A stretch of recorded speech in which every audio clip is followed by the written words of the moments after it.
What up, everyone?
I'm watching an 850 cash out on YouTube. That's Korean auto dub. What? Like AI?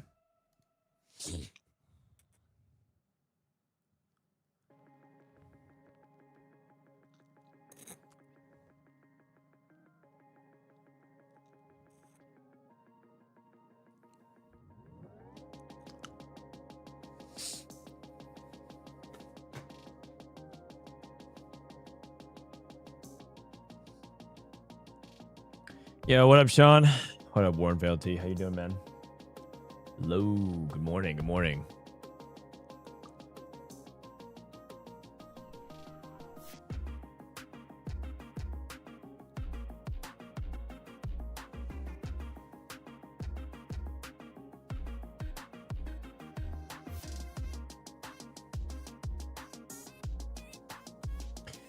Oh my God, guys.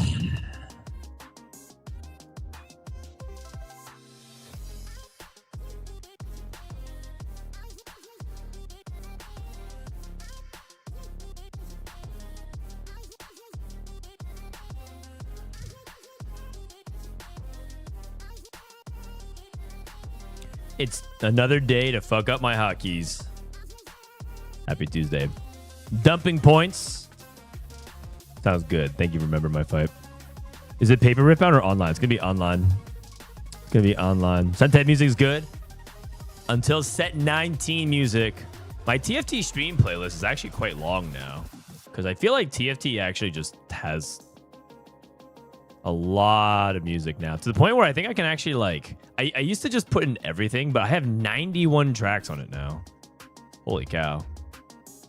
The whole playlist lasts for 4 hours. I could actually just play TFT music on loop.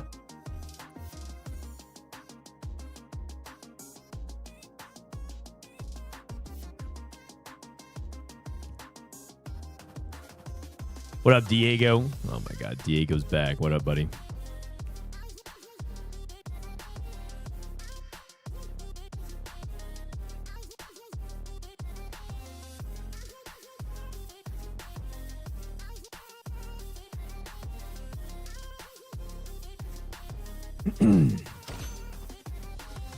What rank are you on PBE? Oh, I'm bronze. I literally only played 2 games so far.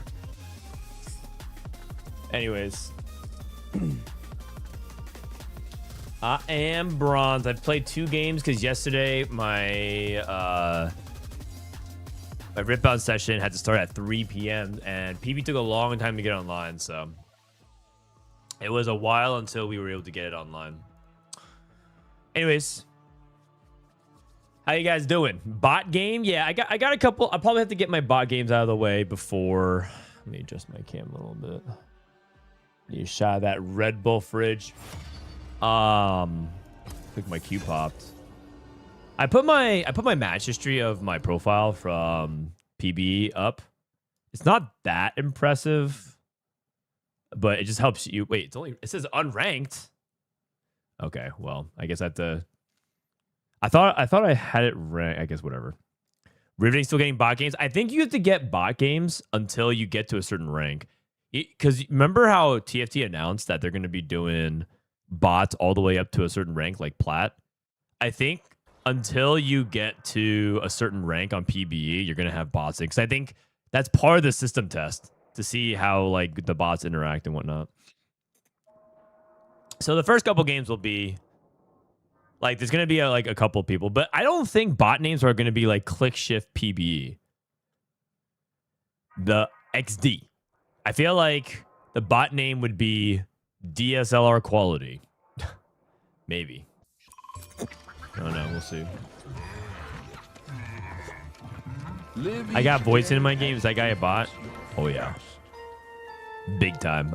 Yesterday I had Voman Death and I forgot. Another Worlds player in my lobby. So I think the issue would be that every lobby has like 1 or 2 bots, but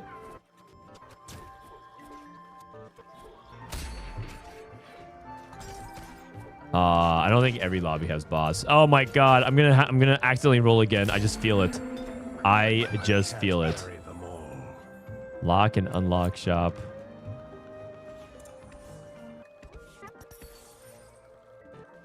I think I want shift to be my scout home button. So that way I can do this and make it easier. Your end is nigh. I feel like the mouse button is like too awkward. Mouse button is just too awkward, I think. At least I'm not getting used to the mouse button so far. We'll see though. Coven. Actually, I'm just gonna buy both of these. If you guys don't know, I rebound my hotkeys. So I'm trying to relearn the game through rebinding. Why am I doing that to myself? I don't know. I guess for some reason, I've convinced myself that it's going to pay off in the long term. I don't think it will for a while though. It's gonna be like I'm gonna look really stupid until I don't. Until I get used to it. Stream games to the Riftbound. Oh, sorry. Team fight tactics. Thank you. Team fight tactics. No LeBlanc pair. Fuck, I need to actually buy the other Juggernaut guy. Time skip, Horrible Forge, or Caretakers. Horrible Forge. I got Scuttlecrab 2 from Warpath. Caretakers is probably pretty good generically. I mean, these are both item augments. I think time skip is just really powerful though. Gold Destiny. I mean, Gold Destiny could be anything. I think I like the idea of time skip though. I think it's just like too good to pass up. Plus, gives my time some brain to warm up. Econ's always good. You can't go wrong with Econ. You can't go wrong with Econ because Econ gives you better access to more charms. Like you can use your Econ for charms. How is PB? Is it back or dead? Seems like not a lot of streamers, which is surprising given new set. It's just because the PB is going to be really long. And a lot of streamers are just like, they're just like burnt out. TFT doesn't give you many chances to like take time off if you are a hyper engaged TFT content person. So I feel like for a lot of people, the way they're viewing it is they are taking time off to like rest because PB next week, starting to learn PB next week is not really that much different from starting from the very beginning. You can make it a 2-week cycle for yourself. So I don't think you need to like rush it. But for me, I don't know. I like playing TFT a lot. Also, I think because I'm mixing it up and I'm doing some, like this week, I'm spending a lot of my time doing Riftbound. And I'll be going to Riftbound events starting next weekend. And then I'll be going to Riftbound tournaments every 2 weeks for about a month and a half. So I'm kind of in like a Riftbound arc for... I've been playing Riftbound a lot over the course of the past year, but I feel like this is probably the most serious I've taken it. And so I'm because I'm doing that, it makes TFT still fresh for me, because it's like, ooh, I get to learn TFT, and then when I feel like I'm starting to feel TFT'd out for the day, I can start doing some Riftbound, vice versa. It gets boring only playing TFT. Yeah, I mean, but the nice thing is, you know, I get to do other stuff. Stream some Riftbound tournaments? Yeah. I mean, I think I might do something like that. Oh, wow. I actually won this fight. Calc loss. I mean, it's a good loss for that guy. Are there any funny personalities in Riftbound like Soji or Jedusor?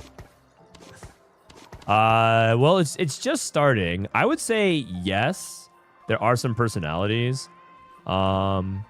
In Riftbound, the personalities, though, are more... Because, like, everyone has ego. The thing about card games that's really funny is that everyone has ego. But, you know, in the end, you're still playing a card game, so... There's a ton of ego in card games. For sure. I would love to see some tournaments. Well, you mean, like, you want me to co-stream tournaments? You want me to play in tournaments? Playing in tournaments is, like, really hard to stream it on paper.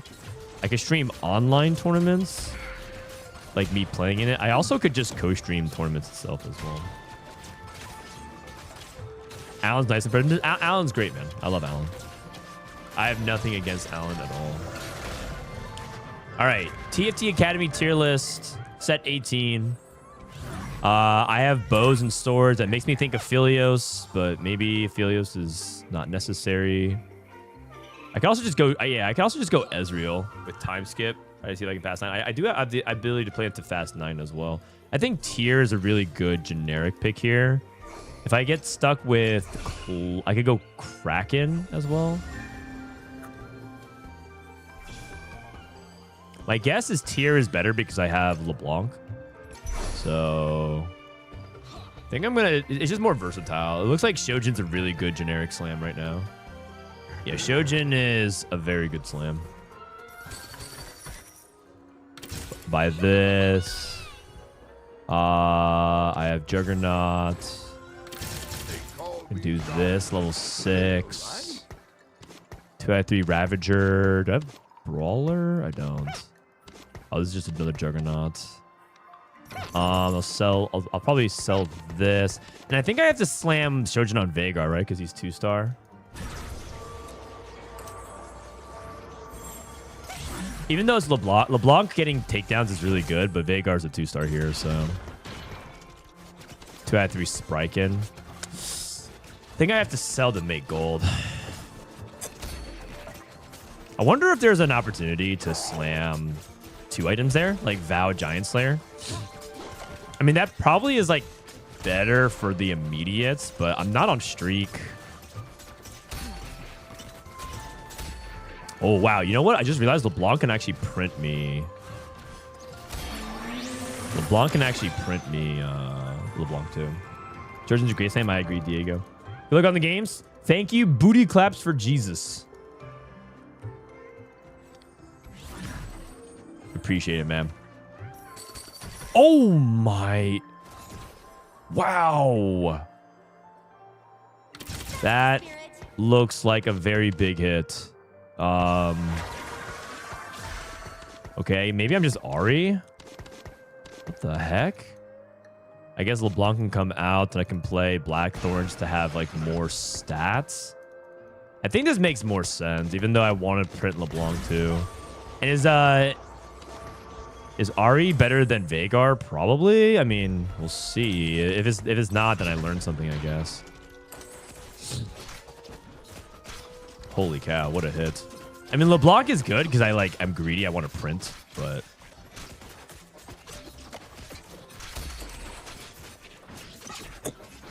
I think this Ahri is like too strong, especially in slow fights where she gets to cast like 3 times.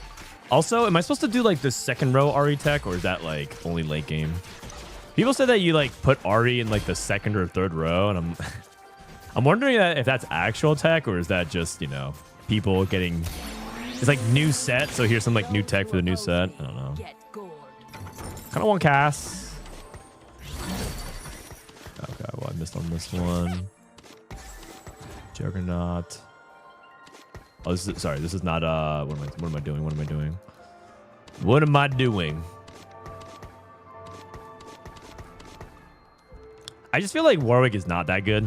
And Blackthorn only pumps the Vhagar, which is like not that important, so Warwick pair.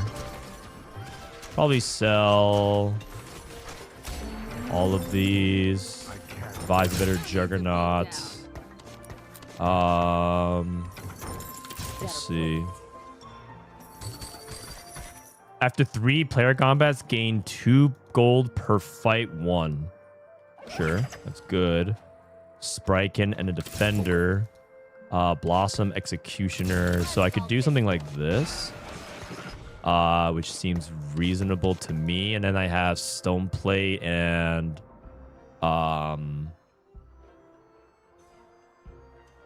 Void Staff. This seems reasonable to me. Blossom. Yeah, I don't know if I'm going to be playing a lot of Blossom. I probably just sell all this to make gold. Probably sell this to make gold. I think I want to hold on to LeBlanc pair, though. Spriken. Is there the reason to hold on to Rammus is because it's a Spriken that ties into Vhagar and Fiddlesticks. Vi is a better unit than Sejuani, but I'm sacrificing it anyways. Should be fine. Construct a companion versus Slammin. So I can go double econ. I think Slammin is preferred over Epoch. I also want to roll right now. Epoch is better this set because you get to roll for a charm. I think Slammin's better though. Lotus is good. Slammin versus Lotus. Slammin lets me play for fast 9. Lets me play into AP fast 9. I think I prefer Slammin. It's like econ again. Can't go wrong with econ. Huh? Huh? Okay. Was that me, or was I stuck on some kind of infinite loop there? I don't know what happened there exactly. Should I go glove here or front line? I guess I'm gonna go glove. Ahri, I guess. This could be JG.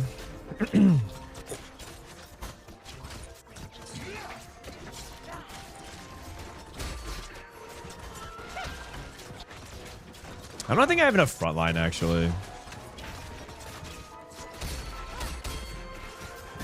Okay, looks like it worked out okay, because I just have so much stuff, but something to think about here. Elderwood Brawler. Is PB looking better bug-wise? It was my first game for today, but so far, so good. Dude, I played Spriken the other day, and all my units kept disappearing. Oh, God. Yeah, that bug is nasty. That bug is nasty. A disappearing bug is nasty. Can't see your augments is nasty. I think they fixed that, though. Definitely buying that. I definitely want to play... What can I bet? I could play this and this.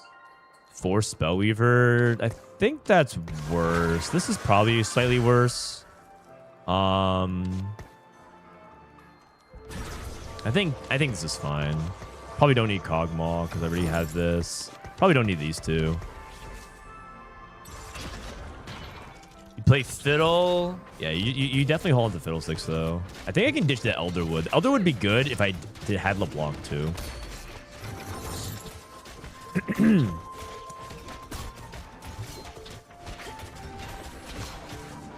The Yorick HP is really nice. Wait, what is this? Hey, Spirit Bomb, you're gonna do something? What are you doing, man? It's just Dango bouncing in the middle of the battlefield. Okay, that's probably a positioning diff. Let me see read this thing. Launch a Spirit Bomb at a location within 4 hexes that has the most surrounding enemies. It deals 883 magic damage. Wait, that's 48. 50. What the heck was that? Okay. Set would be nice here. Jewel Gauntlet would obviously be really nice as well, but I don't think I'm gonna get it because it's 1 rod. I could also take. I'm trying to play AP Fast 9. It says I want to play Soraka.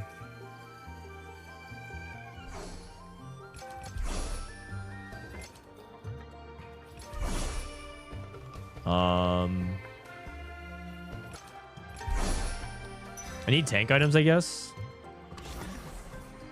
Not ideal, but it is what it is. Zyra. Elderwood Vanguard. Do I have a good Vanguard set up here? I feel like my board is very flimsy. I want to roll for a charm. In the first copy of a champion that would die.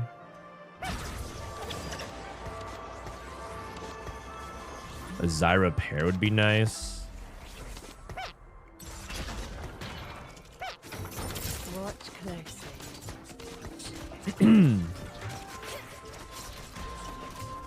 Can't really sacrifice Ari, right? She's my carry. If I get Zyra pair, I absolutely play into Zyra too.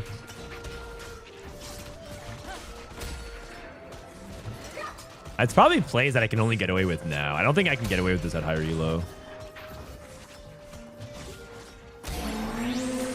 I mean, this guy looks like he's playing like a real comp. This guy doesn't look like a bot to me. Even though, like, he's just playing Coven Calculated Loss. Like, that's like, isn't that too cohesive of a game plan? That guy's not a bot. That guy's real. Oh my. What? Okay. That's gotta be good. 15 AD and attack speed. Doesn't do much though. I mean, I could sell this. Yeah, I'm not sure. Should I be rolling for a charm? I probably should be rolling for a charm. Crap. I'm too busy like thinking about what I should be doing.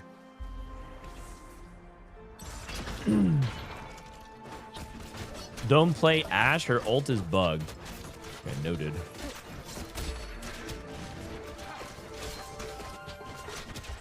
What's this guy's this guy slammed all of his items with Pandoras.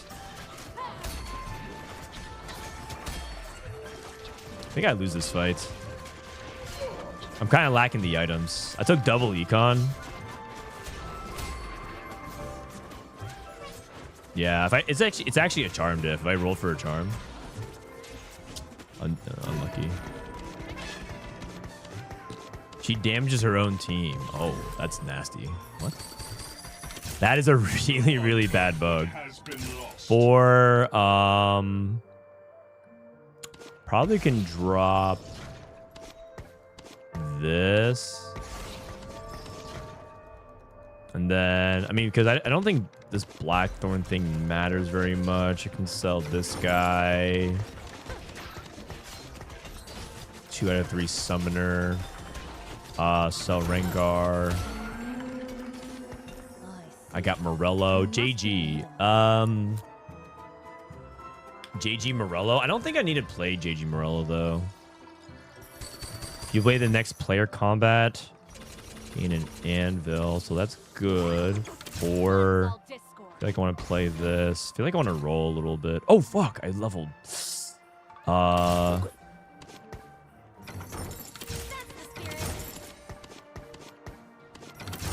me give you a hug. 2 out of 3. It's probably this for better frontline. JG. Adaptive, maybe? And then, like, Rod on Azir, I guess, perhaps. Sell. Was it 5 Blossom ever?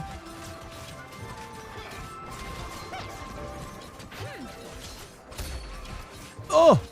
Nice.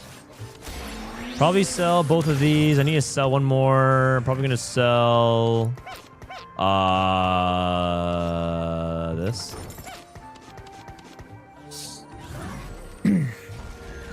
Blossom's Call. When you buy a Wisp, gain a random Blossom champion based on the Wisp call. Gain a Yorick, Karma, and the...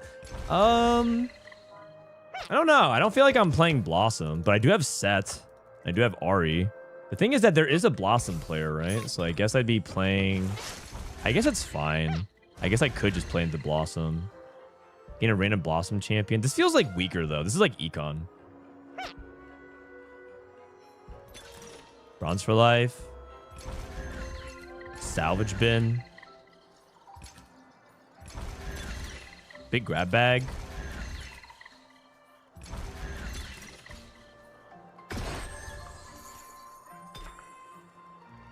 So I have this. Warmogs is good. And then probably like Death Cap, Reforge. I think this is fine, actually.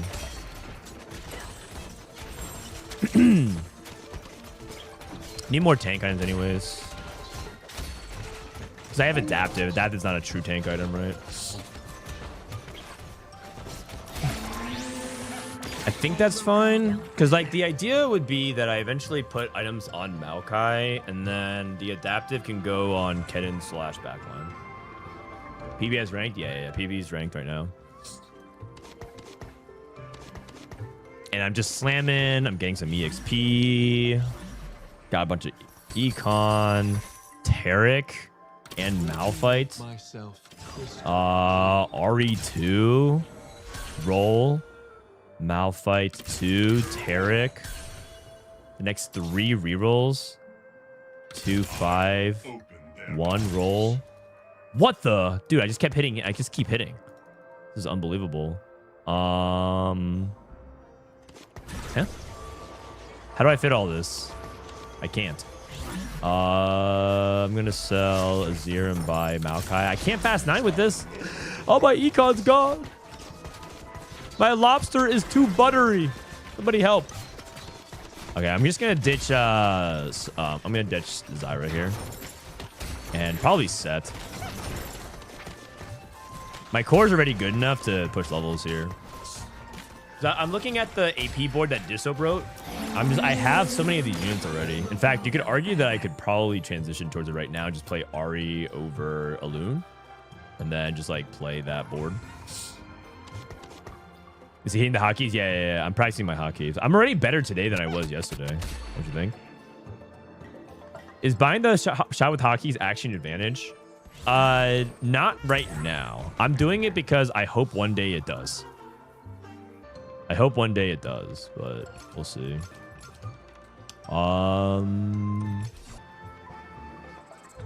Yeah, maybe like some kind of bow here. Nashor's. Totier is probably good as well. My wife is too fine and my car is too new. True, actually. No lie detected. Cloak is probably a more versatile item.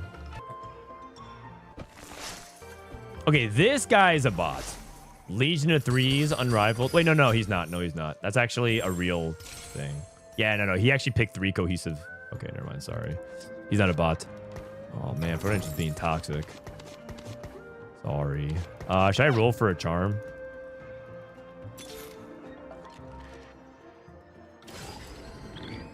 Let me give you a hug. How do I, like, replace this? Malphite definitely is a better tank right now. I guess I'll just cloak. I don't know. I guess I'll just cloak Inar for now. What up, Mewtwo? Yesterday in one of my games, one guy was cloning his 2-star Elder Dragon. He had like 5 on the board. Is there a cloning mechanic or is that a bug? That That doesn't sound like something that's intended, so that might be a bug. I'm not sure. That does sound strange. I'd report that bug and move on. It might be better to play Floral. Who's my defender? No defender. Oh, all my gold. Yo, that's crazy, man. So much gold. Nothing can hold me back. Malphite every shop. Sounds good to me. Sounds good to me.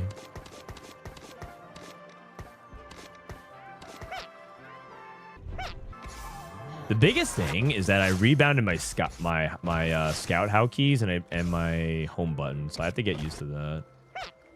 Ash here. This should be fine.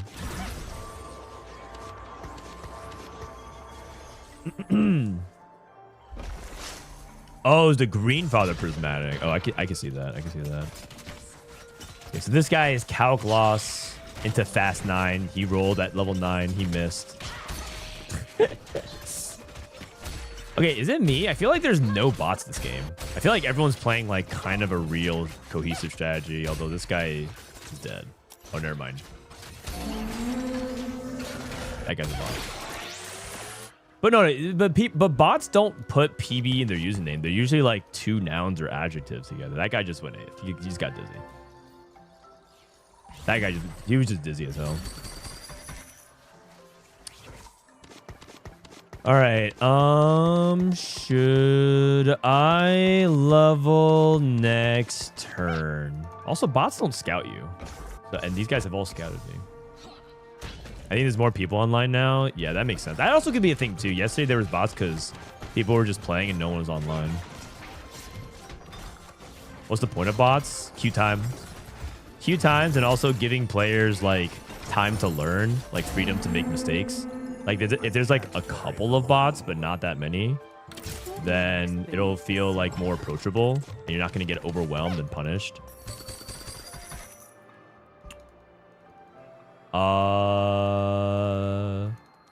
So Loon has good items here. Void Staff, Shojin. It's probably just reforged this then. This is okay. Flail, Gunblade.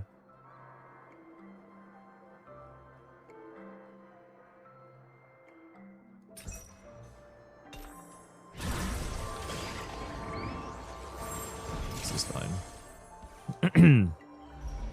This is fine. I was thinking if I want to do Shojin, but then that'd be Shojin. I had Shojin Spark remaining, so I reforged the other thing.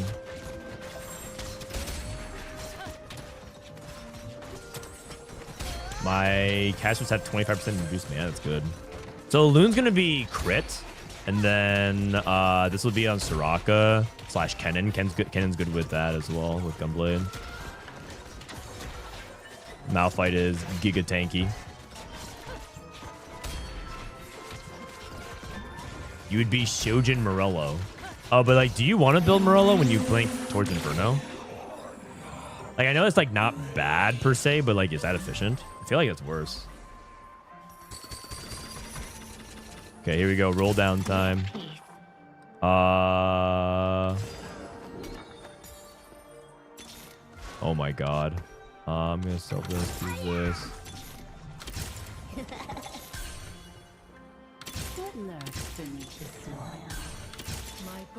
Two.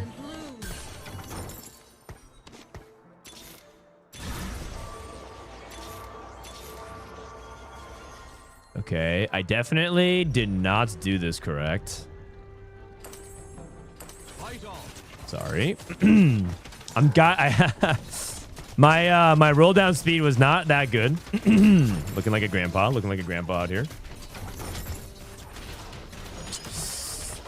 But at least I didn't make my board worse, I think. Oh my god, I got weaker. Oh, weaker. Okay, that's fine. I have 5 removers. It's all good. It's Diana Loon, right? Diana Loon, and then I can cut Yorick now. can cut Yorick. I can play this guy. This guy goes here for now. And then I have double Tarek. Diana goes in. And then I 1 roll. 2, 5 roll. 5. 5 space. Faye avatar? Is that even good? 3. This is like the one that you want. I'm not even entirely sure this is stronger. It's probably not. Okay. It's okay. This is good to just practice the transitions. So the flexible spot is Malphite, and usually you can play anything in that spot.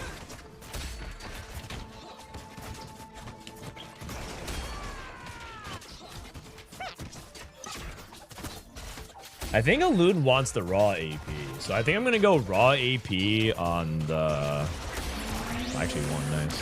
I think I'm gonna go raw AP on Alune, and then move the death cap off Kennen. I mean, we'll see. These items are like all fine, but can you explain what a vertical trait means? It means stacking the same trait higher and higher. So vertical Inferno means you go 5-7 Inferno instead of like 2-3. What do I want here? Nashers is fine. Do I have Edge? No.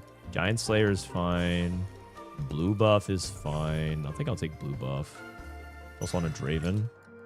Sol blue, Soraka. 3 roll. Explode on death. Pass roll. Roll. Strongest fighters or assassins don't do anything for me. I guess that's for Kennen. Roll. Roll. Reroll all 4 costs. Roll.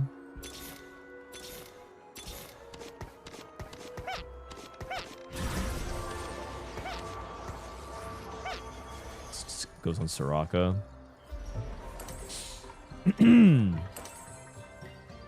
Why did I even roll for 4 costs? Is there any 4 costs I'm playing around? No, I hit all my 4 costs. Why did I just take a free reroll on my 4 costs? That makes no sense. Okay, whatever. Whatever. Don't care. Is this PvE? Yeah, it's PvE. This is ranked PvE.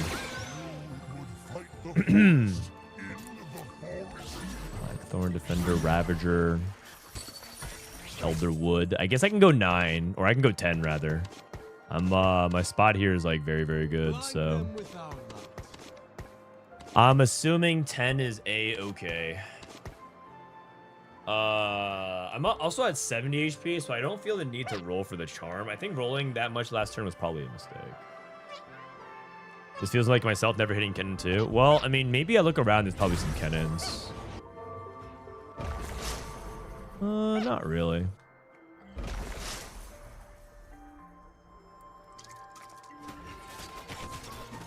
Lunar Lux. I'm fighting over a Loon, though.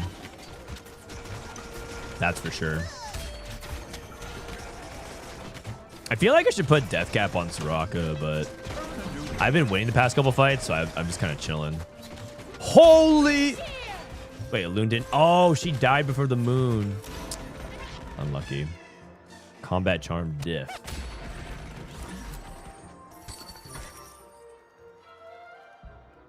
Why split carry items? Because I was winning anyways, and I have such high HP, I wasn't under pressure to do so. And there's a possibility that based on like how I want to itemize, like based off this item, it might change what I want to do. So, it's not like a high priority because I was winning anyways. Kind of like if it ain't broke, don't fix it. Is Loon bugged? I don't think so. I think that was just like a Loon died, so there was no like when she's dead, the boom doesn't do damage, I guess. Their final moments approach. Their final moments approach. Flail, I put that for Soraka. Also a Loon. You just do that. That seems fine to me. This is looks pretty strong. 38.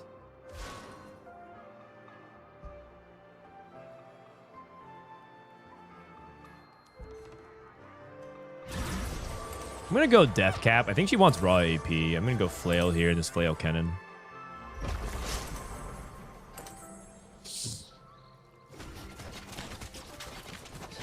Yeah, what up, Droney? How you doing, man?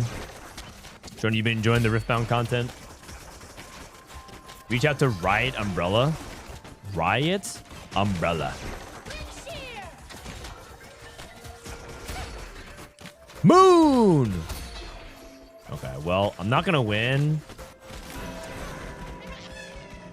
I think I lost this guy twice already.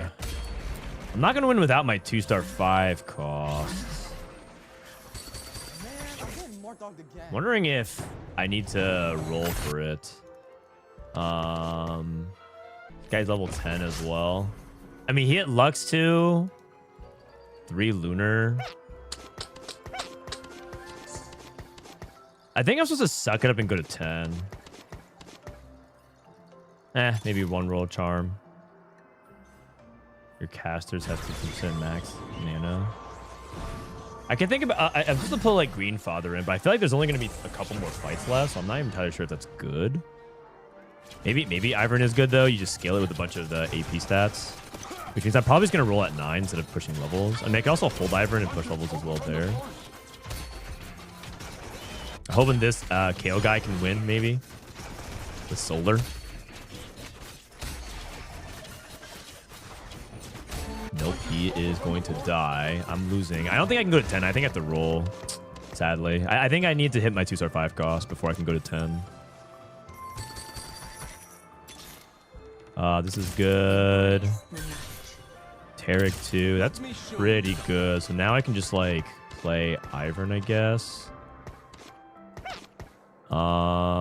Sell this. Oops, sorry. Sell this. Think this guy takes it. Maybe just stack Kennen for now.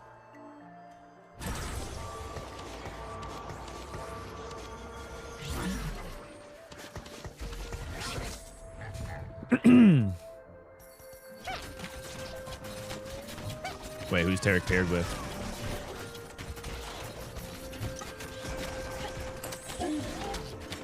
Maybe the Lunar is like also not worth it. Maybe I'm greeting Lunar too hard. That's definitely probably a factor.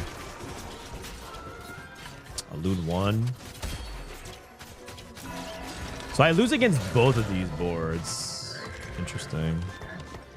40. Juggernaut, Defender, Ravager. Probably a TG here makes sense. TG on a Mumu 2.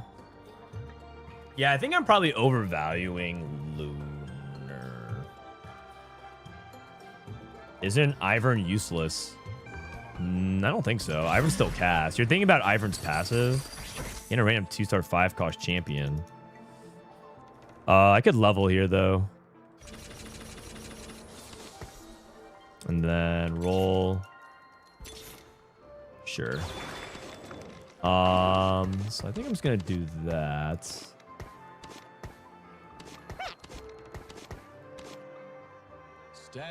I'm just gonna TG this guy for now.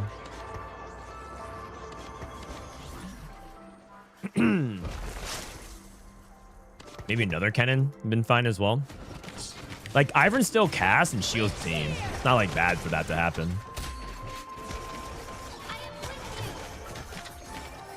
I got TG. I leveled to 10. I just got a lot stronger. I don't know. I think I should be able to win this fight. If I can't win this fight, then I don't know, I guess it's just BG.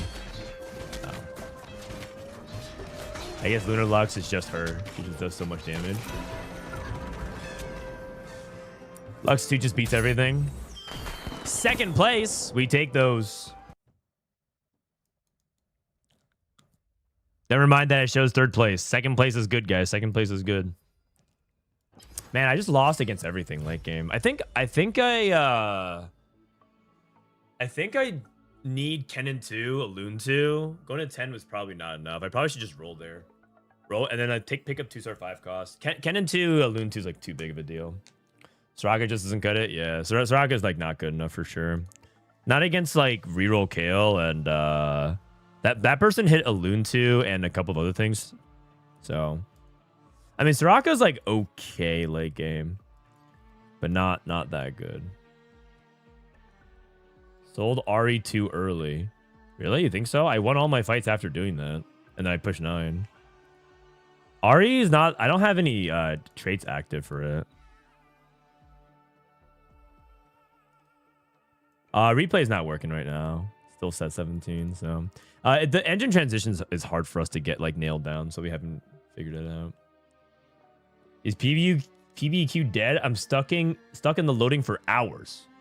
Hours?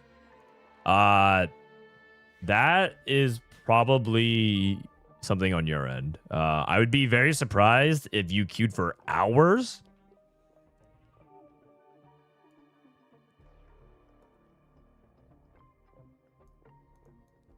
And you didn't find a match.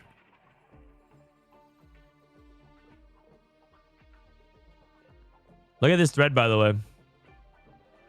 New shop hotkeys. How strong do you think they are and will you use them? For those who don't know, on PB, you can bind each shop slot to a key press, allowing you to roll without using your mouse at all. I've seen some pro players that swap to bind units with these key binds because they think it'll be faster once they're comfortable with it. And that the possibility to roll and move units with your board simultaneously. Personally, I'm not 100% sure. I'm not going to swap because I'm just using my mouse at this point. There are hotkeys using on League and theory suboptimal, but used by high-level players due to comfort. I was curious what everyone's thought about it. I think... Wajan was talking about one of his recent videos. To paraphrase, his point was that you have to be very, very good at the game before 8 p.m. because of the thing that's holding you back. Got it. So for me, I need to master this. He's right. Wajan's right. Wajan is right. I'm being held back. It's important. It's important for me to learn this. Yes, it can be helpful, but the benefit provided by hockey shouldn't impact the rank of 99.9% of players.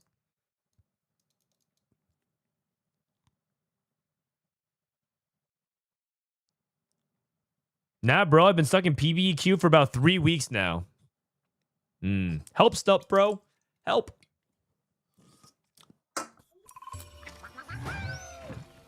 Held back by your peak sexuality. Live each day as if it's your first. So Solar Kale still looked pretty good. It didn't win the game, but for me, I just need to roll at 9. I think I messed. The big mistake was when I rolled at 9. And I only could hit 2-star 5 costs, and I didn't. And I went from 30 down to 10. I think that was a mistake. And I think that didn't let me get to 10. And if I got to 10 earlier, I could cap quicker hit. I think that turns into a first. I'm pretty sure that comp should have been a first. I just like messed up the execution, but that's gonna happen a lot. I definitely high rolled hard enough to go first that game, so just left some placements on the table. Blossom. Play some Blackthorn. I load into my game, my item bench is gone. Reconnect. Gotta reconnect. Is PB ranked only available for some players? It's available for everybody. This is your one chance to play with high-level players like YBY, like Send, TFT, and Frodan. It's your one chance. Get in while you can, buddy. Is Pebbles bad now?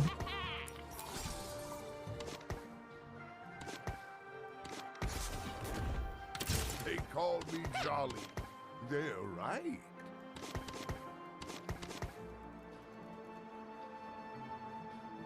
Would you use a priest cosplay in Halloween? Are you talking to me, man?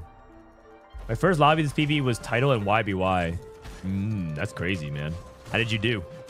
I bet you won. All-knowing chatter.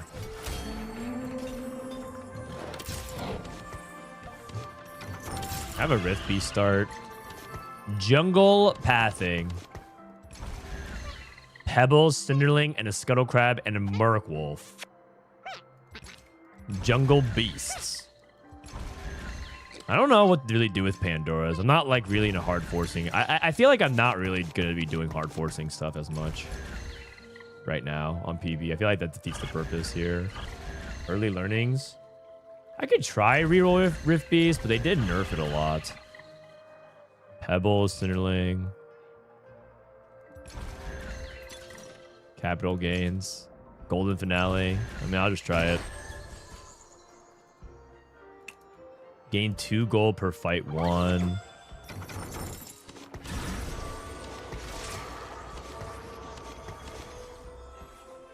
Stone plate. Oh, this guy has solo plates. I'm not sure if I'm winning that one. Sell, sell, sell, sell, sell.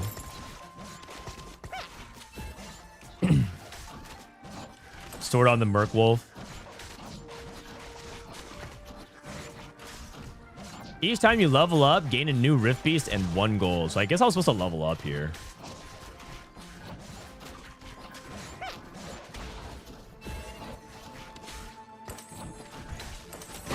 Wow, I didn't kill anything. Uh-oh. That's not good. I should have leveled. That was a level diff. Especially because I took something that helps me, like, if I win. I should have taken that. Hot on the trail. They call me Jolly.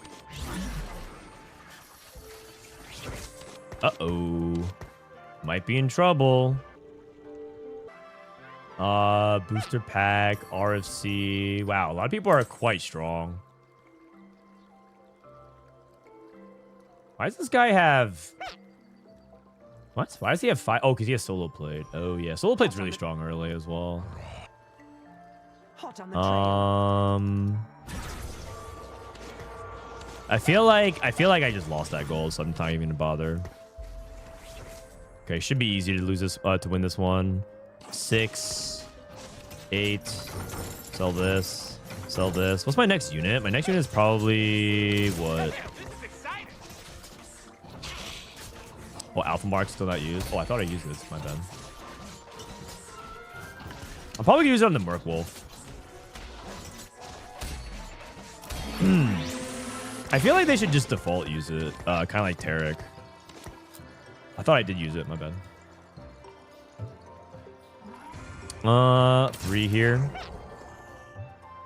Gain precision and 25% crit chance. I guess I'll just do it based on whoever I 2-star. Gain 2 copies of champions you don't have. Alistar. Okay. Isn't this actually like a double level angle for 5 Rift Beast? Because I won. Oh, no, actually, it's a triple level angle.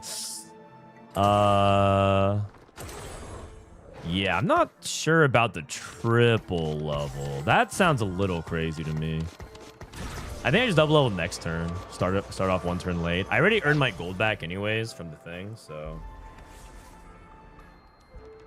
Early learnings, no slam.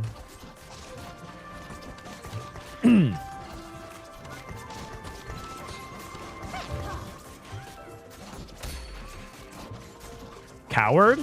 I mean, you say coward, I say smart. Turns out cowards actually survive a lot more than the quote brave idiots who want to send themselves to death.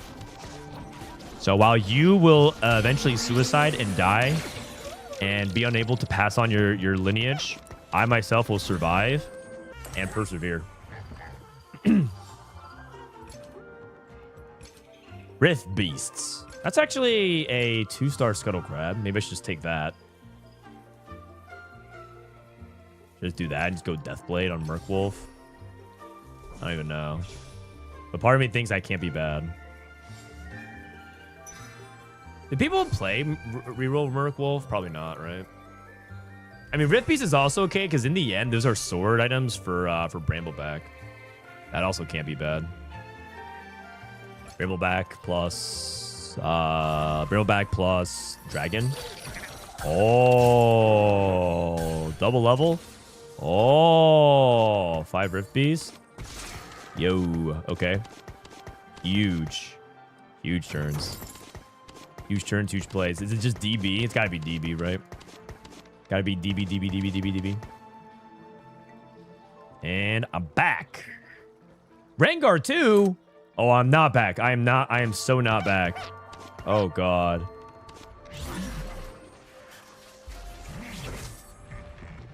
I mean, I think I win this fight. I don't have to slam. I'm assuming it's better to slam, though, but yeah. Each time you level up, gain a new Rift Beast and 1 gold. I mean, they buffed Merc Wolf. Can't be that bad. What new client? The new TFT client? That one comes out in October. Although, if things are going badly, they might push that back as well. Which, you know what? If Riot says it's not ready, I'm inclined to believe them. If they're like, you know what? We're not ready. I'll be like, I believe you. Take your time. And ran a 4-cost champion. This has really high potential if it ends up becoming Rift Beast or Sentinel. Rift Beast or Sentinel. Rift Beast or Sentinel. Rift Beast or Sentinel. Oh, sorry. Brambleback. Brambleback or Sentinel. Ha! Ari. That doesn't do anything here. That does not do anything here. Damn, this is exciting.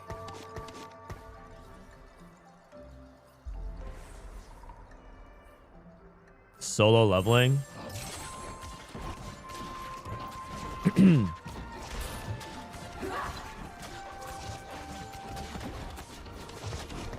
26, 27, 28, 29, 30. I mean, I like holding on to Rakan because Juggernaut Vanguard ties to Scuttle Crab plus Sentinel. Will there be a step incline for TFT? Eventually, yeah.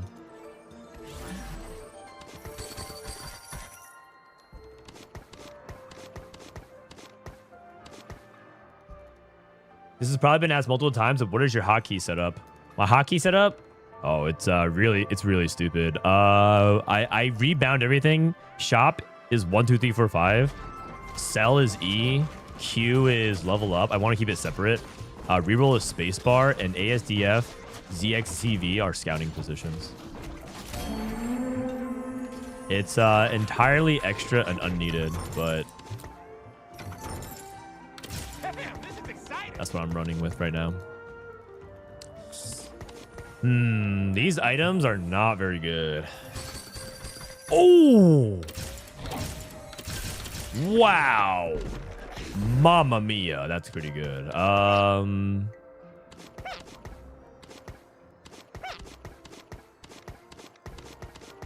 Is it just Hodge? I mean, he gets precision anyways. Gain precision. And Hodge is probably fine on Brambleback. I'm playing against Zoro. This guy used to be rank 1.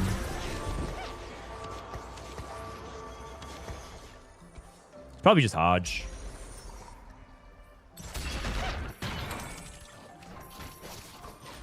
Warwick's attacking? My Merc Wolf! You're kidding me, man. How is that possible? Okay, I won. It's all good. But still, that's actually crazy. What? He has 2 range, and you're telling me my backline carry gets...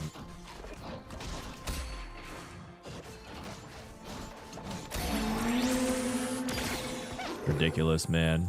Absolutely ridiculous. I probably sell Gromp here. I think Rakan's my level 6, because I can't play 6 Rift Beasts anyways. Spreading Roots. Bonus gift. I think they buffed this, so maybe I should try to take it, see if it's any better. Fate Sector Plus. Beast Within. Spreading Roots with when I'm playing Rift Beasts. Probably not. Tons of stats. Isn't that just 7 Rift Beasts? I'm just going to take this for Econ. I'll try it. Interesting. I got 7 Rift Beasts right now. Should I just play 7 Rift Beasts at the moment? I could.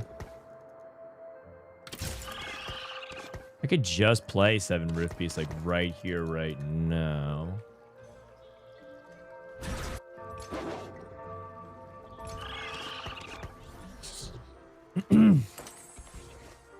Okay, Coven. Sell Cinderling. I don't think Cinderling's going to be a thing. Probably sell... What are my 7 Rift Beasts? I think I sell Cinderling, actually, because my 7 Rift Beasts is Mama Beak plus Gromp here. Because Cinderling just doesn't make it. They nerfed gifts? Wait, really? How come my memory says that they buffed gifts? I can't play this game without TFT overlay, TFT Academy overlay, and I blame you for my dependence. You're welcome. Sounds like you gained a bunch of elo.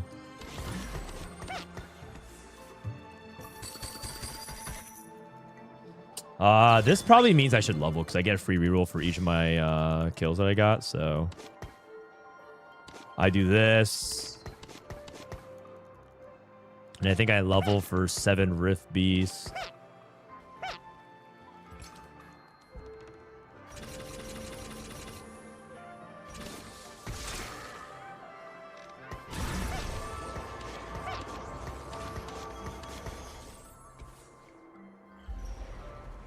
Okay, I level here. Oh, I got a Bramble back. Oh, wait, what the heck? Oh, crap. I did not pay attention to that. I was thinking about my positioning. Ooh. Wait, that's actually insane. Do you get a Bramble back just for leveling? No, right? No, that can't be right. That can't be right. That's just luck. Do I sell this crab? Yeah, probably. Make 30.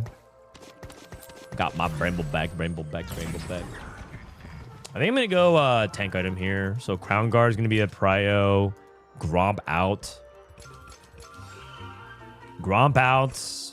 Prio that. What else can I do with Rod? Is Rage Blade on Brambleback good? I think some people said Rage Blade was like an item that you could put on Brambleback. Okay, bow is gone. 4 cost here. Belt is never bad. I'll take out tank item. This augment is predetermined. Really? What's your source?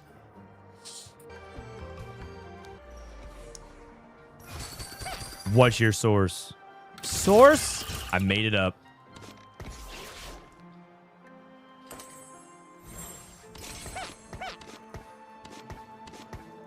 Level 7. I think I sell... I mean, Pebbles could be interesting. Probably sell this guy as well because of Merkwolf. I'm wondering, is Brambleback 1? Is Brambleback 1 better than Merkwolf? Attacks, burn enemies. I think I probably actually want to put items on Brambleback. Wolf is OP. You sure? What's your source? Bramble Selector? Okay, so one guy says Bramble and one guy says Wolf. So who do I listen to?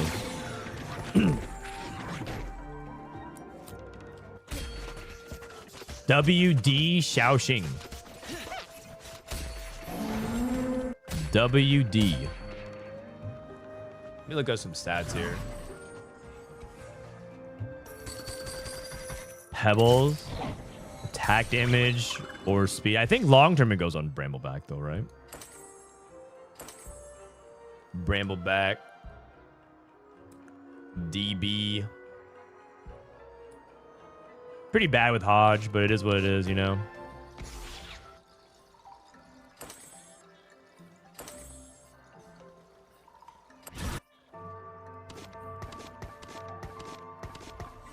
And then I select.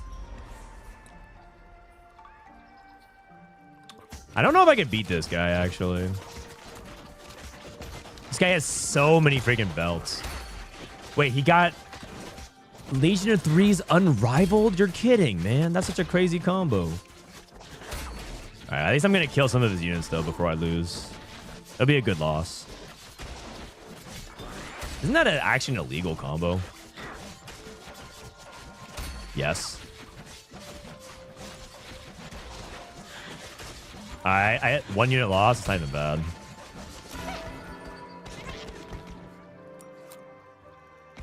What's your keybind to return to board? I don't think there's a return to board keybind anymore. Oh, wait, there is. It's just W then. Oh, nice. So then W. Oh, okay. W.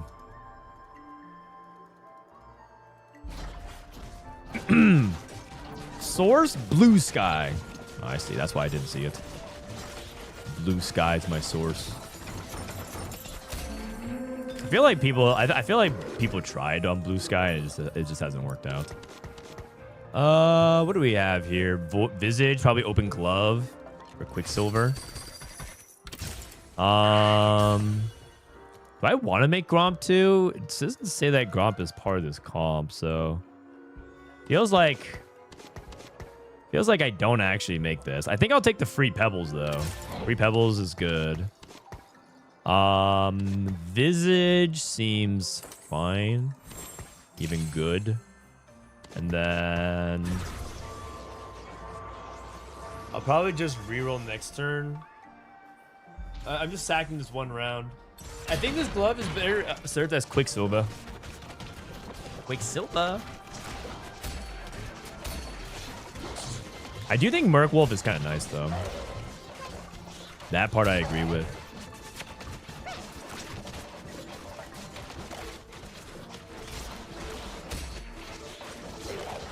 All right, looks like I might be cooked. Stay Master Scrub.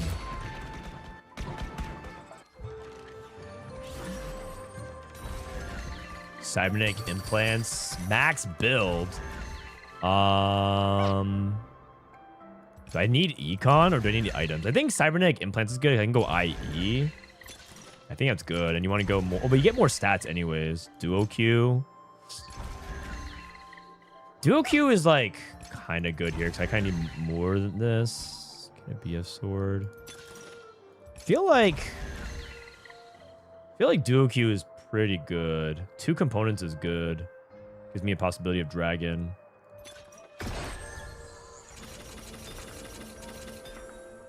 Two rods. Oh god. Oh. I got a dragon. Oh, dude. Oh, my orbs are messing me up, man. So I'll just go death cap on Kennen, I guess. I hit these two. I'm level 8. Sell this. Wait, rods is actually the worst component, man. That's actually so unfortunate. I think I could have used literally every other component but rod. Even blue buff would have been fine. Damn. But I did hit a Kennen, so can't be too upset about that. Wait, that means I could probably just go 9, right? I probably can just go 9 right now. I'll use my free reroll to get I'll use my free reroll to get a charm. Actually, I have a charm right here. This is fine. Swap to a fast 9 board. Yeah, you know what? Honestly, don't hate that idea either. Sell this. 7 Rift Beasts. It's probably got to be Dragon here, right? Got to be Elderwood Dragon. I think. Or no. I feel like it's got to be, but maybe it's not. We used to Rift buff the Krug as well, but I'm on Krug 1. What fast 9 board would you swap to? Oh, I guess we would swap to Dragon plus Lux. Right? We'd do this board. Ooh, yeah, I think you're right. So this glove becomes something like Last Whisper for Dragon. And then, yeah. And then I go Lux. Oh, so close. So close. Okay. No, I think you're right.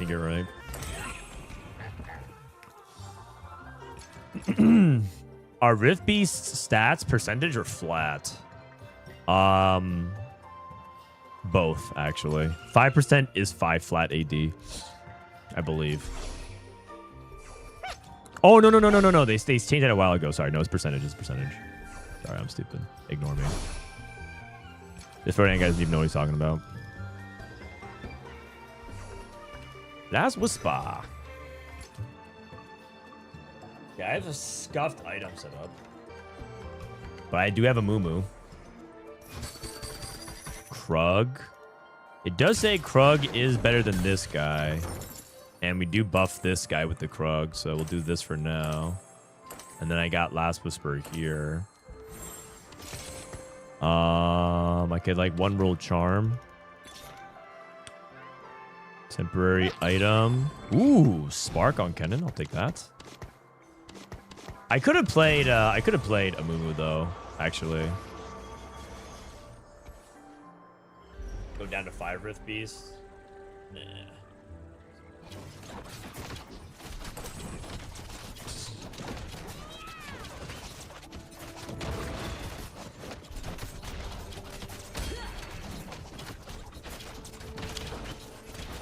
Ken is just doing the thing, melting. Shen 3 is pretty tanky.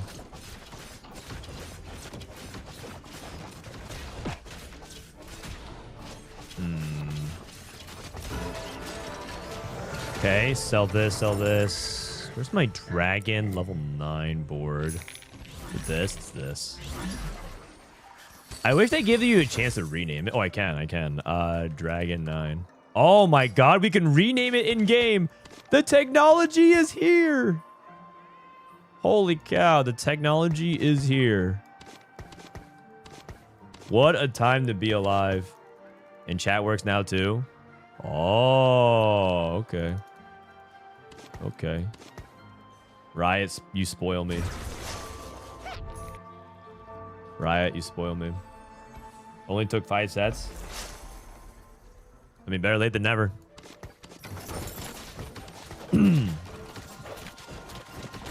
Goku arrives when he arrives.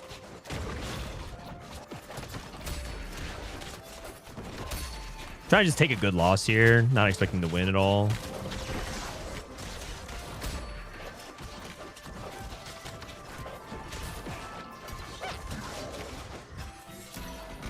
Six-unit loss. 7-unit loss.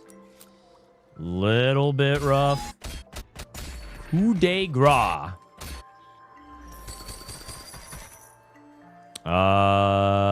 Pebbles. Another dragon.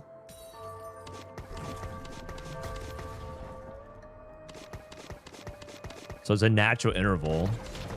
Wait, do I get another dragon if I just go straight to 10? And that might make rolling like way more efficient. I got Shojin.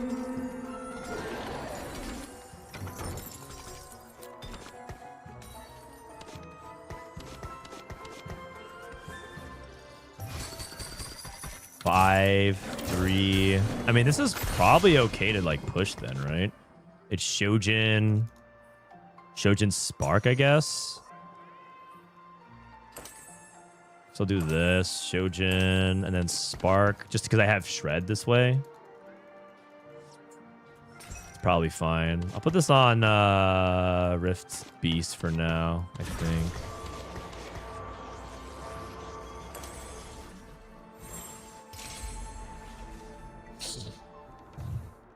I'm going to try level next turn and see what happens. I actually don't know. I mean, if it's predetermined that this has to be Dragon at 9 and 10, right? I got murdered. Okay, guys, this wasn't even close. Guys, I don't think I'm supposed to... Oh, God. I don't think I can fast 10. I'm too poor for this, aren't I not? What?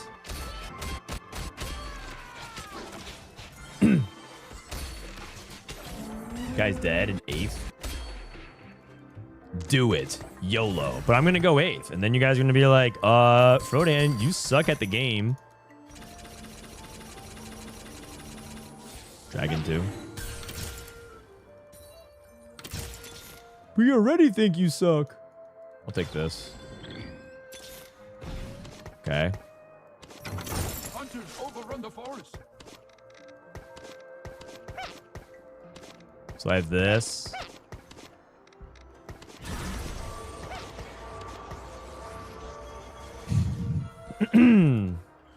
And then I eventually transition out. So I'm fast 10. Got my Inferno buffs. I can go for a Loon pair. Boom! Let's go, Dragon. Oh my god, the Dragon buffs. Should I be marking Elder Dragon here? Chat's gonna say yes, but what's the real answer, though? You are the greatest player ever. Thank you. Dragon's so cool. I think Dragon's very, very cool.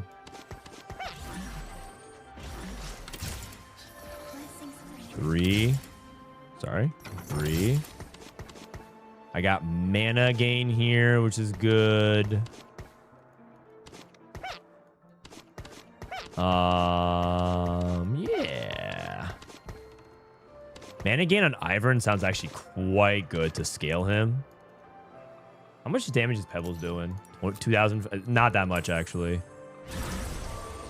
Loki, not that much, so. Oh my, what is this? Double doggy?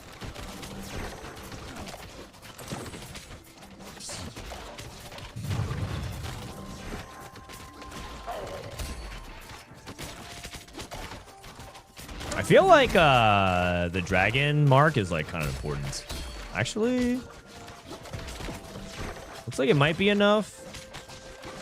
Is that the clone? No, that's real. Dragon mark diff.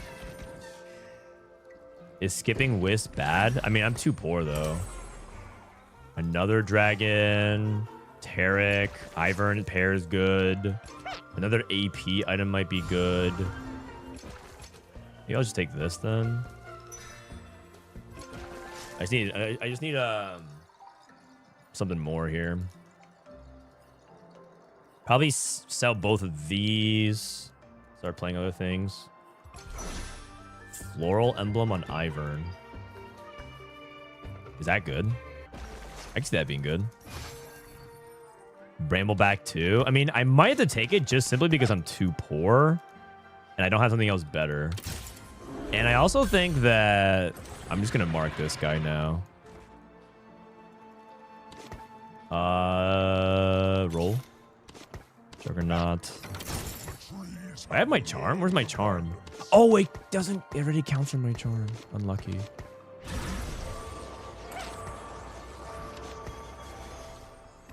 It already counts for my charm. Okay, we'll just do this. And then once I lose, I'll just sell everything. I'll sell Pebbles 3, Mirth 3, Brambleback. I'm just like too broke for anything else, though. This is why going to 10 was a really bad idea. I'm just too broke. But if I survive, I get more gray orbs. Okay, I think I survive.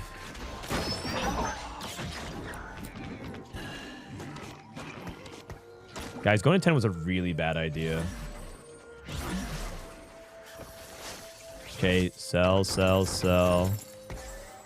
Got this. Hunters overrun the forest. Let me make myself crystal clear. Gnar. Attack damage is fine. Gnar 2. Oh, I Kennen 2. That's good. I'll do...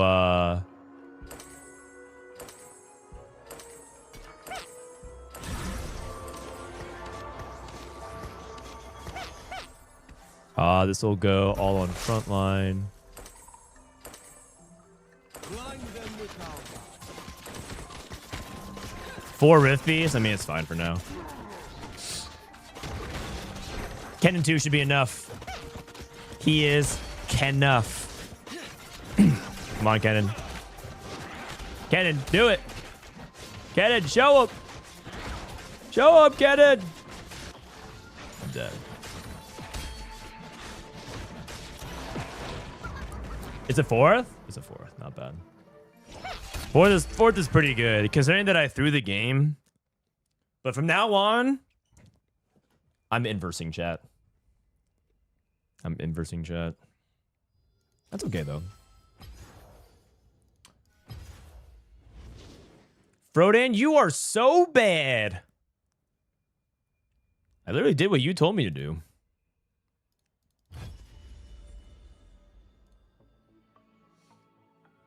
You forcing 10. Hachi, it was your idea. You goddamn chud. How is that a 5 cost? ROFL. They nerfed because you guys kept complaining, man. You guys kept complaining that 5 costs were so bad or too OP. And now look what happened.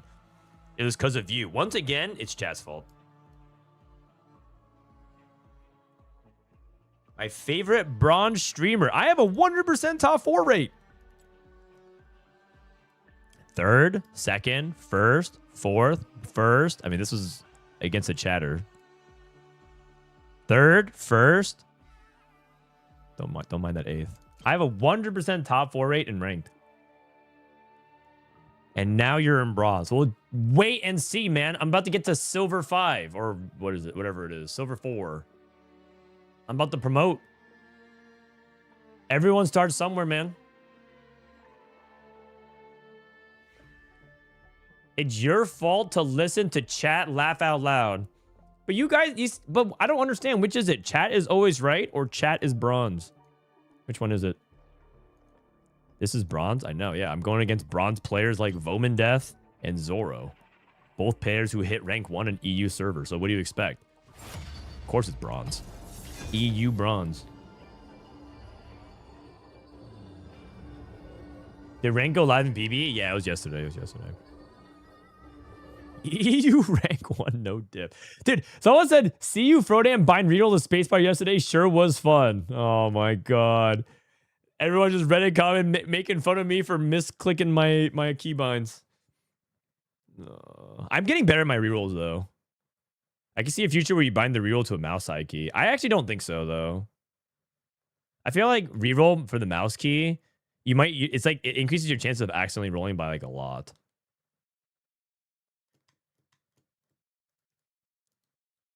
Rank 1 EU equals PB bronze. To be fair, it's all bronze. No, Wajan's challenger already, man. Wajan Iverson, that guy's so good. And Disop's also challenger too. Actually, someone I remember one time suggested that there should be more ranks within challenger. There should be challenger 1, 2, and 3. What keys do you use? I use 1, 2, 3, 4, 5 for shop rolls. I use ASDF, ZCXF for scouting. I use QWERT for level up, send to battlefield, sell, lock shop, and one other thing. And then I use shift for scout home, and then spacebar for reroll.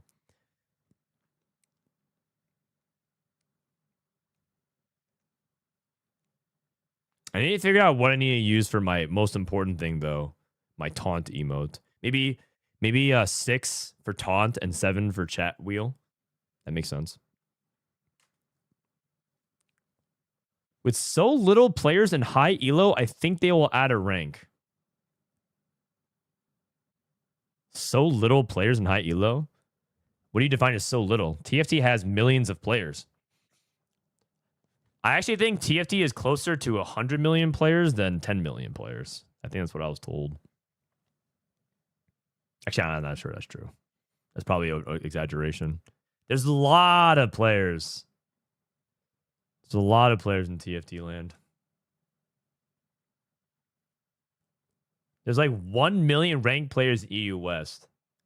Okay, but we're talking about major servers, not minor servers like EU.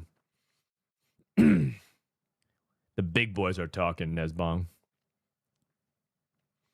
In NA, it's so chopped. I'm 1,500 Masters 100 LP. It's because everyone decayed to 0, Jeff. No one's playing this set anymore.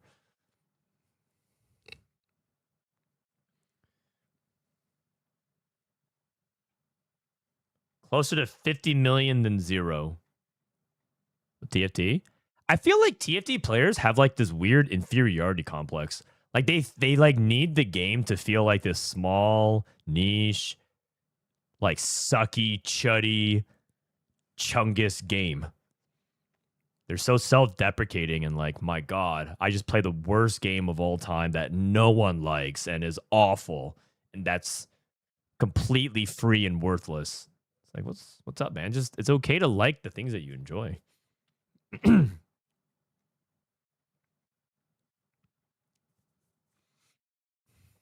I'm not even good at games.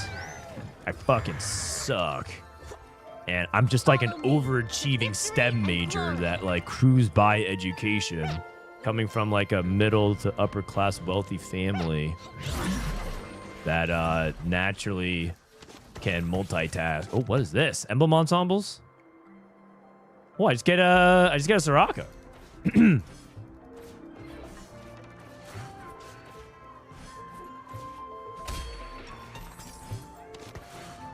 And Blackthorn? That kind of fits in pretty well, too. Why are you calling dank memes right now? You know why? It's because I think a lot of people who come from that background have never really suffered much adversity, so they, like, invent adversity. Not dank memes, though. No, I'm saying that. But, like, some people who really have no real problems in life invent problems.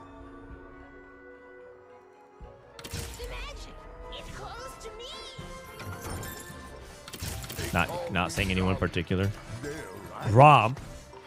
Also, I think bonus loot orbs was kind of nice. It felt like everything was scuttle puddle. I got some good scuttle puddle value there. So I have Blackthorn. And then I can try to Blackthorn Kha'Zix. This would be really, really strong, I think, if I Blackthorn Kha'Zix. I think that's what I want to go for, actually. Blackthorn Kha'Zix. Anything else I could do here? Executioner. One.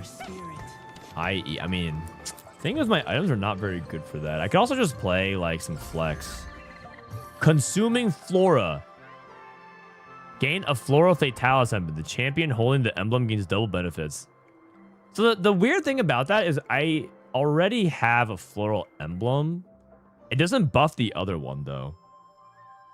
Birthday reunion.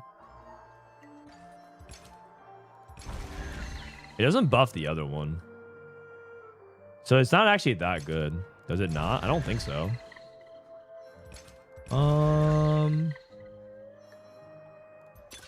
Seraphim Staff. Why would it not buff the other one? I'm not sure, but it just doesn't. Gain 2 rerolls.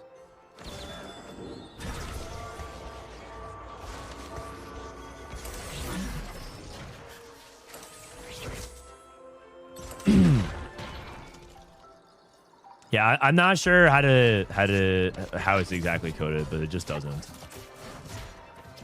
I want Pebbles too.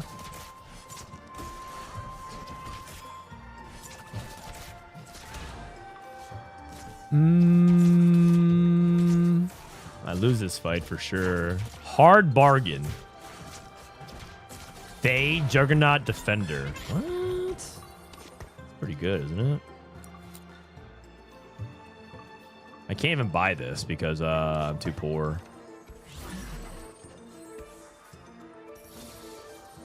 Isn't it still good? Maybe. Okay, I got this. I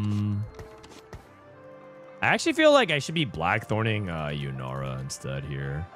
I don't think I should have sent the Blackthorn. I thought maybe it was going to be like important to win a fight, but I'm actually not very strong.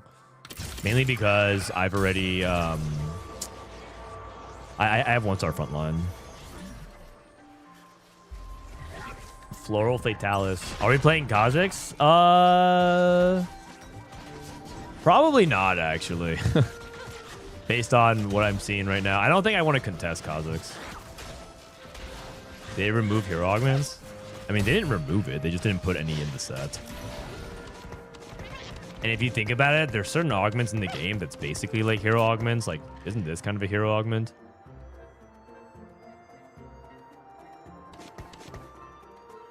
So I feel like there are hero augments in the game. It's just not very common.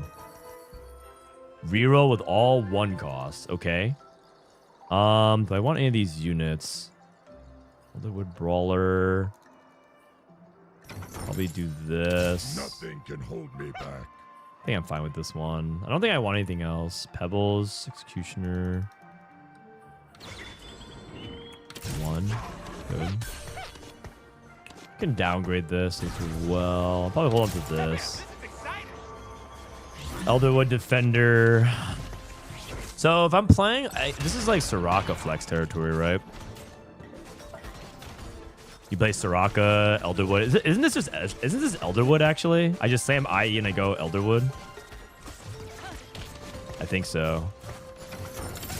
I think this is like Elderwood territory. I think I'm supposed to go like Ezreal, Deathblade. I mean, this guy has, oh god. He has Elderwood and Spellweaver and Executioner. I probably should do a Scout. Oh Jesus, there's so many different there are so many different emblem combinations I have to be mindful of. I took Econ as well just to like get my Econ going, but I'm a little bit poor here. I think Shojin is still the most versatile item I can make. So I think I'm going to start there.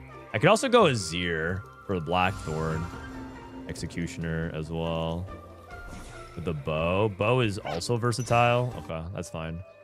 So Blackthorn, Blossom Defender, Primal Brawler Defender, Blackthorn. So this guy took pretty open-ended ones, but looks like he's leaning Elderwood, Fae, Floral.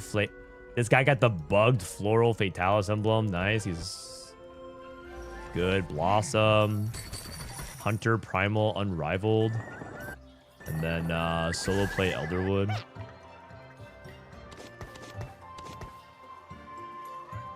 I miss Gods versus the Carousel. You miss Gods? We finally did it, guys. We missed set 17. Yeah, I'll say it. Set 17, best set ever. Underrated, overhated.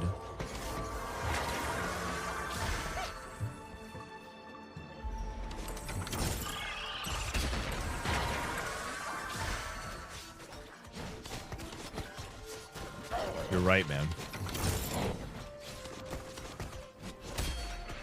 I think the Blossom buffs are better than the 4 Blackthorn, I think. Although I guess I lose Brawler. I'm only playing 3 Blackthorn as well. But my logic is that it's better to get the charms going, because Blossom gives you so much value. It can give you a bunch of gold early. It just adds up over time. Gain a copy of the first champion to die. So that is good. That lets me play like this and sack this. I could also try to go for like an Azir pair. Azir pair is interesting. I think I'm gonna do that actually.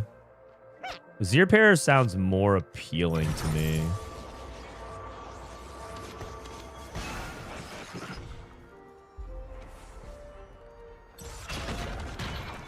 The sack count as dying? No, it does not. I found out the hard way. So Alistar probably gets sold here. I don't think it's Elderwood. If I somehow win this fight as well, which would be sick. Considering that I sacked this round pretty hard. Oh, excellent.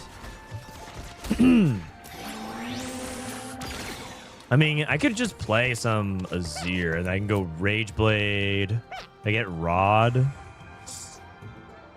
I mean, Azir Blackthorn is like not that good, but maybe you can make it work.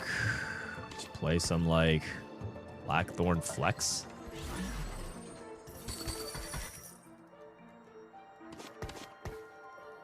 Cool. So I got this going. Then I just basically level and play another Blossom unit. Ah, I rolled by accident. Shit. No, God, the stupid hotkeys. No, everything's going wrong. Okay. All right, it's all good. It's okay. It's actually a good roll because I hit 2-star Rakan now, so I can just play that. Yes. I need this Blackthorn guy. Sell this guy. It was a free reroll actually, so it's not even that big of a deal. What do I have here? I have Shojin, Rageblade, Bramble. That seems reasonable.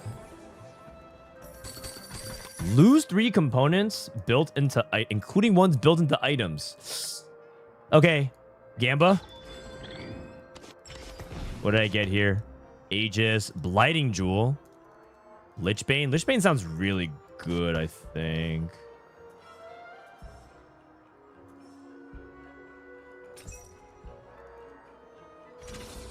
I got this. And then Lichbane here. I guess I'm just going to go Steadfast. Lichbane on Vhagar. Because Lichbane is like... you get a bunch of mana through Floral, right? So that sounds intuitively very good.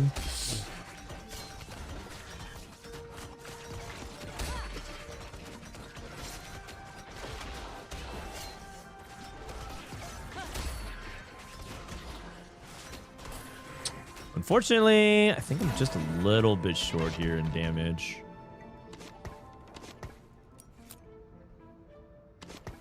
You know what? I should have played Blossom because it would have made the previous one better, though. Blighting Jewel Zyra seems crazy.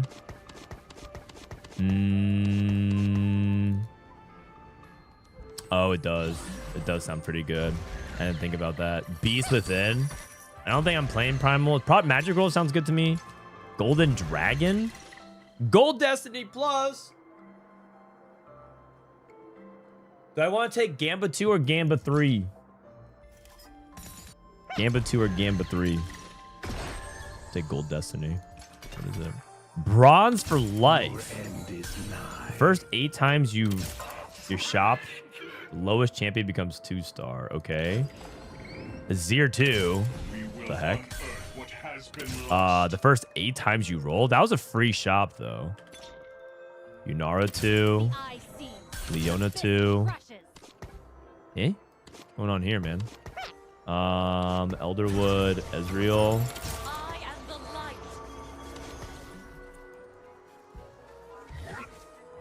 It's a little bit tricky. I don't actually want to roll more gold.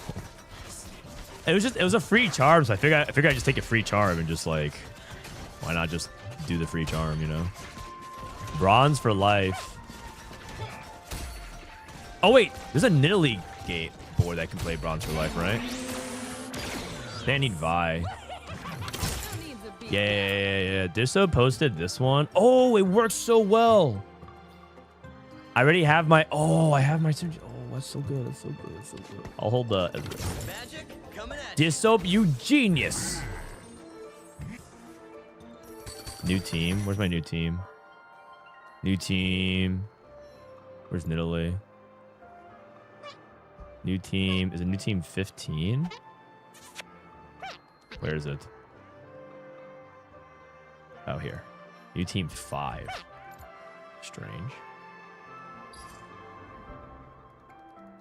I think I'm supposed to sacrifice this still. Wait, no, this is not right. I'm not playing Yorica. What? Oh, this one. New team 5. Wait, no. Wait, what? No, it's not this one. It's Akali, Nidalee.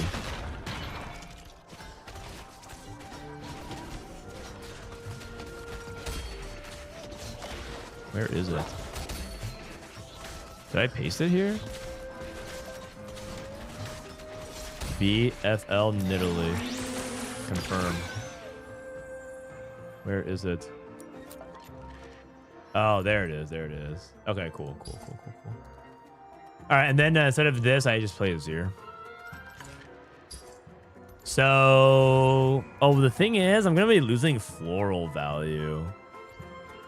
I also don't need to play Malphite as much. So that's interesting. So Malphite's a flex spot. And then... I just played 2 floral. I mean, that's not big of a deal, right? Okay, I'll go Shojin Void Staff here. So I need tiers. I need 2 tiers. Red buff is also okay on a Malphite. Shojin seems reasonable to me, though. Is it Void? It's probably Void Staff over Shojin, right? Yeah. Brennan, back when you were active in the Hearthstone community, people used some extension they could vote for which cards to pick. Do you remember which extension that was? I don't remember. Maybe Hearth Arena or something like that. I'm not sure. Those are good times, though. Shred and Sunder for 15 seconds. I mean, I guess that's good. And then I don't have to build Void Staff. Or am I still building Void Staff? I think I'm still building Void Staff. Lichbane. Well, now I feel like I wish I bought. Now I feel like I wish I got Rage Blade or Lighting Jewel. Is it a natural level to go for Fiddlesticks here?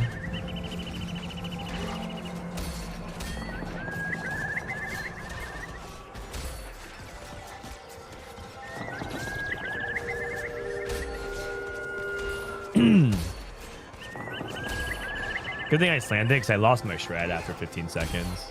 Fateless. All right, so I need Vi. I need Akali. Akali ties in a lot of these synergies. Interesting. Bronze for life. Bronze faux life. Frodan Rarin episode. Rarin. I like that guy. I haven't. Rarin's kind of like if you. Oh, this guy's just AFK. Rarin's like a really big YouTuber in Hearthstone, so he's actually like the biggest Hearthstone YouTuber. Dude, my Veigar actually has a ton of AP. It's not bad. Nidalee. What artifact is good with her? She's good with Flicker Blades. Lichbane's bad on Nidalee. Nidalee, Soraka. It's Nidalee, Soraka, and Zyra. Is Soraka okay with Lichbane? Yeah, Soraka's good with Lichbane. So I think I'll do that then. And then Zyra. Zyra's good with Blood Angel. She's very good with Blood Angel. Oh, no, she's not. She's very bad with Blood Angel. Wait, what? That makes no sense. How's that even possible? Why would Zyra be bad with Blood Angel? I don't understand. Brawler, Juggernaut. Target marked. Spryken. Where's the action? What is this? Full Deathblade? I guess Nidalee could hold Deathblade. I guess I'm just gonna reforge all the swords then. They made the item way sharper. Okay. It's just the changes. So this is probably better just for like immediate bronze for life. Beneath the soil. 6 EXP. That's just cheap. Nidalee. What does she want again? Nidalee wants Rage Blade, like JG or something. Nashers. Okay, so I have JG. I guess I could just reforge all this. Reforge. Oh, what the? Oh, what the? Holy cow, I am so good. What the heck? I'm a beast.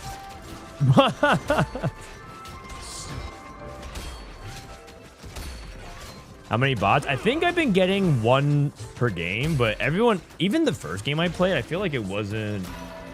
I think there were like no bots in my first game, but my second game, I think it was 1 bot, and I think there's 1 bot in this game. Target marked. All right, so Malphite's a flex spot because I have the bronze for life. I guess I could play any 5 cost I want here. Maybe I can also just slot in like Kennen or something. Oh, I guess I have Ezreal.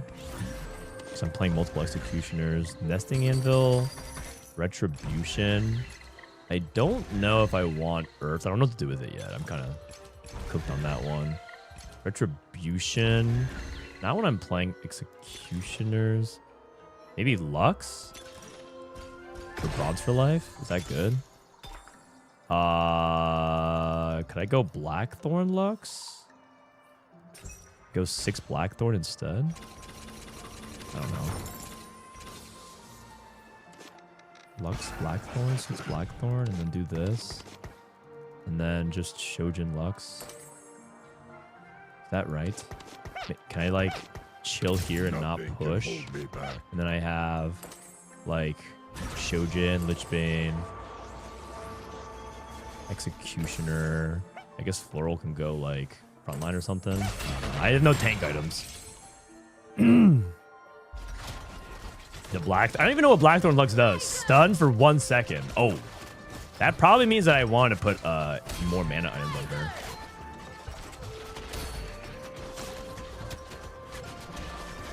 This glove probably has to be like a second tank item. So let me see. Can I make gold here? I can if I sell this guy and I buy. I have to sell both these 4 costs. Lux. Enough is enough. Activate 4. Oh, that's really good for bronze for life. Yo, that's nutty. Okay, I like that. I could do this. I mean, this is just a 2-star unit though.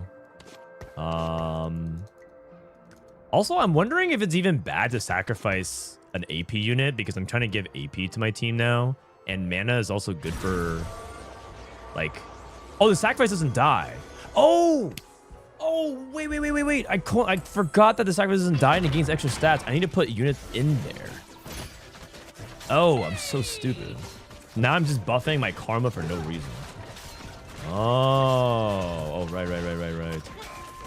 Okay, so now should I just, like, okay, putting Lux there is kind of troll, is it not? I guess I put a Zir there. It's actually kind of nuts. But like a Gnar or a Kennen, yeah, that makes more sense. Makes more sense. It feels like kind of troll to put a Zir there, but I guess better than nothing. Yunara could theoretically move around, so she probably benefits. I have Shred. I need a tank item. I have no tank items. Thieves' Gloves is probably acceptable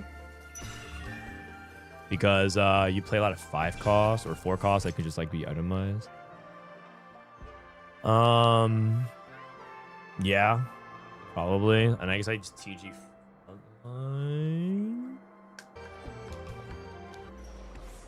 Vhagar gives damage amp. I feel like everyone gives damage amp. Yeah, this gives damage amp. This gives damage amp. This gives attack speed and AD. It's probably a little too troll to do this, but we'll see. He goes on frontline. Put on this guy because he's gonna get sold anyways. Okay, this is actually Giga Troll, is it not? I'm just... This Zir is just gonna get... whatever, it's fine. My Lux is not positioned correctly. Would you wall Blackthorn Lux? I mean, I was playing Bronze for Life, and my thought was if I get something like Inferno or Lunar or whatever, it's like an easy splash. So, and I also have like a quote flex spot for my normal Bronze for Life setup. But maybe I just play this and then... I mean, it doesn't feel that bad. Also, this Executioner bonus true damage bleed. It's kind of nice. I mean, Lux is doing some damage for sure. Inferno Juggernaut Man. That's good. That is good. I have this Malphite. Malphite can be played over this guy because it's just a brawler. So I guess it's... What does Floral do again? It's like mana, right? It's like totally not a tank item. I mean, 250 HP is not bad. But Floral is like... Yeah, you just get mana. So if anything, Floral wants to be on Lux. She said I have no tank items, so 250 HP is unironically kind of nice.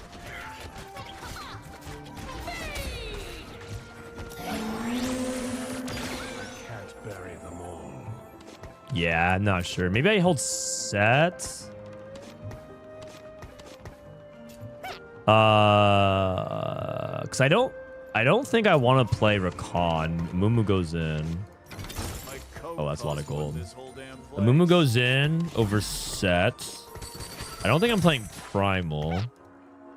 Oh, yeah, I am. Just kidding. That's why we're doing this entire setup. Question mark. I don't think I'm playing Fiddle. As Akali finally shows up. I mean, I just want to try the Nidalee version. Maybe this is not even the correct thing to do, but I just want to try it because they did buff Nidalee. Another tank item is nice.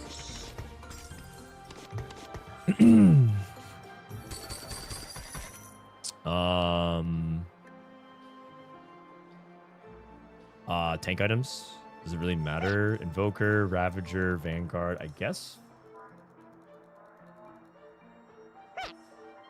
That anti-heal. I'm gonna be playing Inferno though. Force 4 killers. Gonna do this here.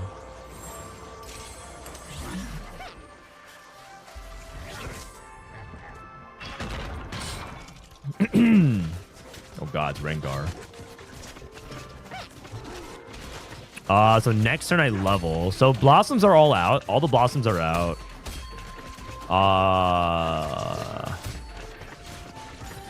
Zyra, Nidalee, Vian. Shit, I guess I could play a Loon if I want to play Fiddlesticks. I just sold that though. Ah, fuck! I rolled. Okay, whatever. It's fine. God damn it! I'm gonna eventually get that right. And then, Blessing of the Turtle.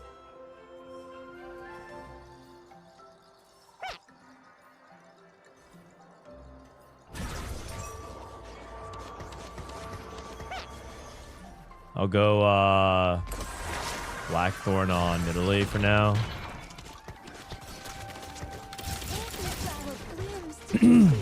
Turtle's like the safest. I'm assuming that like with Bronze for Life, you already have a lot of offense, so maybe just some defense would be nice.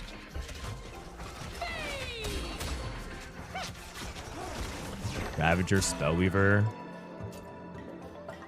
I guess a Loon could go in at 10.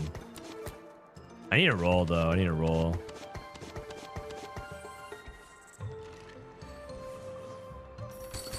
Kennen. So who goes in here? Maybe this guy just gets some stats here. I think I'm supposed to roll. Oh fuck! I pre-leveled. Oh, okay. Gain the Tiger buff. Sure. This guy. Vanguard Invoker. Azir, Primal Hunter, Mumu 2. Rage Blade. Shojin here.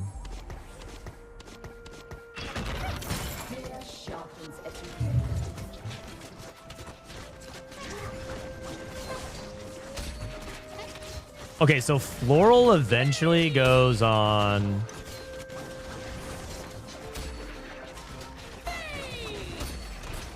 Okay, Nidalee. What's Nidalee even doing? She's just throwing spears. So I want her opposite side. So Lux and oh, I see. That's actually pretty nasty. So Lux. So Lux and Nidalee both hit corners. Because Nidalee's throwing the javelin, right? Death Cap. I kind of need a real tank item for Malphite. Bramble on this girl sounds good. Is Bramble even popular? I think there's a Rengar player. Yeah. It's actually really only good against one guy. But just Floral is like not that good. I'm pretty sure Floral goes on. What? It's another set of Nidalees.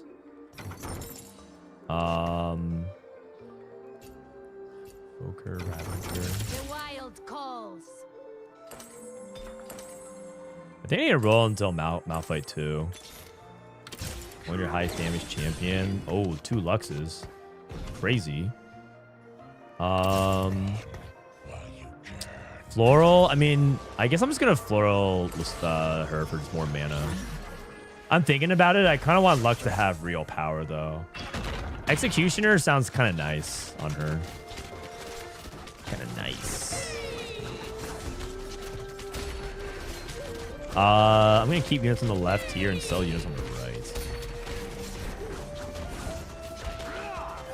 I'm fairly certain leveling to 10 and playing a frontline unit is probably just better than playing +1 Spellweaver. I already have so much backliner. So I feel like this Loon is actually not that good. Oh, I just level for Kennen. What am I talking about? Isn't Kennen just best here or no? Because it's actually way better so I can get the bleeds going. Warwick over Vhagar. Whoa! Wait a second. You genius.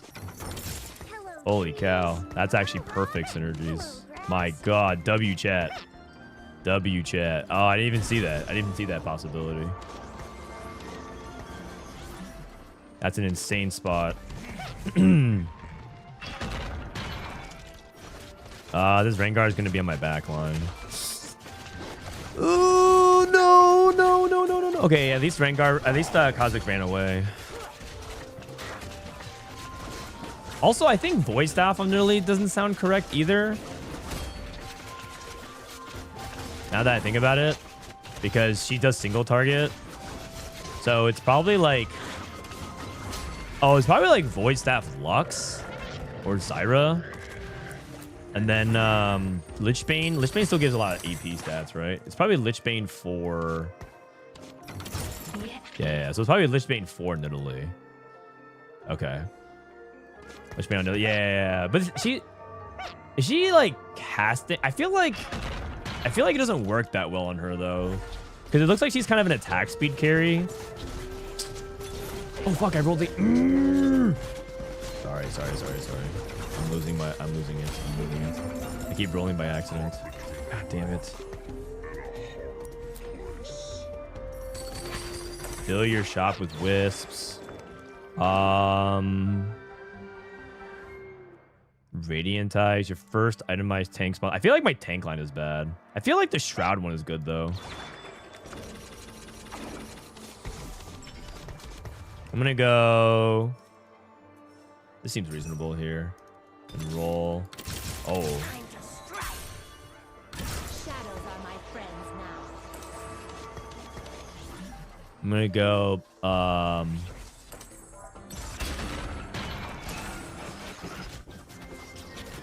I sacrificed my cannon because I didn't have the Blackthorn emblem on him. Oh, God.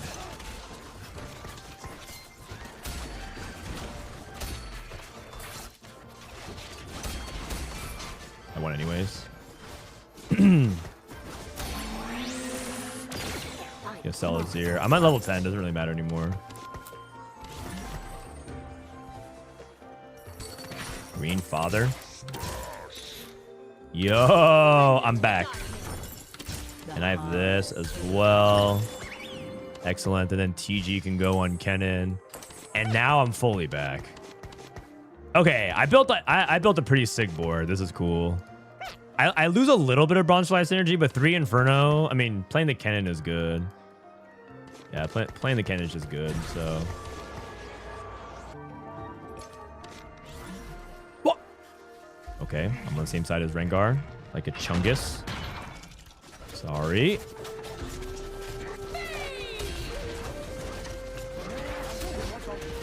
I don't know if I can beat this. 217 takedowns. I feel like this guy just wins the game. Unrivaled is like kind of hard to beat. Maybe I can go Nidalee 3.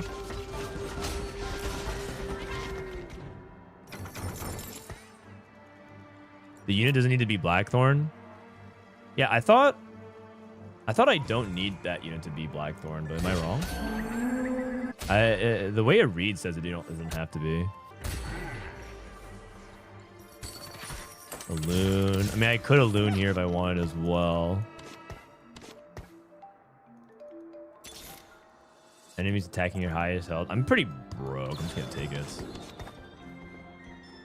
I can face the same guys again. I rolled. Won't have his die hard.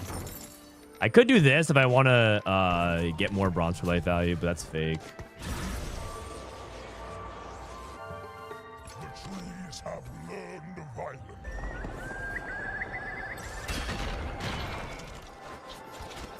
Maybe it's supposed to be like remove Blackthorn. Maybe it's like remove Blackthorn. No, I think it's positioning diff. That's what it is. Okay, lost. How do I beat this unrivaled guy? Can I even beat him? I don't know if I can. Edge of Knight.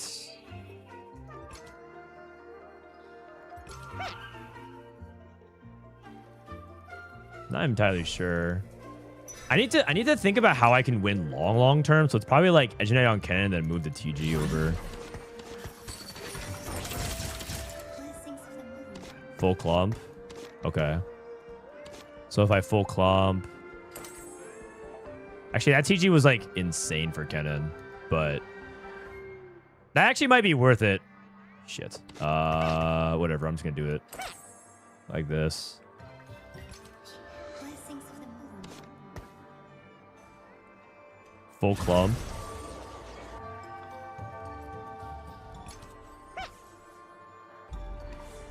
TG Amumu. Oh wait. Rengar is just going straight to my back line.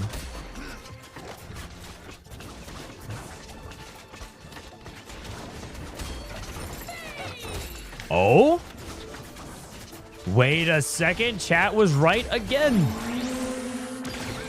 Okay, so how do I... So I need to roll for a charm every single turn, right?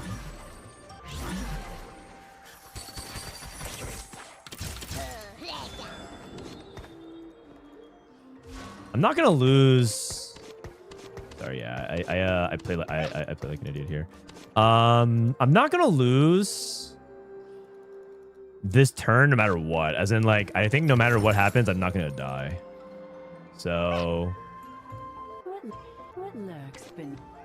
What lurks beneath the soil? What lurks beneath the soil?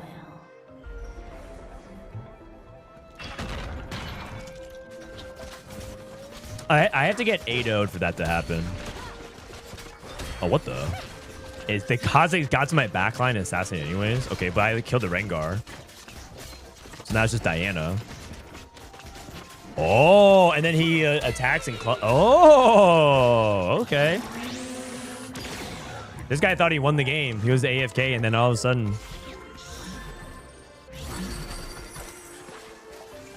Edge of Night the Lux.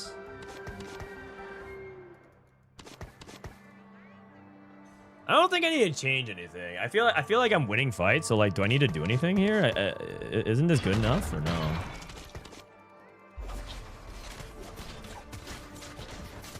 I feel like my synergies are sick.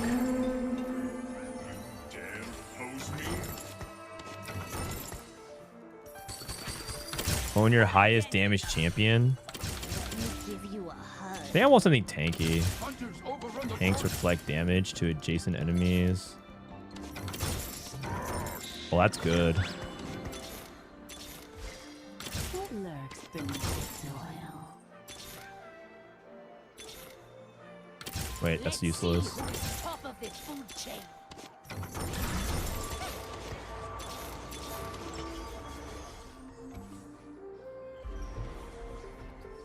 I'll go Giant Slayer on Kennen.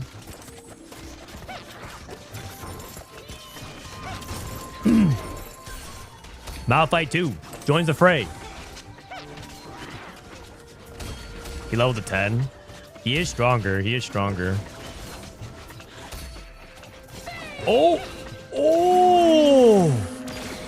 Okay, I feel like Kennen should take Blackthorn as well. I feel like I should just itemize Kennen too. So I think it's like Kennen can take Blackthorn. Blackthorn gains a bunch of damage amp, and then it's like, yeah, and then after that it doesn't really matter, right? Combat charm, tanks reduce instances of damage. I don't think I can double roll here anymore. Oh wait, I have a wait, I can. I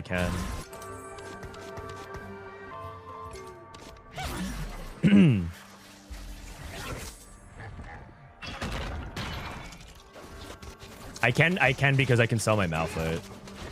This is the last fight, so I'm just gonna put this vest here. Oh, Malphite hang in there.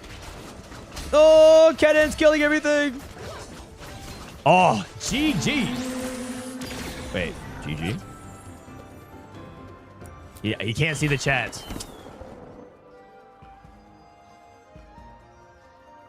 Damn. Well, there goes my victory lap over him. That was a really cool game. Really cool game. Bronze for life. Blackthorn Lux. Stunning enemies. Clumping. Thanks, chat, for the assist. Appreciate that one. There's a positioning diff. Oh, I completed my placement, so I'm in silver now. Ha ha. All the people who are laughing at me for being in bronze, where you at now? High elo? I mean, silver's pretty good. Where's all these other people? Emily Wang's in iron. Joe Bookmark in gold. Oh, wow. That guy's playing infinite PvE. Riveting's in silver. Nuge in silver. There's some good players in silver and gold, man. Ranked is kind of nice. I'm not going to lie. I kind of hope they don't take it down, but I know that they probably will. Slash marker. Bronze for life. Lux. Anti-Rengar. Kha'Zix tech. Bronze for life. Lux.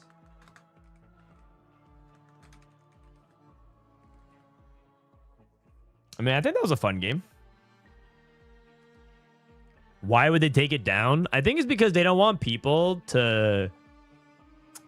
Like, they don't want people to quit the set because they already hit their rank that they want. Like, some people... Like, they don't want ranked on PBE because I don't think they want, like, PB... Like, the content to be exhausted. What's the point of putting it for 3 days? To test the system.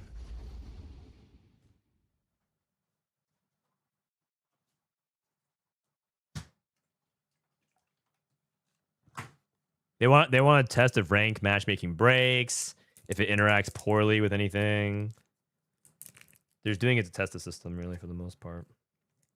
And gather some data. CNGLZ. Godlike. Oh, that's another CN streamer.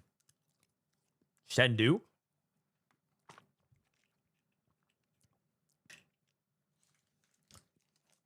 Okay, I don't think there's any bots left. Maybe Ice Cream Stork.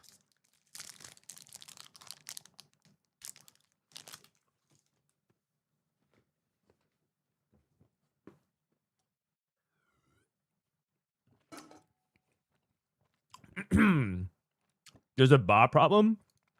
I'm not gonna lie. I don't feel like that bot problem is very prominent right now, but maybe it is.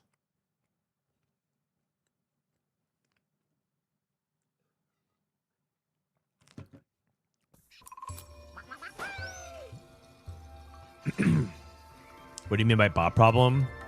They introduced a system where if you are below platinum, you are going to likely to queue with bots to help people like introduce their way into TFT, not, you know, just help people get to a higher rank.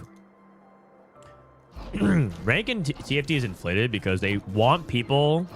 Research has found that people generally are much happier when they're getting pushed to like Apex rank, like plat and gold, even if that's not like a correct bell curve distribution. On average, if you play enough games in TFT, you should be pushed to around gold. But then ranks are meaningless? Not necessarily. It's just that we have an overrepresentation. Basically, like a lot of players who are bronze and silver might be like gold when they're really bronze and silver, and a lot of plats are probably gold. And then like that's basically where it kind of stops. Like there might be like a little bit more emerald. They're just making the they're trying to raise up the poor class and bring them up a little. I totally forgot that. They're trying to bring up the poor class and make them into the middle class. You see this cake? If you really think about it. God damn, I'm sexy. God damn, I'm sexy.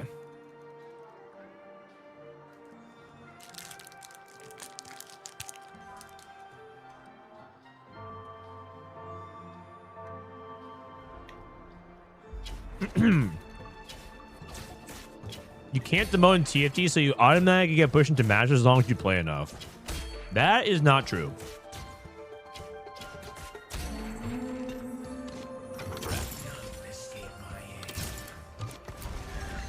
That is not true.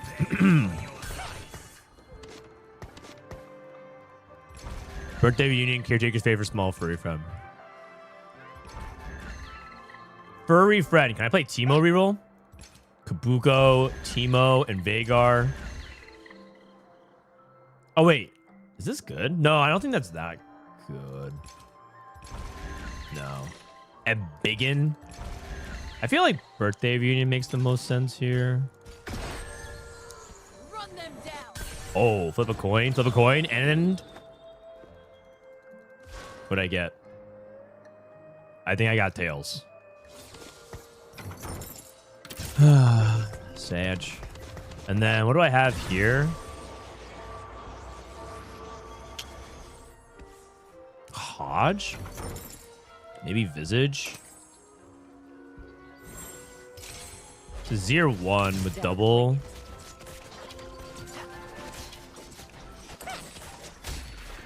Maybe like Aphelios Juggernauts? Or is it Aphelios Vanguards or Aphelios Juggernauts? I guess Rakan goes into both, so maybe not that big of a deal. It's Vanguard? Yeah. I'm guessing it's it because I have Rapid Fire. I have Rakan too? I do.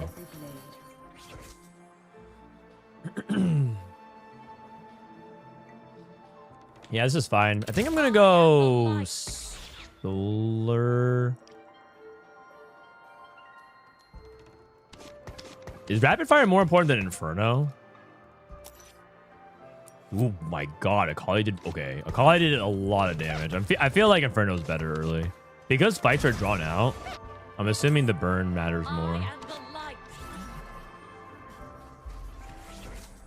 I know lifelong gold, plat players, and TFT, they refuse to learn anything more than the basic and just like the Gamba for cool units. Based.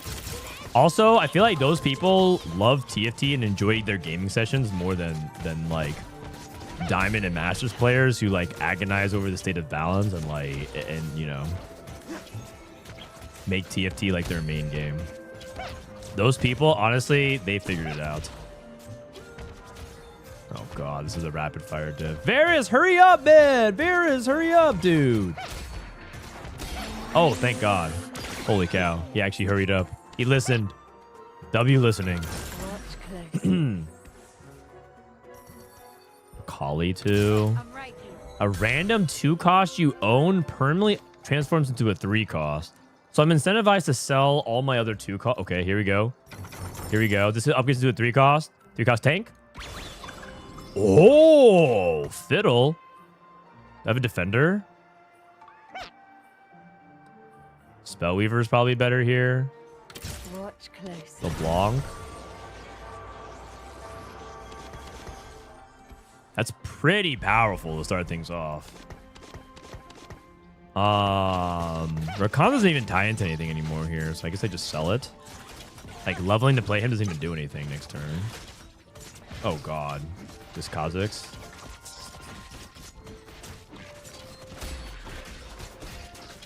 The thing is, he can't answer my Fiddlesticks, so...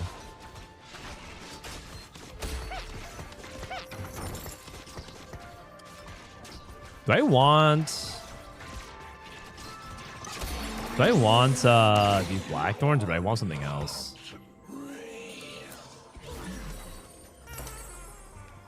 I need a defender. I have an open glove. Glove could be anything.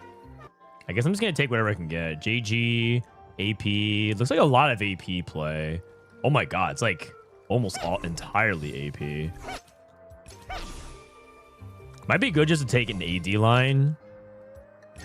Just to get out of the contesting situation here. There's one AD player. I guess I'm going IE on Varus.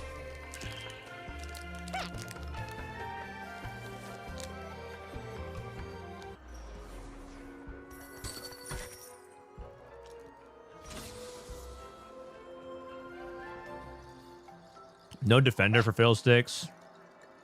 I can play Warwick plus this guy.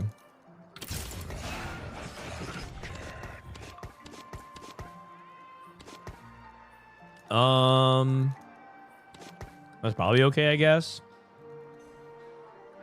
You can go IE here. I mean, kind of sucks that I can't activate. I think I win. It's 5 versus 4. I'd be surprised if I lost. I just like if I don't have to commit to AD, I don't want to, but at the same time, just because I feel like I have Fiddlesticks too, which is not exactly an AD line. But at the same time, 2, 3, 4, 5, 6, 7, that's 19. But at the same time, can I pull into Caitlyn pair? Is she good with IE?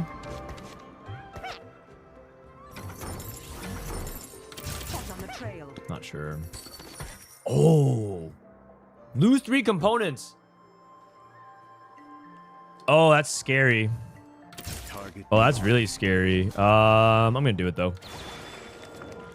I lost my frontline item.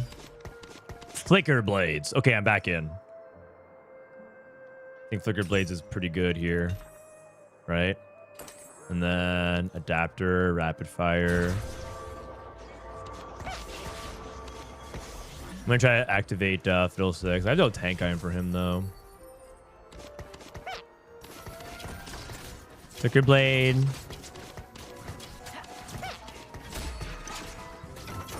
That's really bad. You lost 4 components. I lost 3 components.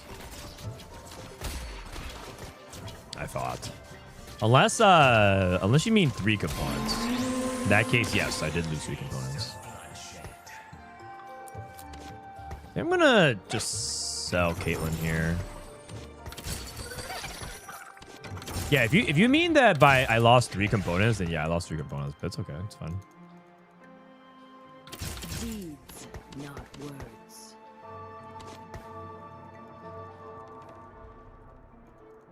Isn't that charm negative value gold-wise? It can be. If you miss. Just don't miss. Rengar, Vi. Sell.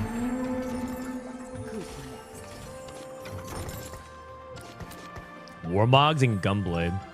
Okay, so Aphelios. Is he good with Flicker Blade? Let me see. He's terrible with Flicker Blade. Uh-oh. So who's the good Flicker Blade holder then? It's gotta be Warmogs here for sure. Oh no. Oh no. Who's a good Flicker Blade holder?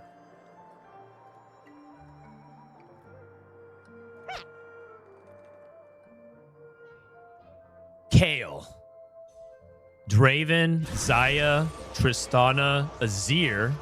Okay, wait, Azir kind of brings me back. Then I can go Gunblade here then, no problem. Gunblade seems fine. I'm winning this fight anyways. I should have slammed sword first.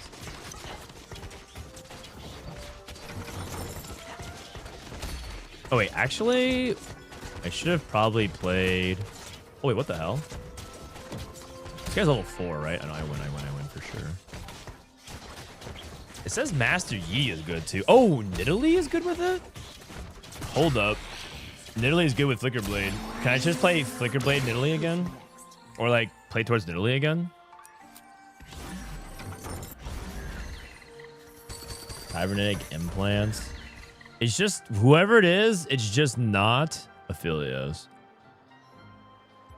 I can go cybernetic implants and go like I can go Draven Fast 9.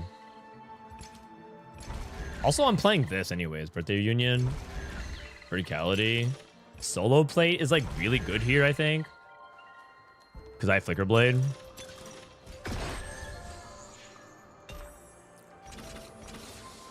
Got 3 Ravager.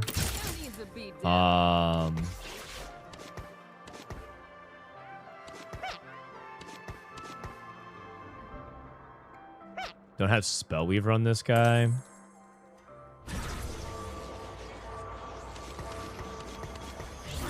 And then I go... Is Draven good with IE?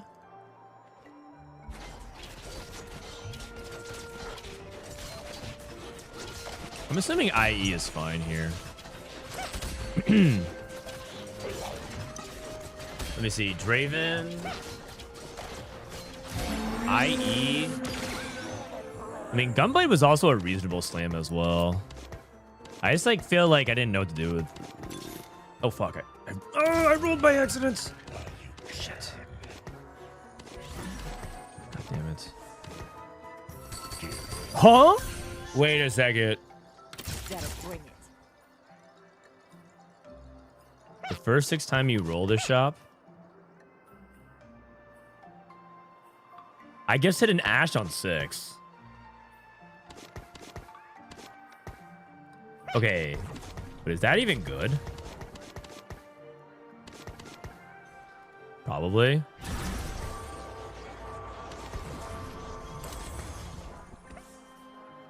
Vanguard Invoker.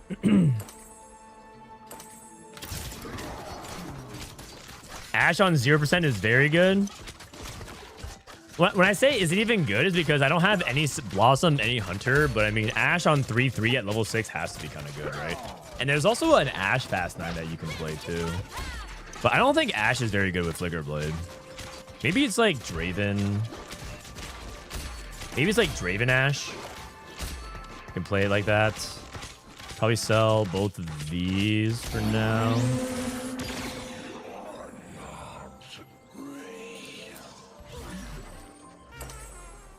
Is the shop bugged? No, it's just odds from Inferno. Oh my god. Inferno is so crazy if you can build it on early.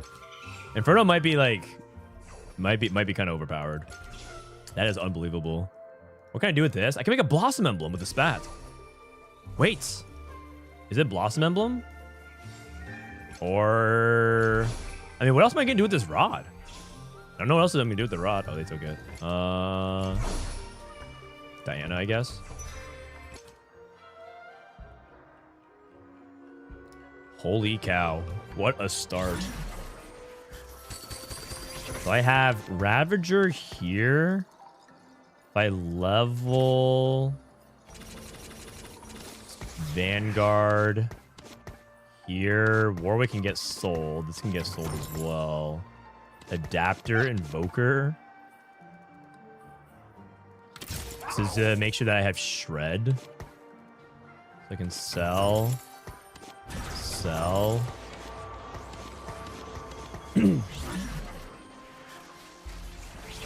Seems solid to me. Oh crap, I'm on the same side as Rengar. Thankfully Rengar sticks on the same target though.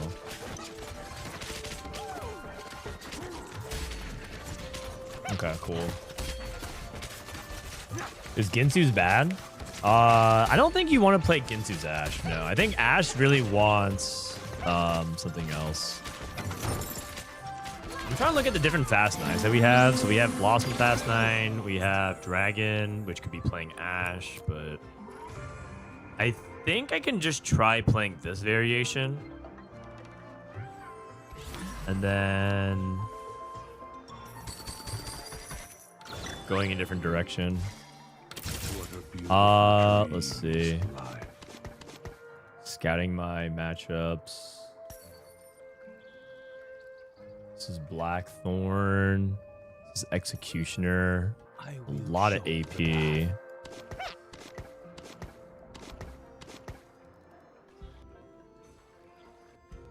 I will show you the path.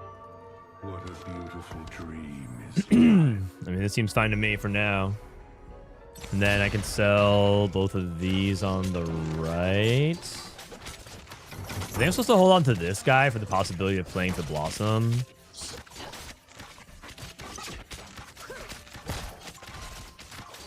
Can you ban least bannable chatter? I mean, what's in it for me, man? What do I get? I get -1 viewer. What's the pitch? What's the pitch? Philios and Fiddlesticks. This is a Hunter. So this could be my next unit. Ravager Vanguard. I mean, my synergies look kind of nice. I will say that some of my units are fake, though. Like, I don't even feel like Ravager's, like, that good. Sivir's a better Hunter than Tristana. Can sell this. Not playing Aphelios because we found out that Flicker Blade Aphelios is terrible. I have double Stone Plate. I officially have too many AP items, so maybe this actually makes sense for Blossom then. Dragon on 7. Ash Dragon.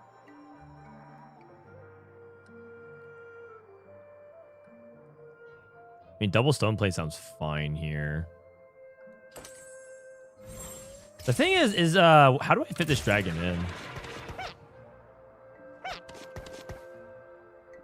It's looking like Flicker Blade, IE, Hodge, and then Death Cap on this guy. That's what it looks like right now. Where's the action?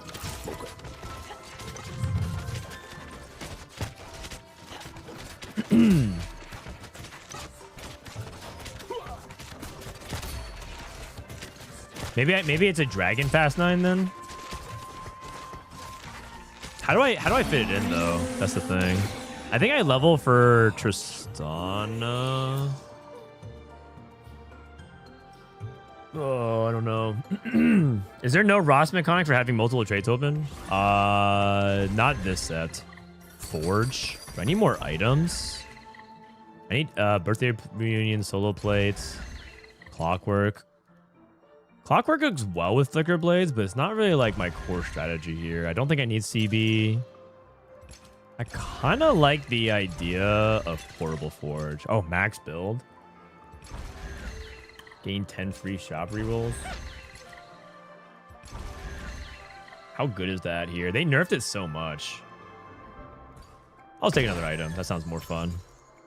Double Flicker Blades. Oh, wait, Fish Bones. Is that actually good? Flicker Blades, Fish Bones.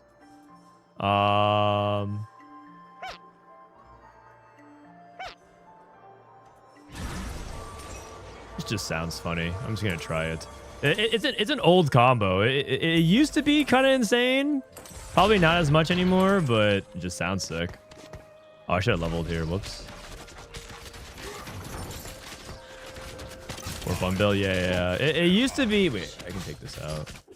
It used to be really insane, and it's probably less so now, but I mean, you gotta try stuff out, right?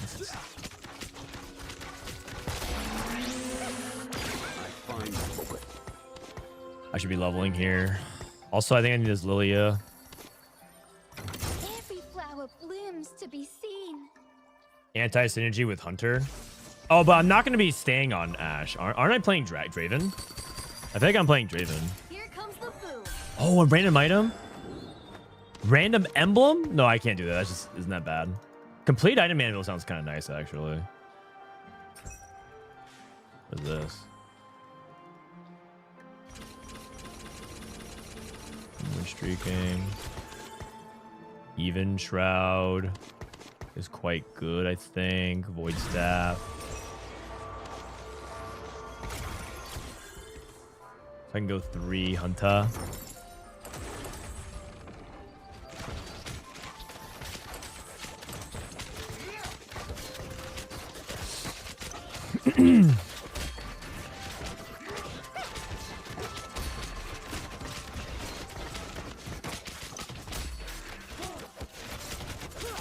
Did I lose this fight? I lose this fight. I might have gotten weaker.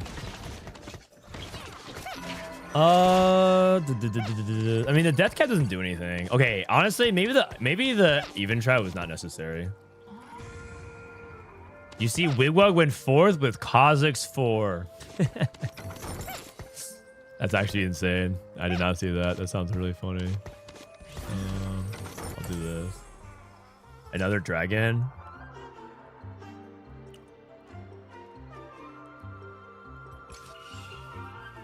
I'm basically playing Dragon Fast 9, right?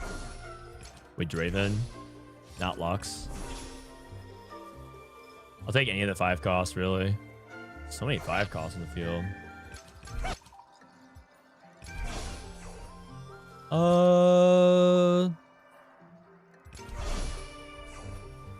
Take a Loon, I guess. It's Luna. I can just play that immediately.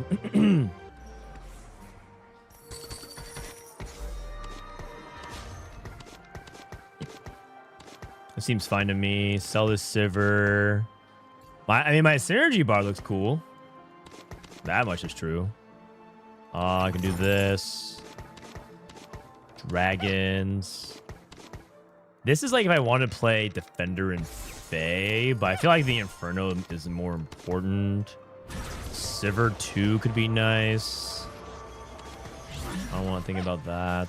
This should probably be on the left side.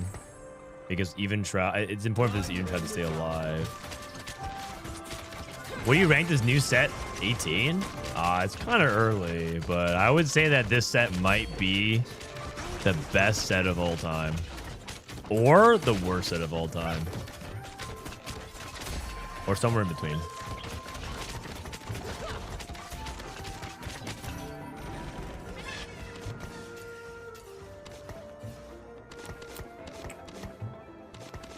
The issue with going fast 9 here, actually no, this should be fine. Oh, this is it. This is it. I wanted this guy. Deals 8,000 damage is good. Cast 8 times. Cast 5 times. I think the raw gold count is good. Burn and wound enemies.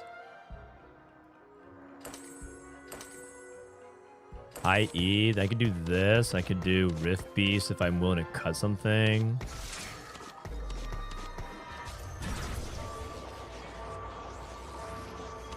Can do this, it's fine. Hunter.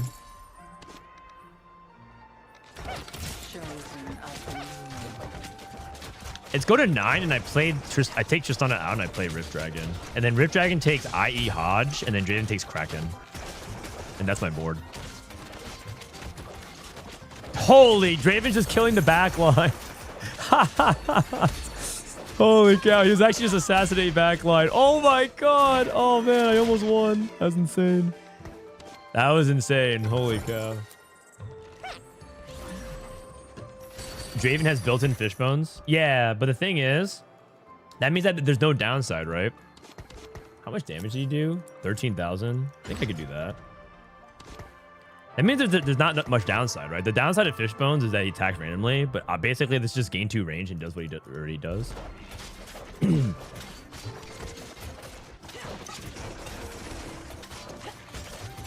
Oh fuck, I rolled. Shit. Oh, I need to stop doing that. Really bad habit. Really, really bad habit.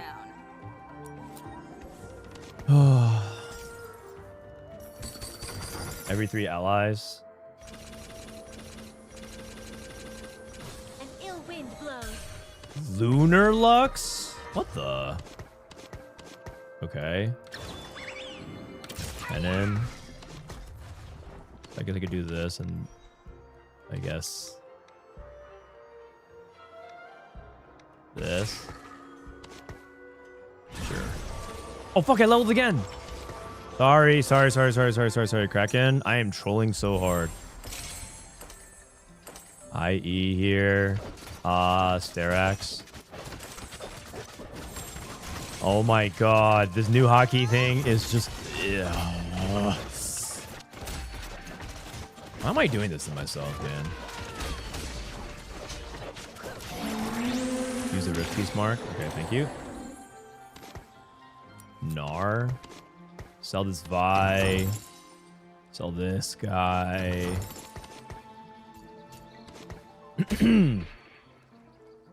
Raven's attacking another board. Wait, I only did 4,700. Uh-oh. This can go here, and Kennen can take this. No Executioner. I feel like I should be rolling. Sure.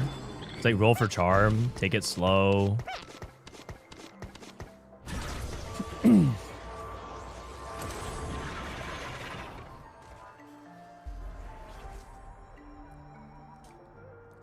I mean, this seems fine enough, right?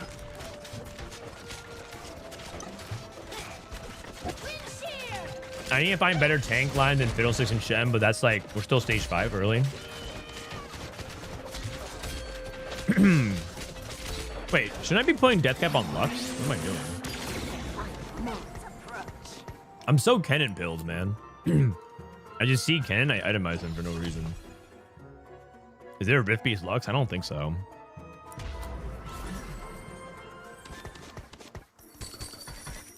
Floral Fatalis. So this could be... This is my flex spot, right?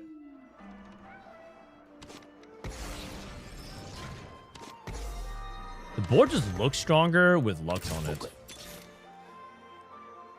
After 8 seconds, increase the Lunar's effect.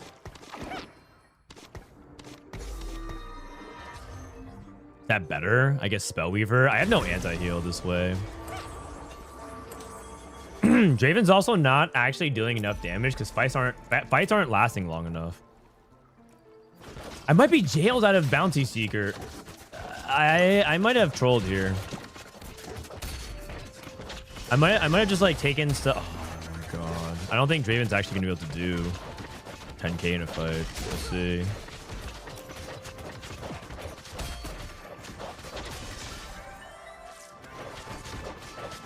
Oh no! Oh no! I'm Javen jailed. Oh my god! I'm too strong. Yeah, I'm too strong. Everything's dying too fast. I'm spreading out too much damage.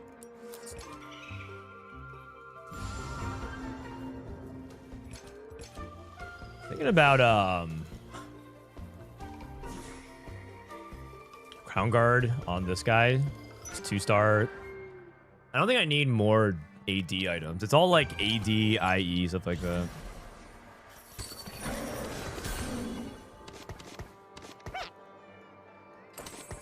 This is so troll. I can't believe I somehow wandered. I should. Okay, it's a good lesson. This is a good lesson. I roll for charm. Attack speed and damage. Raven, I guess. Ivern. I feel like my level 9 is just Soraka.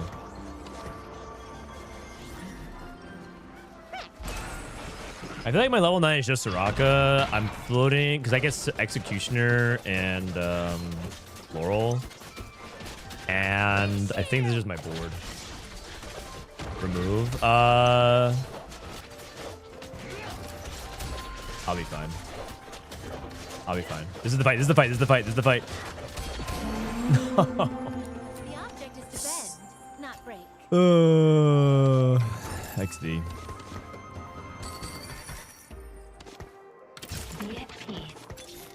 Gain a temporary emblem of your most active trait. So that'll give me a Lunar. This is cool. Oh, 2-star Alune.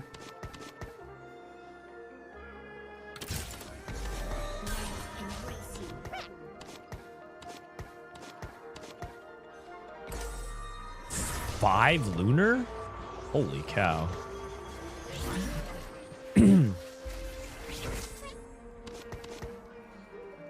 Maybe it was Sunfire then, so that way I can kind of drop. Oh, you know what it is? It might be drop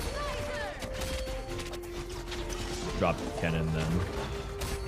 What the heck just happened? It's RE3! Oh my god. Alright, I guess I lose. That's not good. Max build. Oh, I see. I see. So we're back to problematic augments. And he bought. Okay, you know what it is? He just got like a ton of econ out of nowhere, and then just like, yeah. Look at his augments. Yeah. What happened to my boy? I just got one shot, man.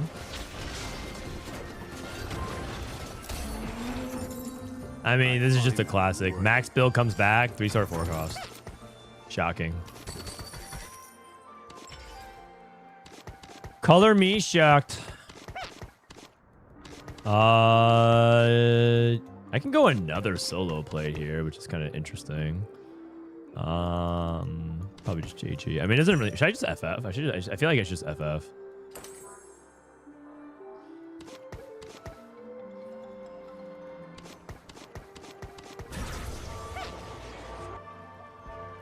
He's going for set 3 as well. He still has his duplicator on his bench. He's going for set 3.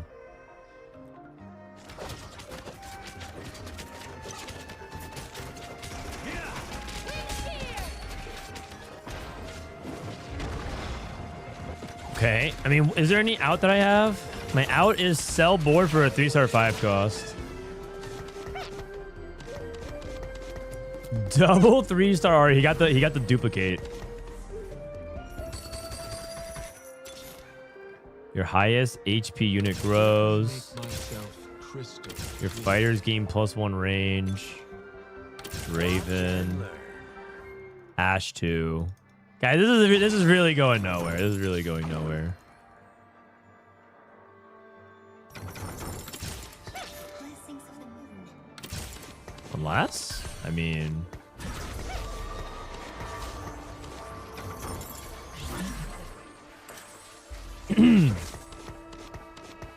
maybe, possibly. I think this is my last chance. I'm going to go down to 1 life after this.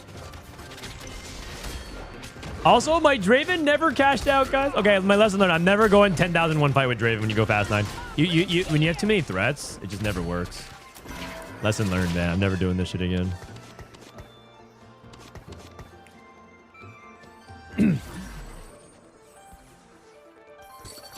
All right. Just gonna take this.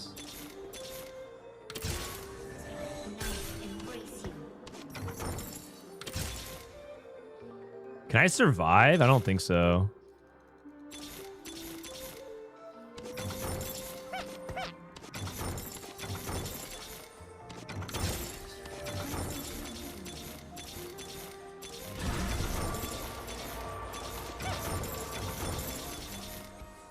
Oh, that's okay.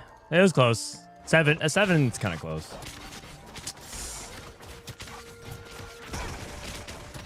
Hey, not bad for an old guy though. That roll speed was kind of good, right? 90 HP win. Absolutely crushed everyone. It was a good try. A loon 3. I think I sold on a loon on the way up. Or did I hold? No, I think I held every loon. Promoted to silver 2. Not bad. Silver 2 is pretty good. Silver 2.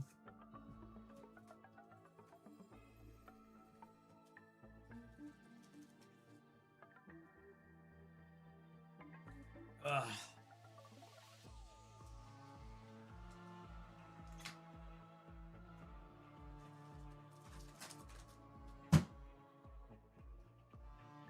Are you playing with people through Discord? No, there's no. You can't. There's no normal queue. Right now, there's only ranked queue at the moment. But, you know, maybe you can queue with other people. I could, like, queue. Let's see. Maybe Emily's online. Maybe me and Emily can queue together.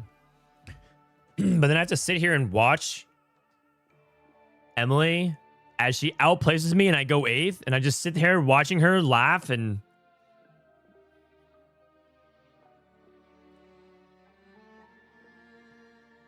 click all the 4 fun augments and outplace me.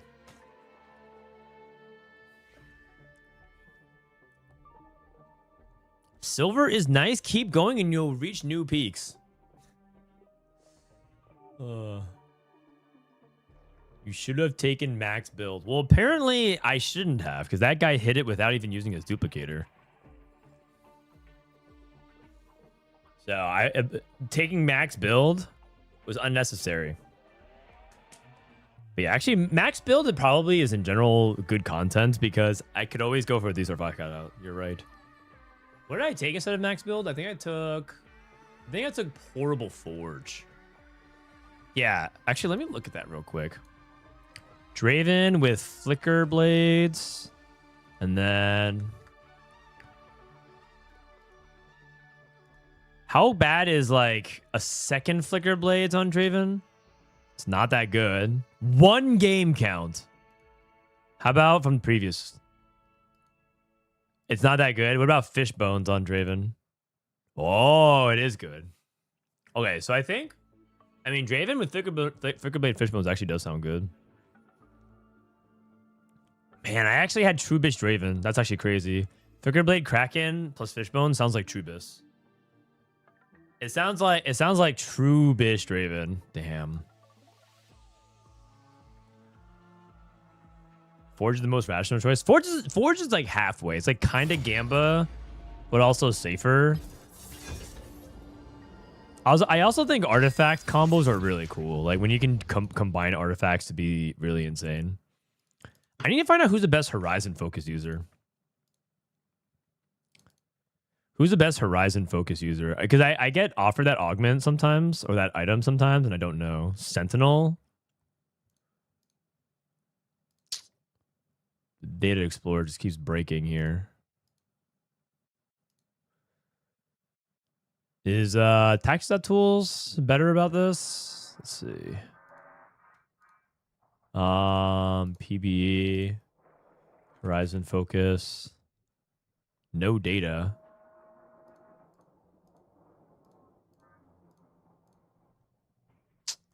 No. Horizon Focus.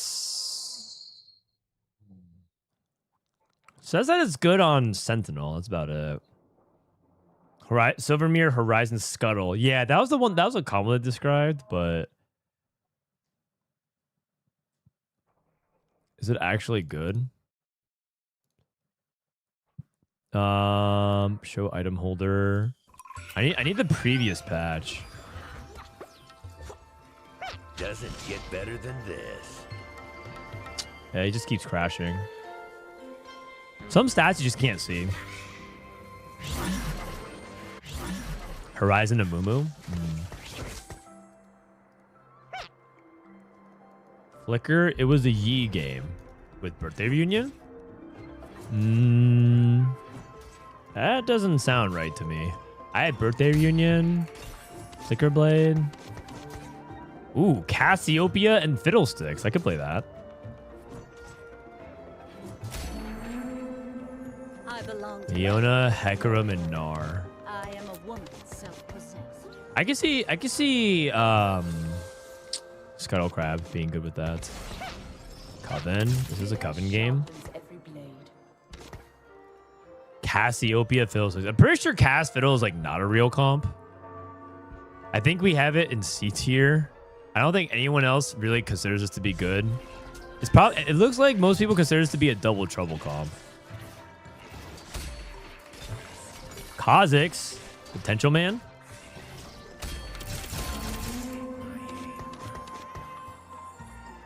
Leona is minus 0.93 with 115. Okay, good to know. Good to know.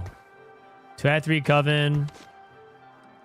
5, 6, 7, 8, 9, 10.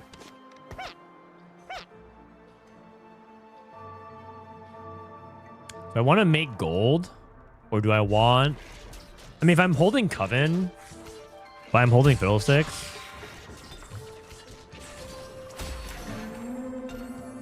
You lack strategic foresight. I'll try it. I'll see if I can pull off a Coven game. Crafting, Iron Assets. None of these are particularly good. Quick Streaks, Flame On. They did buff this. Gain 2 EXP. That's positive. I definitely do not have a win streak going. So I feel like I'm supposed to just sell. Fear not the sun. Why is this guy... Oh, he got a champion duplicator. Why is this guy at 97 all of a sudden? Archangels? What's Cassiopeia Abyss? Guy's playing Coven. Front rowing everything.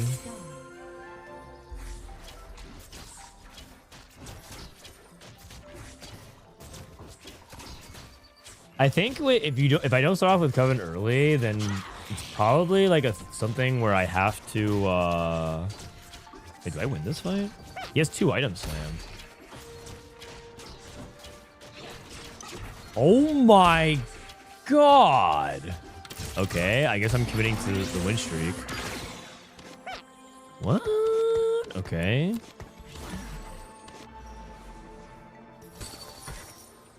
That's insane. Target marked. 2 out of 3 Inferno, Coven. What on earth? Should I be double leveling here? I could play 4 Defender. Because I'm trying to play for streak, right? No, this guy leveled to 5. And his board, he has 4 upgrades. What the? This guy has Cogmaw too. Okay, you know what? I'm just losing. What? What? What the hell is going on here, man? Oh my god.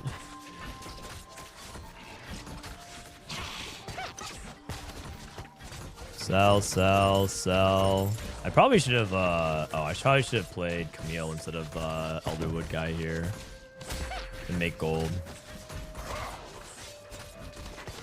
I think I'm supposed to still try to see if I can play Coven. I can't sell this, so it's -1 gold. Okay, but if I buy the shop, I'll just pretend like I didn't lose gold. What does your augment do? You gain twice as much progress towards win streak and lose streaks. So basically, I build streak faster. Twice as fast, some would say. Gold. I got Coven back. Still 2 out of 3. I feel like I should just sell everything. I'm just trying to, now that I lost, I think it's like important that I just keep losing here. Trying to halfway this is probably not the smartest.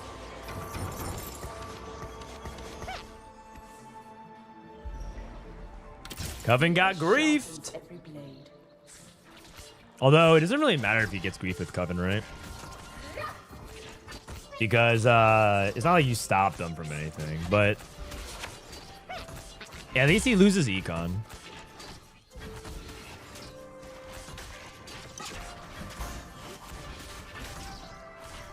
Wait, my board is like pretty competitive. What's going on here?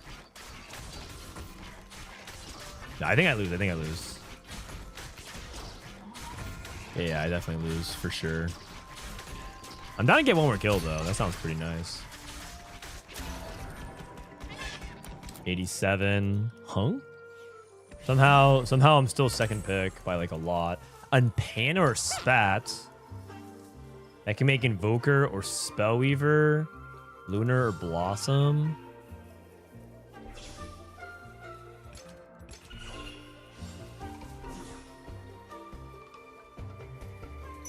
That sounds good. I mean, this sounds like the most fun. You can cook the most things here. Lunar versus a Blossom Emblem. I mean, I'll think about something. What's another really powerful spat?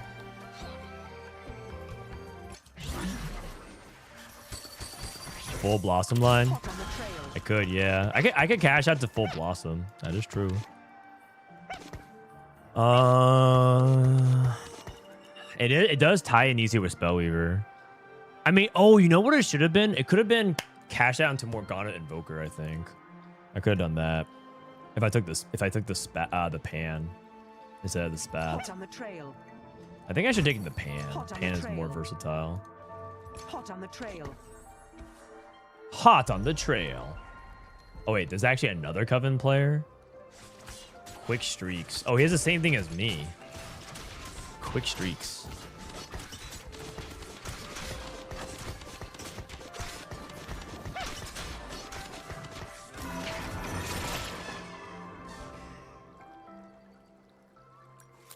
What else can I do here besides Blossom? I could do Elderwood.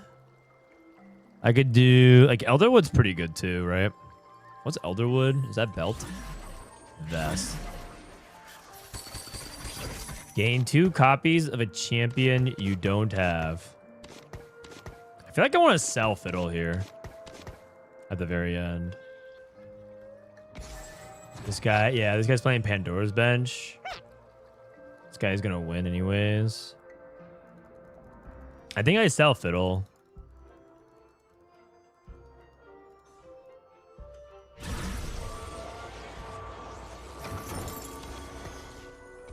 Oh! Shit. I did not realize it worked that way. Okay, yeah, sorry. No, it makes sense it goes away, but I was gonna buy it after the round started. So I guess I just lost 2 gold. Wait, does that thing cost 2 gold or 4 gold? Actually, it might cost 4 gold. As soon as I said it, I'm like, that doesn't sound right. Is this augment busted? It's a lot of gold loss with this streak. Yeah, I don't know. It costs 4? Okay, so I didn't lose anything then. Oh, nice. Nice. Okay, so now I level. MTFT PBE. Continuing gathering essence. Level. All discord. I got this. Fear not the sunless sky. Juggernaut. Sharpens every blade.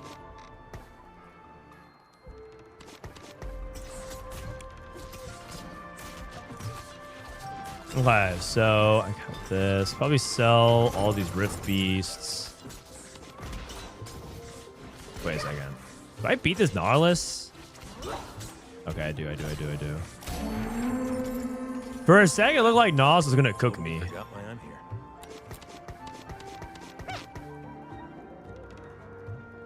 I could try Morgana. Morgana seems reasonable. I should have kept the pebbles then. It's okay, I'll come back for it.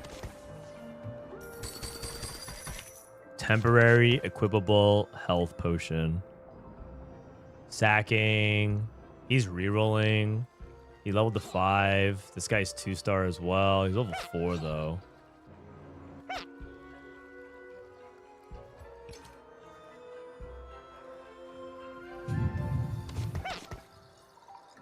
Let's see. You and I learned this now. I got Teemo here. Level 6. I have good items for Morgana. I have Archangels. Sunfire. This can be a Invoker Emblem. I think I need item components, the big thing. Level 6. I always 6 out of 85. 60. What's that? What's like the good cash out? I think it's 275.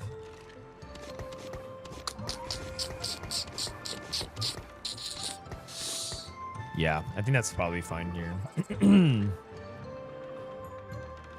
Okay. Why does it feel like everyone's trying to Q snipe each other? I don't get the impression that's the case. Okay, Money Hungry is better upside than Gain 21, but Gain 21 is more gold. I think it's fine to skip this. This is Advanced Loan Plus. I think I'll just take Money Hungry. I think like it pays off more over time. 375 looks like the win out one. Yeah, I agree with that. I agree with that one. This can be out here. 2 out of 3 Hunter, Ravager. Play another Spellweaver. You never know. This is more. There's more Blossom as well, which is nice. This guy has solo plates. Should be okay. Lose against this guy. So I have this Blossom set up, which is good. I can also play 3 Blossom, 3 Coven. The thing is, I kind of need a 4th Coven, right? I need that at least. I feel like I can't really get much Coven going. I'm probably going to lose. I can lose up to 4 more, I think. I don't think I can lose more than that. Maybe at 20 HP. This looks like it's going to be like a 100 something cash outs, which is probably not that good. Farming a few 85s. Yeah, even getting the Elise would have been really nice here. All right, I'll try. Where's the Morgana board? Morgana. Do I have it anywhere?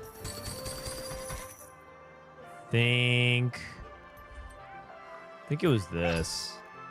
Again, Rams 2-star, 2-cost champion. Warwick 2. Helps me stabilize a little bit of HP. I'm gonna do this. I'm gonna clear this and then paste this team and write Morgana Cash. Morgana Cash.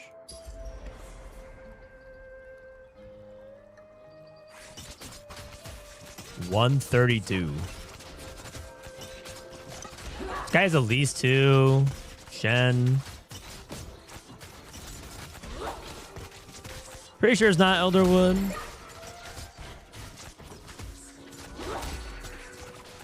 Might be able to kill one more here. Oh, nice. That's really good. Okay. I need more Ghana here. It's really big. 103. What's the break point after 100? Is it 125? No more Ghana. I think I take this guy then. If not, I think I take this guy.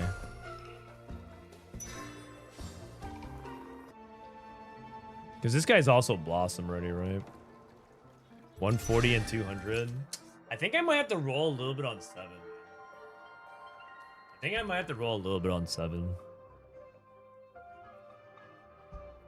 How much can you realistically cover and cash out without loss streaking? It's not really necessarily just about loss streaking. It's like you also are playing for good losses.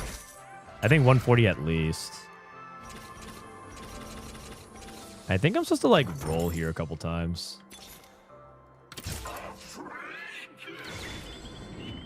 Alderwood guy.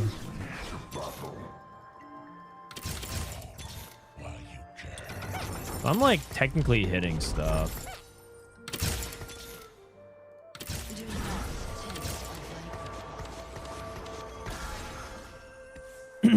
For Coven. Can sell Warwick.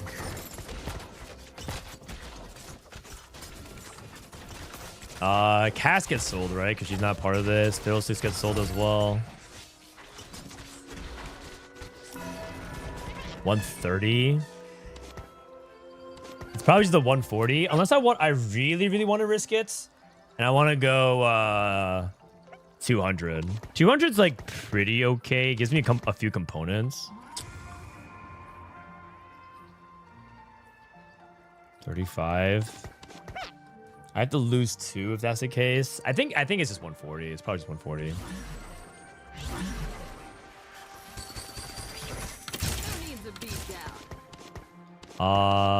This is nothing right here. Vanguard, 2 Vanguards, Brambleback, Ravagers, Juggernaut, 2/3 Rift Beasts, 16 loss streak, guy. I have a 16 loss streak. Oh my god, that's actually too funny, man. 16 loss streak. I can't. Wait, I'm queuing to this guy again? Oh, it's the end of the stage. How is this guy at 59? What? Insanity.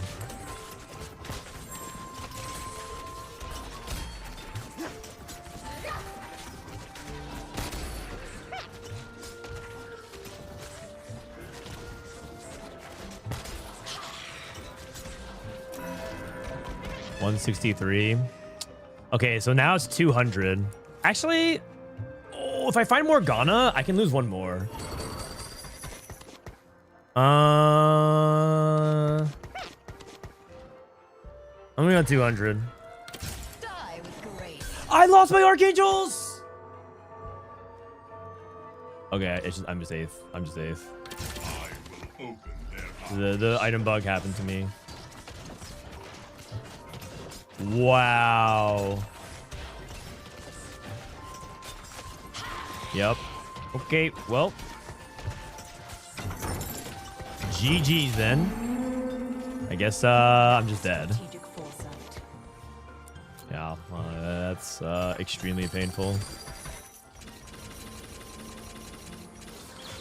Do not tempt a viper. What can I do here? Gonna All the world. red buff. Can go here. Warmogs. Bramble. Yeah. I am super dead. It's not even funny. I just lost full item.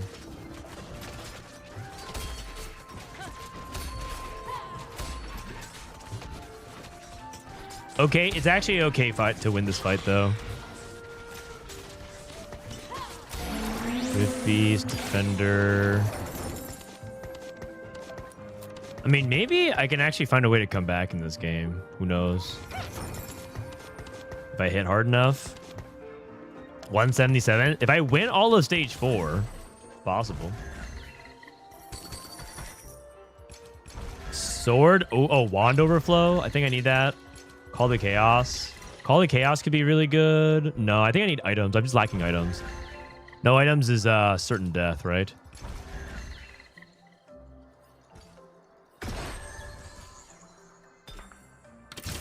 Roll. All the world. Nope. Roll. Oh. Morgana 2. This can be... I guess I could drop Caitlyn and play this instead.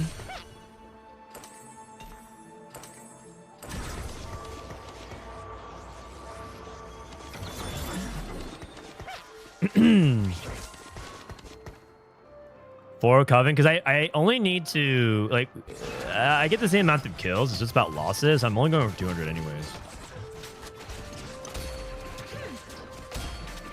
What does this make? This makes Spellweaver Emblem. I could do that and cut Fiddlesticks. I sold Fiddlesticks. Okay, isn't my spot actually kind of fine? I feel like I actually kind of recovered nicely here. And if I just play, what's his name over Cassio, it would be fine. Pebbles. If I play Pebbles here. Oh. Hello, trees. Hello, rock. 2 out of 3 Blackthorn. Fifth Beast, Defender. Spellweaver. I mean, I'm pretty strong. I hit... Oh, man, my roll down was so good. My roll down was so good. And then, like, this is good. Oh, it's actually sad. I think I could actually... I feel like I high rolled hard enough to even win this game. On my roll down. Gotta push. Yeah, I gotta push for sure. For sure. I think I'm going to just cash out 200 here and then stop. Unless I want to, like, go super all in and try to play for a 275. That means I have to win another 5 rounds. Times 2. 8, 60. I have to win another 5 rounds in a row. That's pretty unlikely. I think I just take the 200 and go. I mean, that's not 100% true. I could also, like, win 3 and lose right afterwards. Alune. I'm not even last pick. That's crazy. I'm not even last pick. Kennen. Oh, I got a Lune. Wait, I think I'm fully back. That's a spark? That's a spark? Hold up. Push Coven? No. No, I refuse.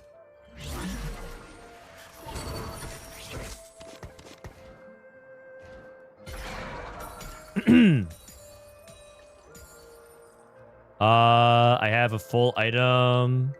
That's probably good enough. This goes in. This goes in.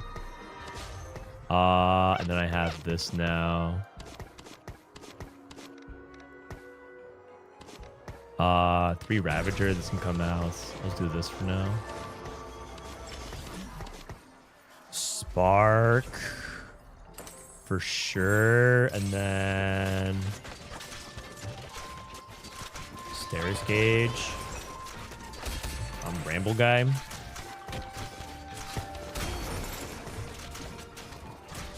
Badge. Cashing out 200. Can sell this, sell this. Who's the other Vanguard? Oh, it's... Wait, do we play 4 Vanguard? Oh, you do play 4 Vanguard. That's why you're holding on to that, Karum. I feel like this is only a luxury once you hit Taric, though. I'm actually looking for a tier, so I can go for Invoker Emblem. I can go Invoker on... Maybe Lune or something like that. Wait, it's not an 8th. Isn't that actually really good? Oh. And then I can Rift Beast. Probably this guy as a tank.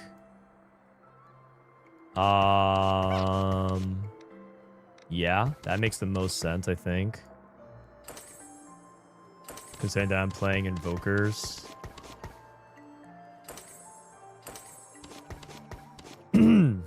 All right, I think we're back. Could sell Cassio. A Mumu. Let me give you a hug. Oh man, if I had Archangels and I can go for a third item on Bramble, wouldn't my spot be so good actually?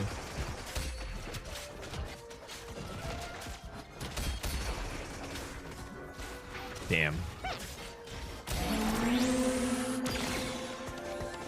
Right about the Morgana? Yeah, I should. You're right. You are right. Another Morgana.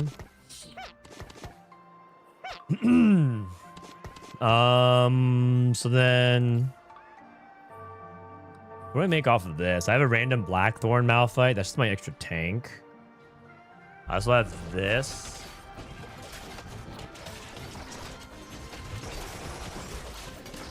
Fiddlesticks. Primal Juggernaut. This is also solid as well. This can become Executioner Emblem, Primal Emblem, Ravager. Allies gain, that's fine. I think I'm gonna go Invoker here. Quicksilver is fine. Yeah, okay. Reforge. Invoker Emblem, red buff.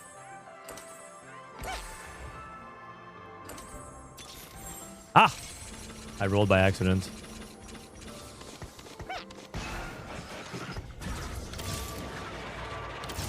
Defender seems fine here. Dragon. Can sell this. Wait,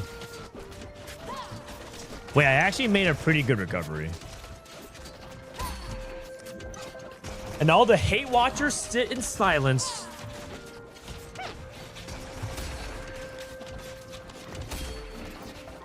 Man, it's real quiet from the peanut gallery. You know what? You cooked here. I did, man. Someone cooked here, and it was me. They put more traits this set. They made a lot more triple traded low cost units. 3, 2 training dummies is good. Yeah, that's just good. And then Blackthorn, Coven, Spriken. A Mumu. I don't think I'm playing any summoners here, so I don't think Zyra makes the cut. This guy just AFK'd. Okay.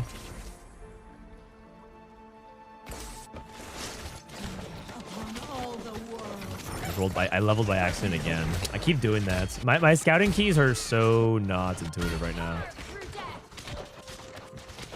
Okay, what does Invoker Emblem do again? On cast, gain ability power, so that should probably go on a Lune or a Loon. What are your keybinds? 1, 2, 3, 4, 5 are shop rolls. QWERT are my shop interactions and board. Q is level. W is deploy. E is sell. I think I don't think I have anything on T. And then ASDF 1, 2, 3, 4. ZXEF 5, 6, 7, 8. Shift, scout, home, spacebar roll.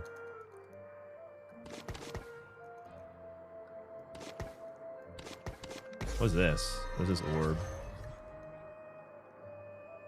What's going on, Diana? Why is she surrounded by a gold orb?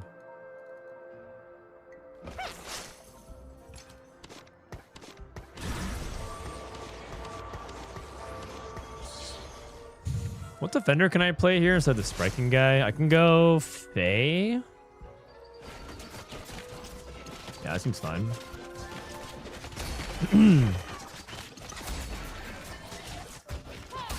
I just need to find a Loon too. And I think that's it. A Loon 2 is good here. I think I win the game. Oh. Oh, Moon. Moon. Yes. And he's dead. Oh, my God. It's glorious. And I top forward. What up, haters? Lunar Emblem? Is that good? I mean, it's also... Sure, I'll take the Lunar Emblem. Why not? It's also on an Ivern, so that makes me think that's, like, kind of good. Oh, you know what? Maybe it was just, like, DB. Nah, but Lunar Emblem sounds kind of sick, does it not? What does the Lunar Emblem even do? It just gains the Lunar trait. Great. After 1 second, temporary items become radiant. Okay.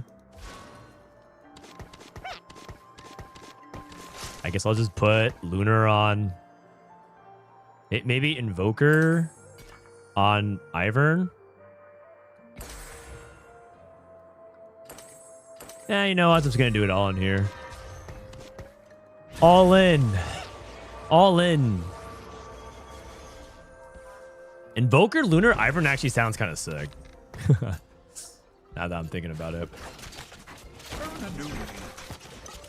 What is a Loon's skill? When she finished casting, she summons the moon. Da moon. My Radiant Red buff on Morgana.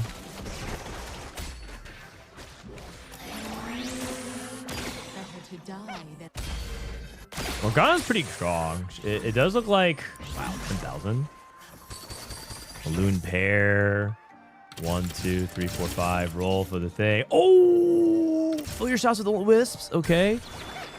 Gain a temporary Bramble Vest. After 8 seconds, increase Loon's effect by 175. Wait, what? This is like the same thing. Wait. I have Moonrise and Cooler Moonrise. All right, well, I'm going to take better Moonrise then. I think that's a bug. I think that's a bug.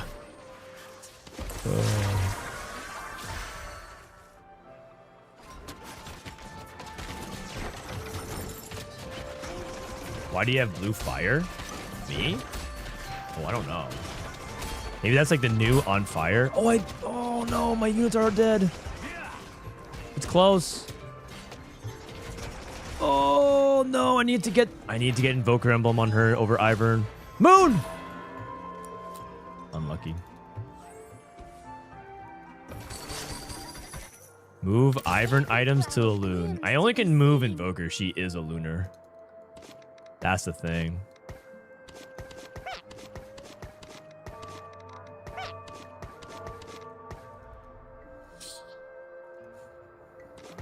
Rip 20 streak.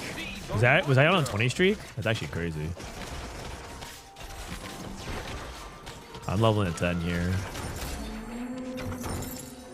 Blackthorn, Defender. Archangel's Diff. It actually was though. Sure, I'm clumping anyways. I mean JG sounds good. I'll do this. I'll Lunar here. It's all good. And then I'll like... Fuck, man. Everyone's like... I'll do this.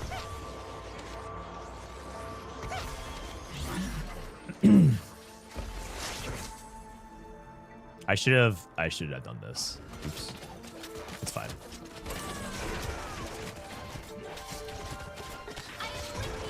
I'm out here fighting for my life anyways. Cannon one-shot my team. Morgana and Brambleback are already dead. GG's. Okay, I think it's fine. I think I brought this back. Despite Riot Games trying to hold me down, it was good. I think third is good here. Do you really care about Lunar buffs for the tanks? It's just AP. Yeah, I think so. AP tends to scale a lot of tanks. I think I lost because I'm just outcapped by a lot of other people who got the 2-star 5 cost. I played around 4 cost that game.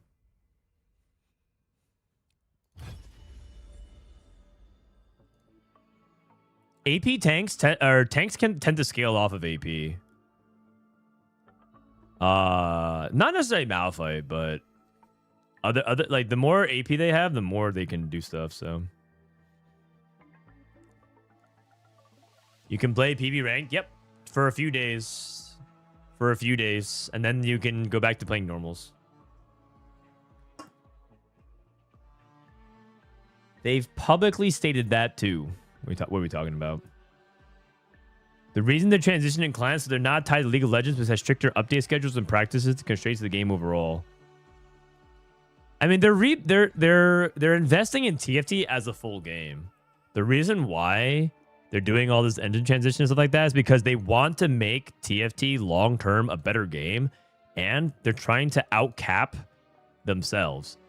If they stay on this client and they never transition, TFT will always be limited. And then I think the way they view it is like they can't do a lot of cool things, and the game just kind of becomes held down by its own limitations.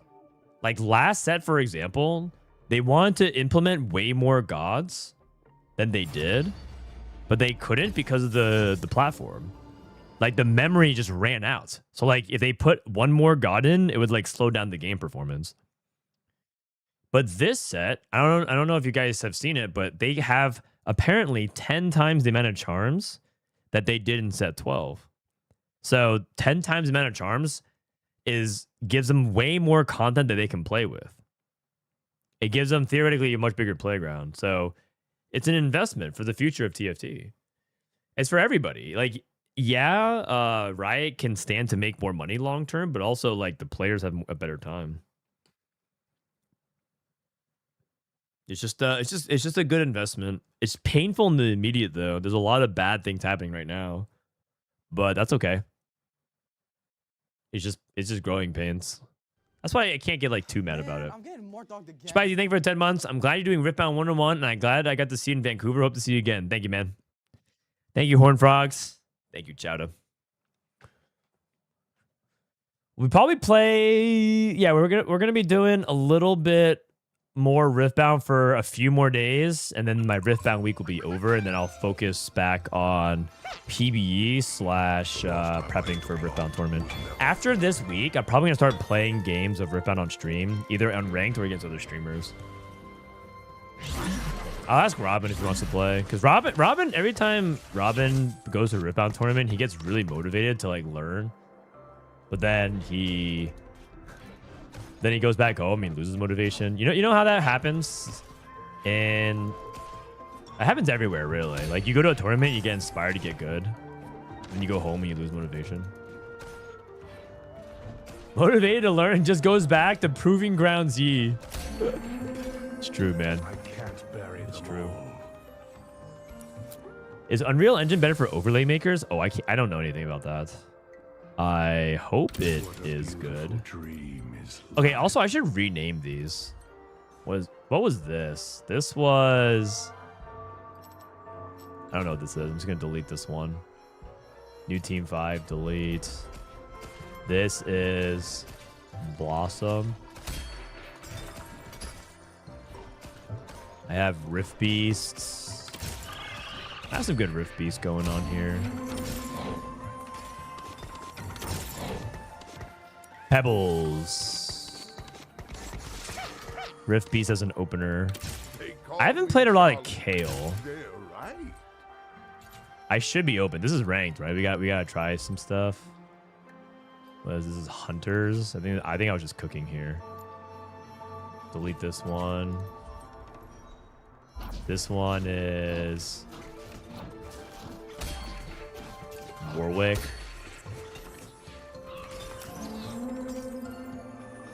I'm organizing it now because you're not allowed to organize it later on, which is so stupid. But like, they don't let you do that in the menu because it's still stuck on set 17.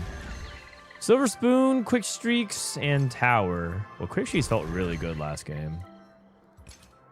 I'm Forge. Tower. Tower's for like win streaking. Loaded dice, and your coins are luckier.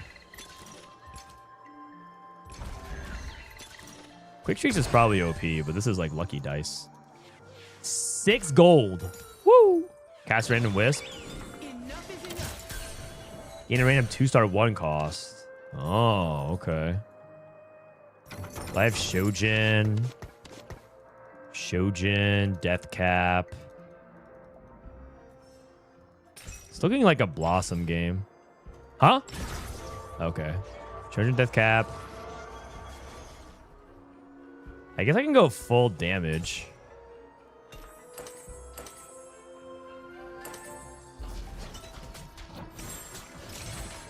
Pretty good. Oh, I don't have the... I keep forgetting to mark my guy. Sorry. Okay, then let me keep going through this. So I'm going to delete this team. This is Blossom. This is AP Fast 9.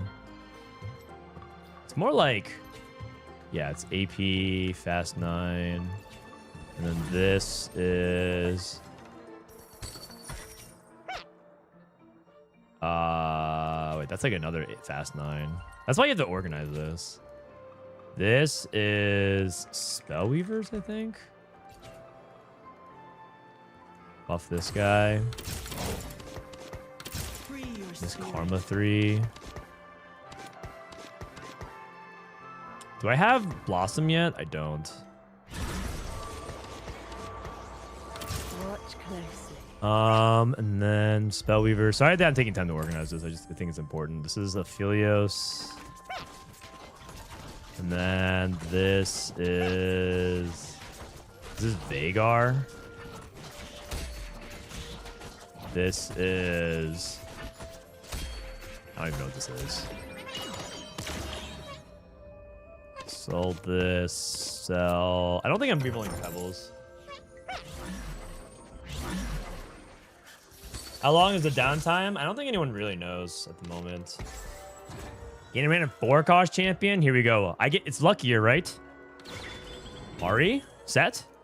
Zyra.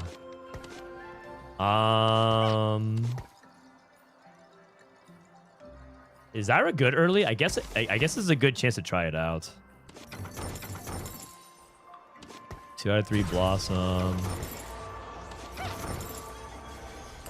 If this is bad for Zyra, then yeah, I guess I learned.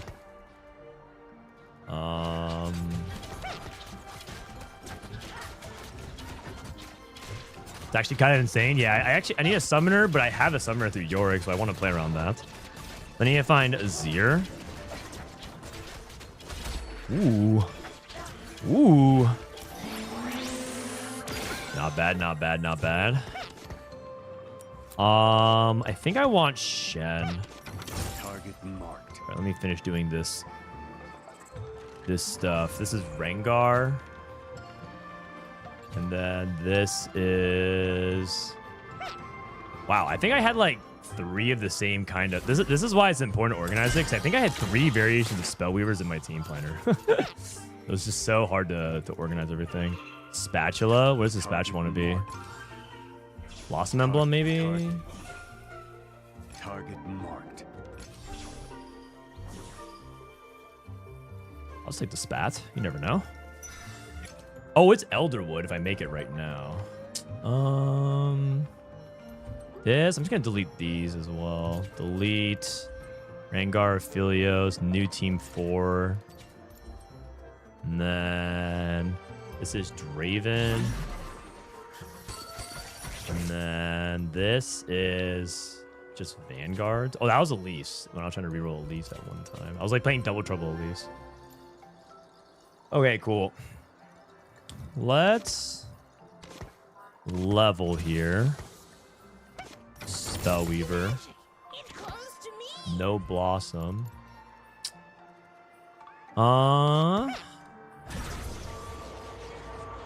This makes Elderwood Emblem.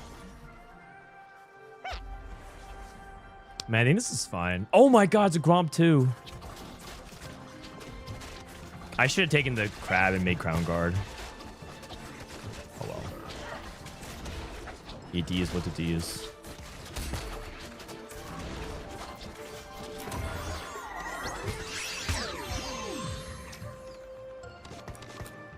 Gen Z wannabe not using keybinds to buy stuff. Let me make something clear, man. Nobody wants to be Gen Z. Gen Z is like the most overcooked generation. They got screwed on every front. Every adult in their lives and those adults let them down. Nobody's out here wanting to be Gen Z, man. We Blossom, 24 EXP.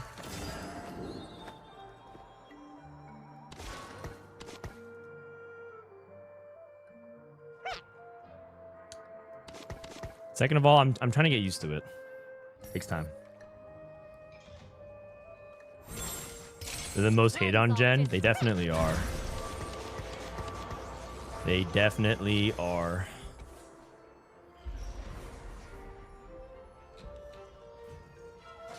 My sister actually was telling people like how working with Gen Z people has forever changed workplace dynamics.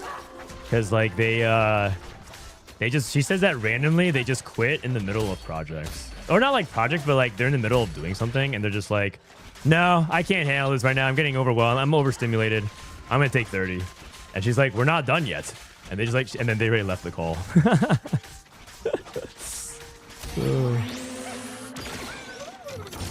Can't do it. Overstimulated. Sounds tough.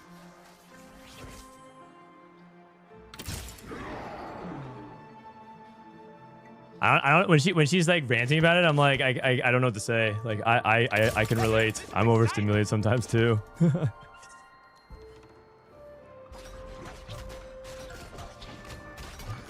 Oh man, if I won 3, it would have been so good.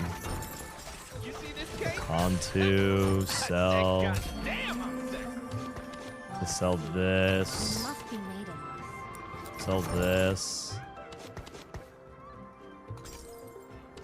Okay, what can I make with this? I can make Blackthorn, Spriken, or Inferno. So it's probably Stone Plate. Oh, sorry. Let me buy it like a Gen Z player. Boom. After 23 seconds, gain damage amp. Sure. So this can make Blackthorn and Inferno emblem. Interesting. Interesting. I'm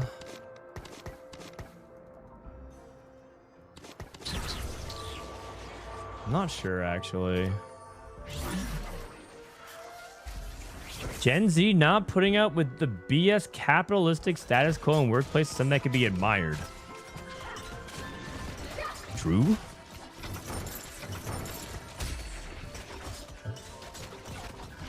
I don't know. Sounds like you're. It sounds like you're Gen Z, so I will agree with you. Caitlyn won. Good for them, honestly. Way to stick it to the man. There's some adult in every Gen Z's life, they could just quit and not worry about it.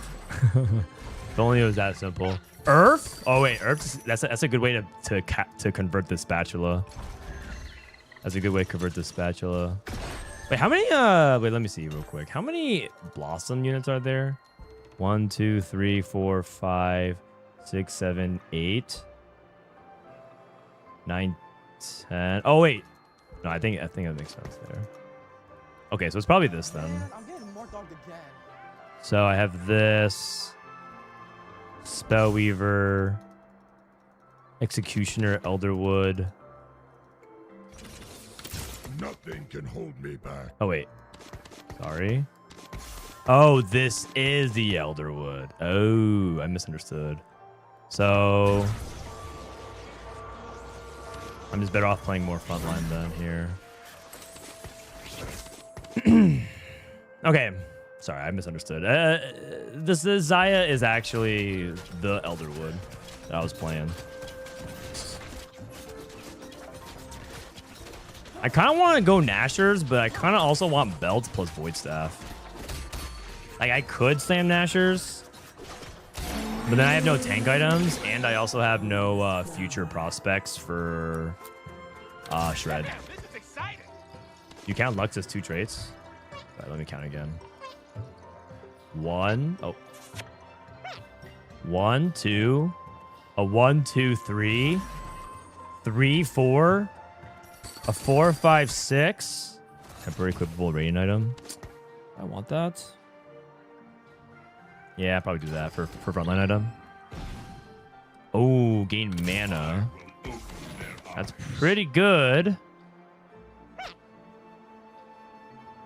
On cast. I think this is better as a tank item. Pretty good as a tank item. I could sell all this and make gold. 50. 3 Blossom, 3 Summoner. Now I just need Blackthorn. Malphite, maybe. I think this is probably a good AP flex game. Play like Malphite, Soraka, Zyra. Malphite, Soraka, Zyra flex.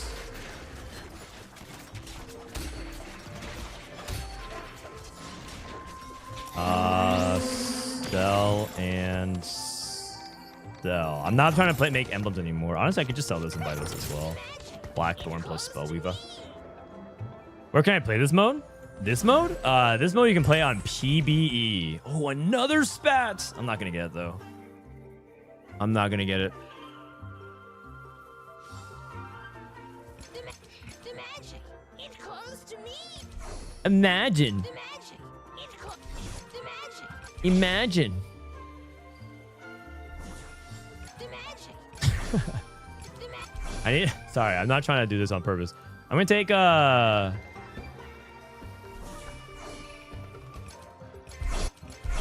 take bow, I guess. The thing about taking Ari there was then I have no tank item. Your end is nigh. Oh, that was my Yorick too. Blackthorn, Elderwood. Definitely leveling here. This. Probably summon this guy. I think I'm going red buff. Probably red buff on Karma, I suppose.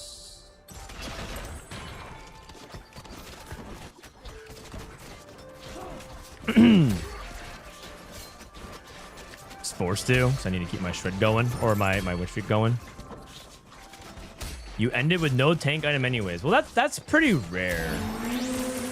To be fair, most of the time when you play win streak, people usually take carry items. They leave you with only tank items. So that one's just unfortunate.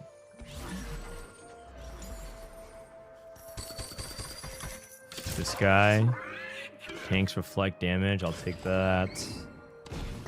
I mean, this doesn't even do anything.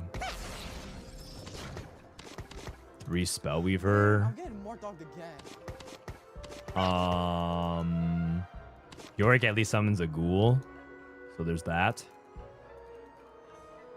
3 Spellweaver. This doesn't do anything. It's fine. 36. I don't think I'm supposed to play Spellweavers though. When you have a +1 slot, I feel like you can just kind of play whatever. Big chat, thank you for 2 months, man. Appreciate you. If you sack Yorick, does the ghoul immediately spawn? Yes. See the Spirit Walker? The Spirit Walker came out. Spirit Walker. I'm me, broken, godlike. Someone stop this broken guy. He's just streaking for free. I rolled by accident. Oh god, that was a slow roll situation. Okay, that's fine. I have a Mumu. I have a Mumu. It's all good. 3 Juggernaut. There's like a 4% chance Frodan will roll or level accidentally. I think that's happened every game today so far. I think it's much higher than 4. But don't worry, I'll get better at it. Sell.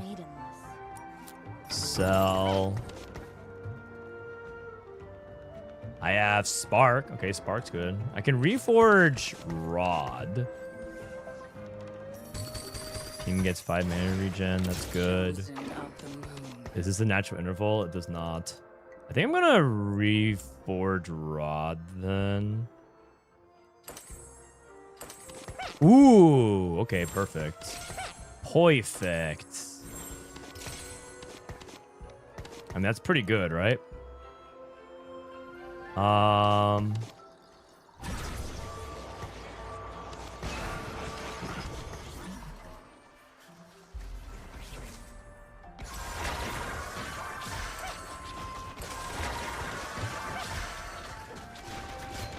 feel like Zyro is better than Ari with carry items right now. I'm only playing 3 Blossom, but... Because, like, also, I feel like Zyra really does well with specifically this kind of setup, like double AP plus 1 mana. And then... level... And I look for Soraka and Amumu. Exclusive. Do I want more items? I don't think I want this. Exclusive versus big grab bag. Probably exclusive. Makes more sense than big grab bag. Kane victory. Take this. Roll. Gain 12 EXP.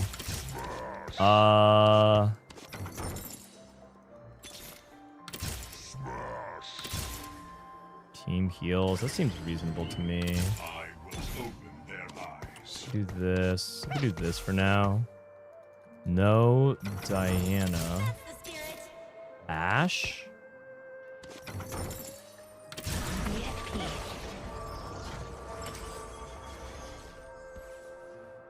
Probably blue buff.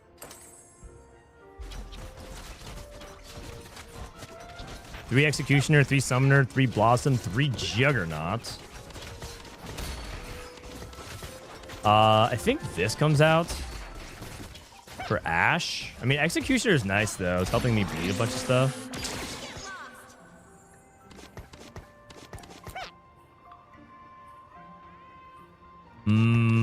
Yeah, that's fine for now. I think I'm still rolling. Coven Spellweaver, roll a Mumu 2, so this can come out. Temporary champion. Oh, can you like force this onto somebody? Maybe.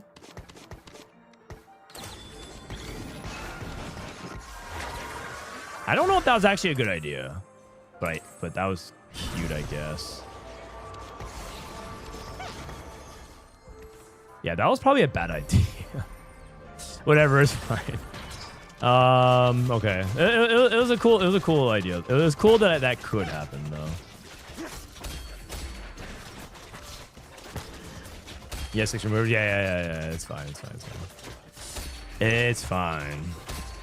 I still need to keep rolling for my 4 cost though.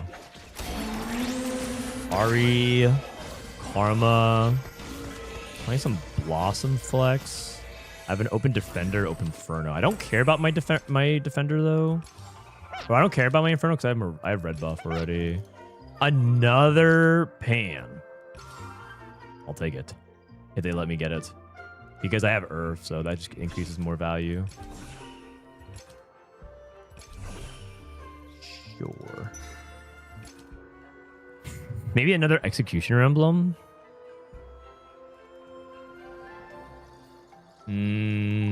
Yeah.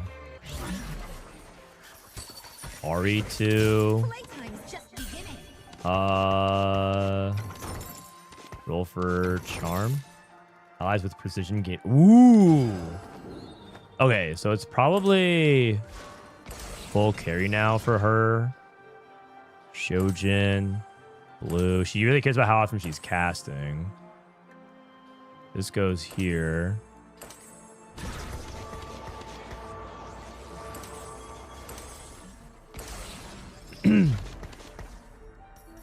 Okay.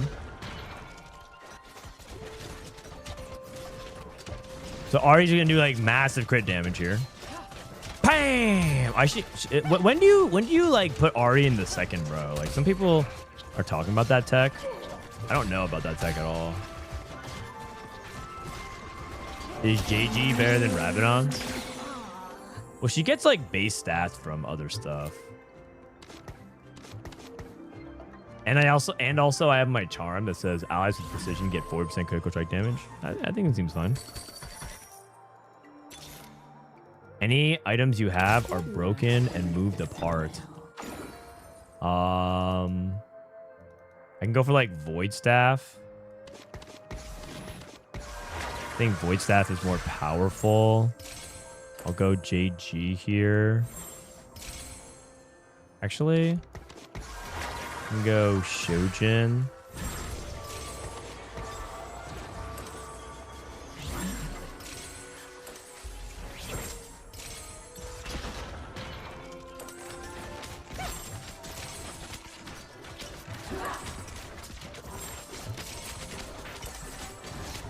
I'll go double Death Cap, I guess. And then like adaptive on the front. And then this way, let's say play for it towards Inferno. So I have 4 Executioner, and then I can eventually go Kennen. And then I can get my anti-heal that way. Ooh. That's good. So then because eventually this comes out, right? Eventually this comes out, this comes out, this comes out, and I play the good stuff. I lost my other death cap. Oh my god. This is so annoying, man. Oh my god. I'm just -1 item now.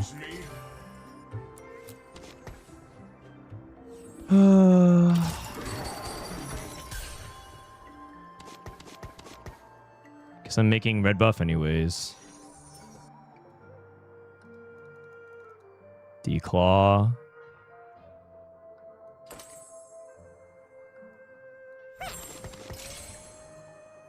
I'll just do this. It's fine.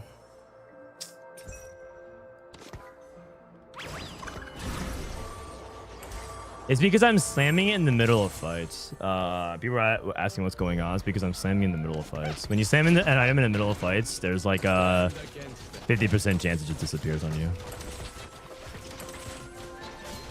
Which is extremely lame. I'm basically down this augment now. It's almost like I have no 4-2 augment.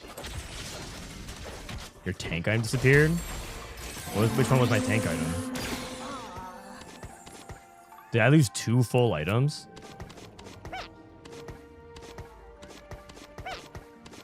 What was my other tank item?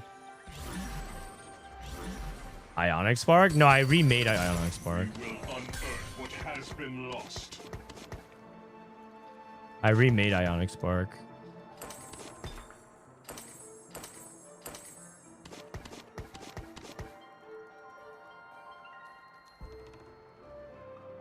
The temporary random item charm seems to be deleting actual items. No. It's not that. It's not that. It's way sillier than that. When you slam an item, this 5-second countdown, if you slam it, it disappears during this 5 seconds. You have to wait for the fight to actually start. See the wonder.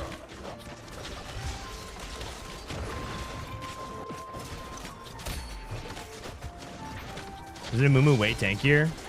I think Malphite's tankier. Monari? Oh, I can't beat Radiant BT, I think. Oh, man. Actually, this might be like a 1-item diff if I lose. Okay, close. Dare oppose me?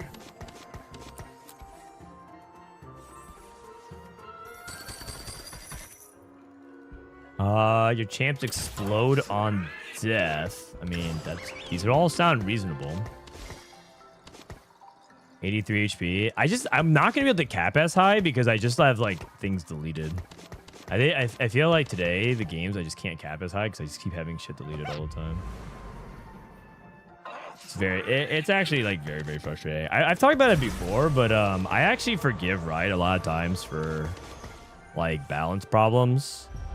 even design flaws, because you know sometimes you just think something's gonna work out, it doesn't. But like bugs are the absolute worst feeling to me.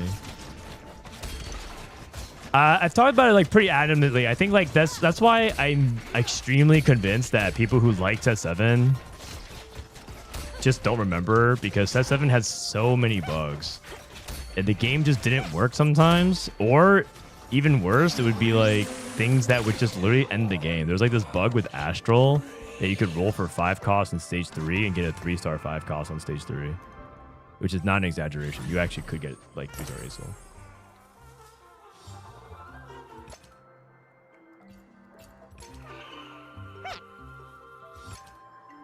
All right.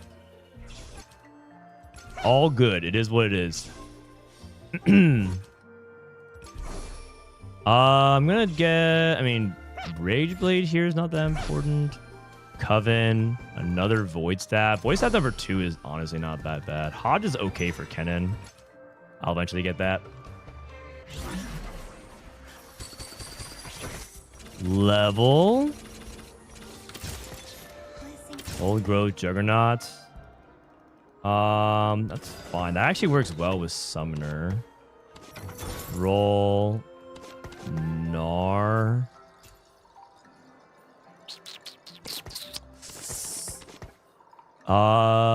Yeah, this is fine for now. Put this here. Nara.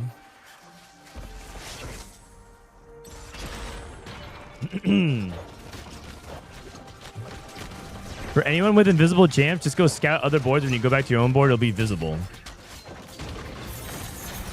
Okay, that's good tech.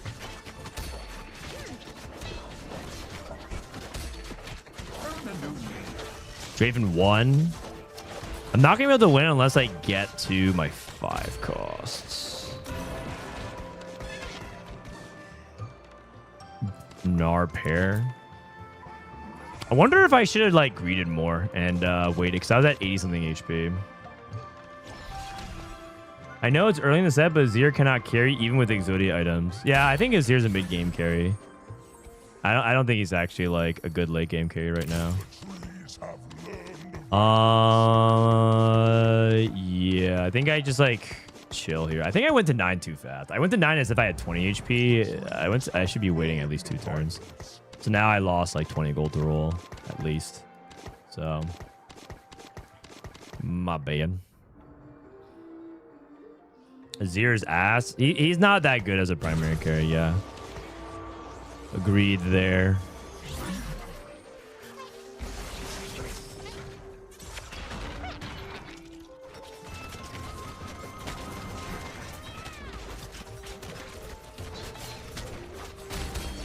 My 4-cost board is cool. I mean, I got to 9. I have a bunch of 4 costs, but I think I'm outscaled. I'm probably like 3rd strongest right now in lobby. I might even be 4th strongest.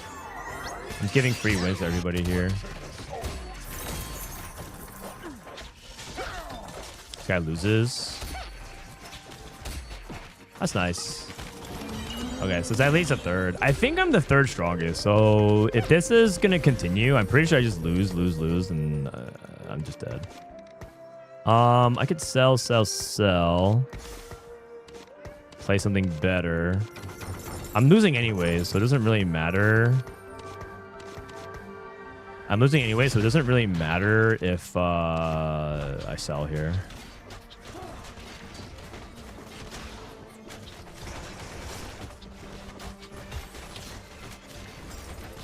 Azir. Do I want Diana? Maybe. Chosen of the moon. Oh, a big dupe. Holy cow. I'll buy that. A loon. Kennen.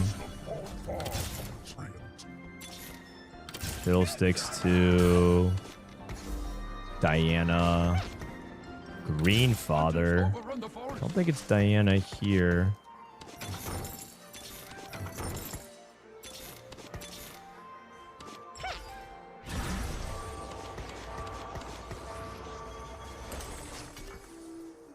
I have to wait for the entire round to start.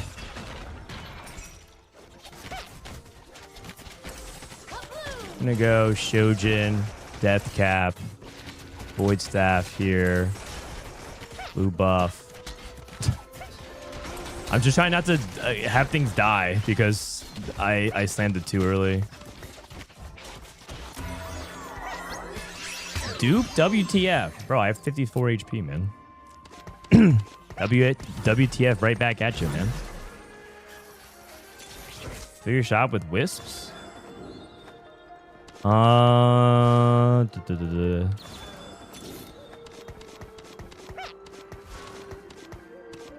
Green Fada.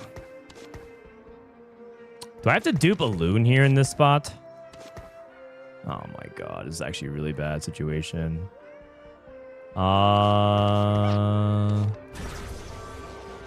Guess this goes here. And then I Hodge Kennen. I probably red buff Hodge Kennen. I'm too broke. I think I messed up going to 9 too early.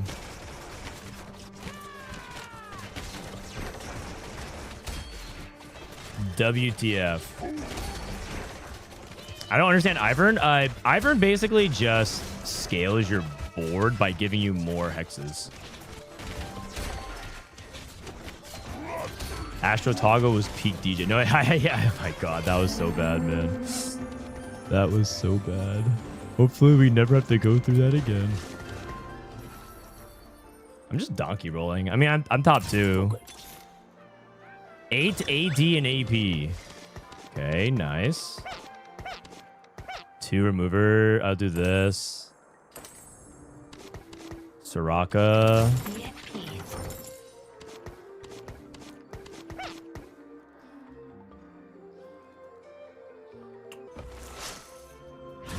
Locks Elderwood.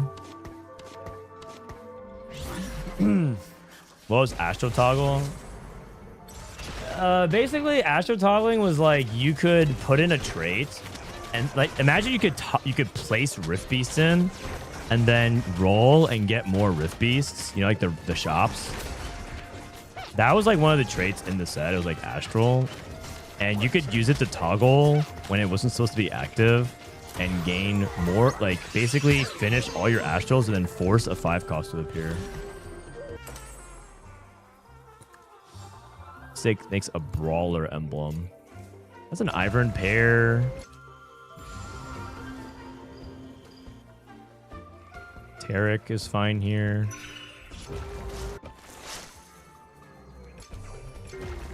I mean, I lost items here. I lost items and I made a mistake with my gold. So, champions are unstoppable.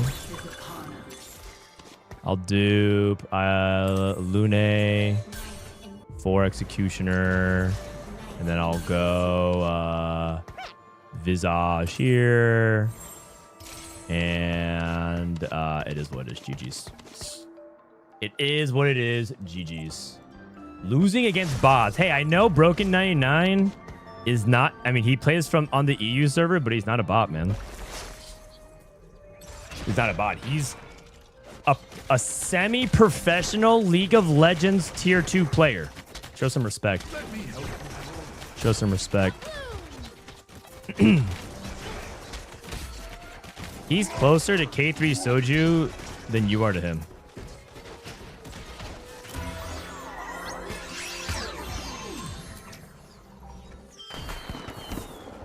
Looks like a bot to me. Dictionary word plus numbers. Oh man, PB's down. Okay, so PB's down for a bit. What do we do? What word isn't a dictionary word? Smart chatter. Because that's 2 words.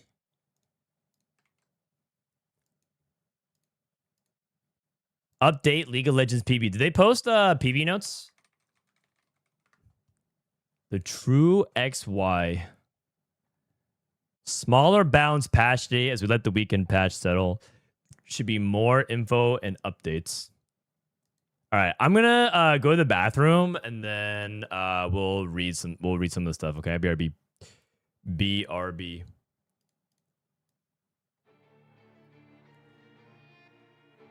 They murdered Nar, did they?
All right, sorry, I'm back.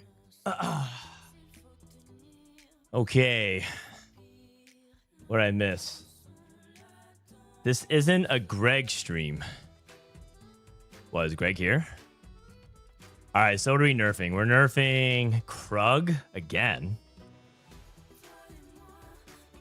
Nerfing Gnar.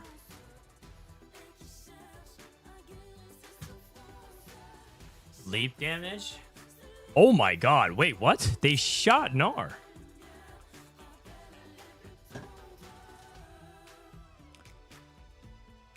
PB still down, I'm guessing, right? We're still investigating some matchmaking quirks with PB rank that caused some lopsided games. I'm sorry, guys. My MMR is too big of a difference. They chopped his leg. Dude, they cut Gnar at the knees. What the heck? 3-star forecast, a Mumu, Lilia, and Nidalee buffed. Okay. Not that that matters to me because I haven't really played against them. Played as or against them.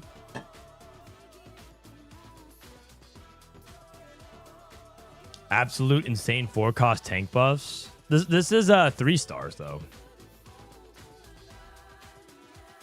They castrated Gnar. I guess it's because he was doing too much. Gnar was AoE, CC, and damage. And he also won 1v1s, and he was just really strong.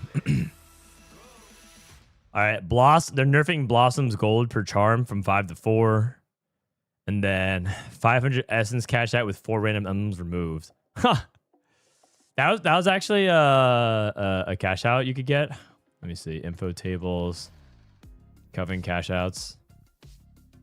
Which one could you get? You can get 500 essence cash out. Which one was that? Wait, what? I don't see it. I guess they already changed that.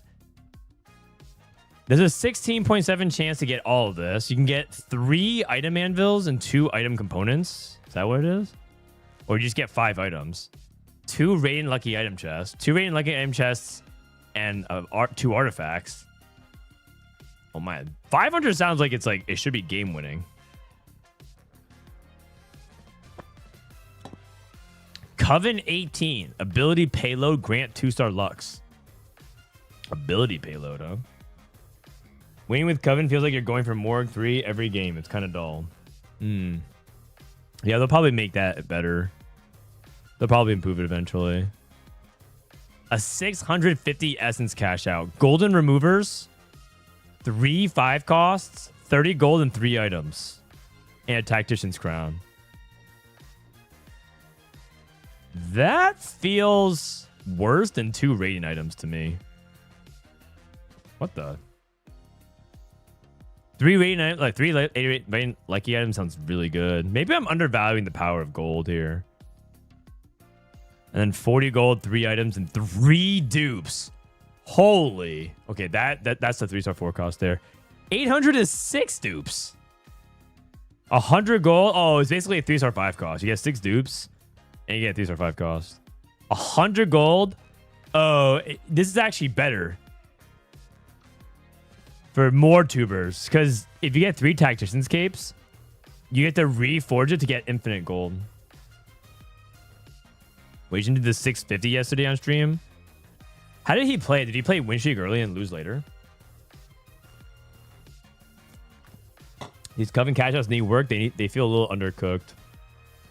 Yeah, I mean the thing is, Mortdog and them have talked about it before, but they're like, I think this is actually one of the design spaces that they need to innovate a lot, because it feels like after doing it for a handful of years, it's always kind of the same thing. Some gold, some items, and stuff.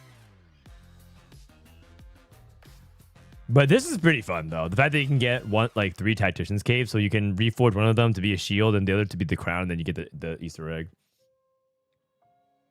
500 4x fawn is illegal. 500? I don't think they're going to give you... I don't think they even give you 1 fawn. They give you 1 fawn at 375. Oh, wait. No, sorry. I missed those. Oh, wait. What? No, this is a mistake. This is not supposed to be 4x Tactician's Shield. Ha! No way, man. That's actually supposed... There's no way that 500 is supposed to do that. Maybe they meant Golden Remover or something. Oh, that was the 4 emblems. Oh, I see. Yeah. Okay, good call. Cam Baron and Ishtar are the only lost streak traits that I think have ever been interesting. People didn't like Cam Baron. But I think Ishtar was interesting. Yeah. Maybe the iteration isn't the cash out itself, but it's the mechanic of which you obtain the cash out is what needs to be innovated. Because Ishtar was really good. I think most people will agree that Ishtar was really good.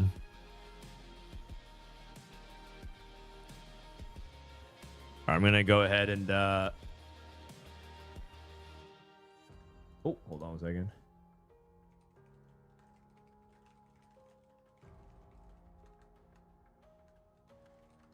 At time 2 p.m.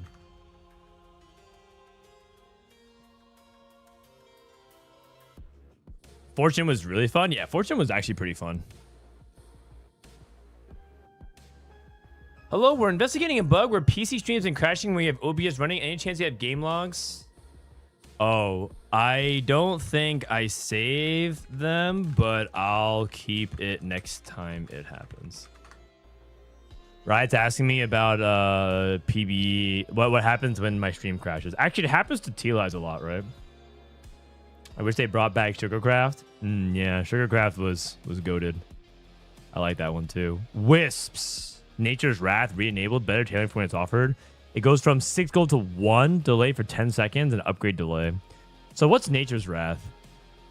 Is that the one where you get like Ascension after 23 seconds or something? No, that's not. It can't be right. Why? What's Nature's Wrath again? Just send Riot your VOD. No, I mean, they need to like go through the logs itself. They know what's happening, but connect them to T-Lights. Okay, apparently it's happening to T-Lights very often. Might be worth exploring. There.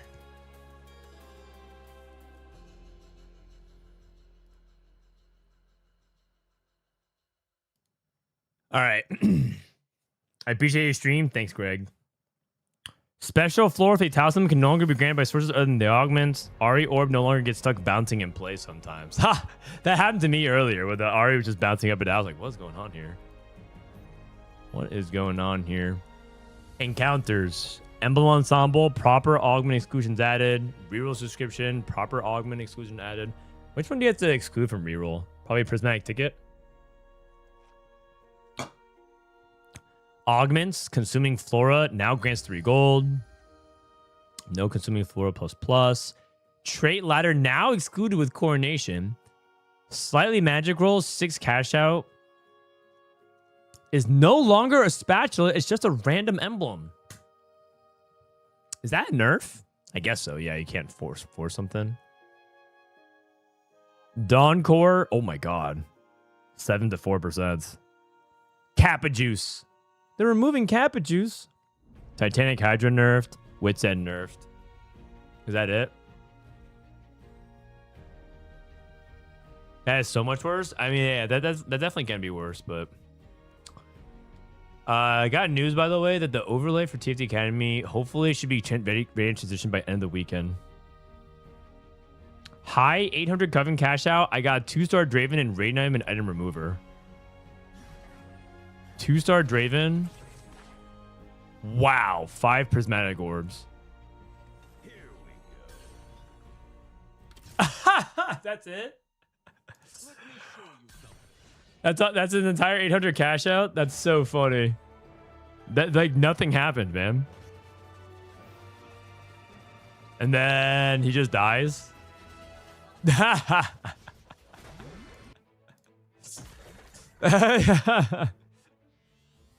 That's actually so funny.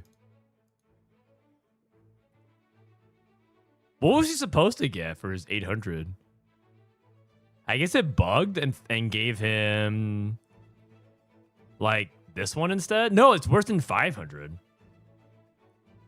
He got like 2-star Draven and then like 1 Radiant Lucky Item Chest. 800 is insta win? Well, apparently not. You're supposed to get 3 Fawns. Yeah, I think it just bugged out. It just didn't give him anything he wanted. All right. All right. What are we missing from TFT Academy comps wise? Are we missing anything? How long's maintenance? I don't know. I think people say that it could last. Check the server status. Is it 2 hours? August 4th at 1 a.m.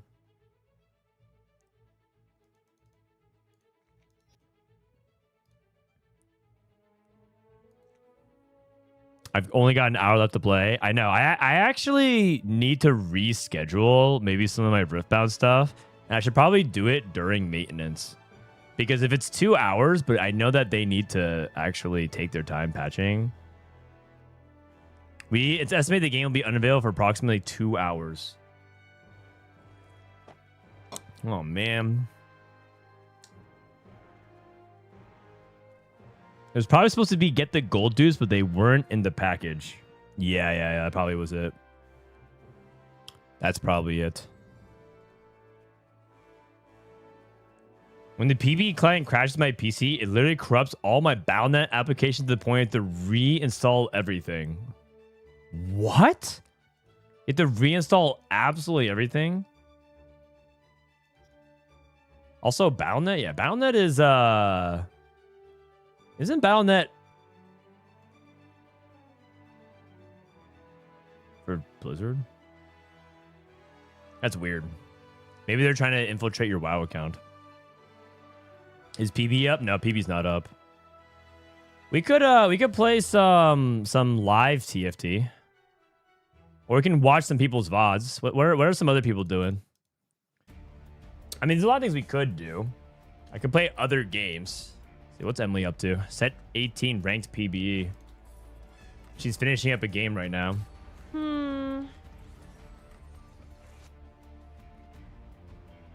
I always have to restart TFT because I can't see the bench.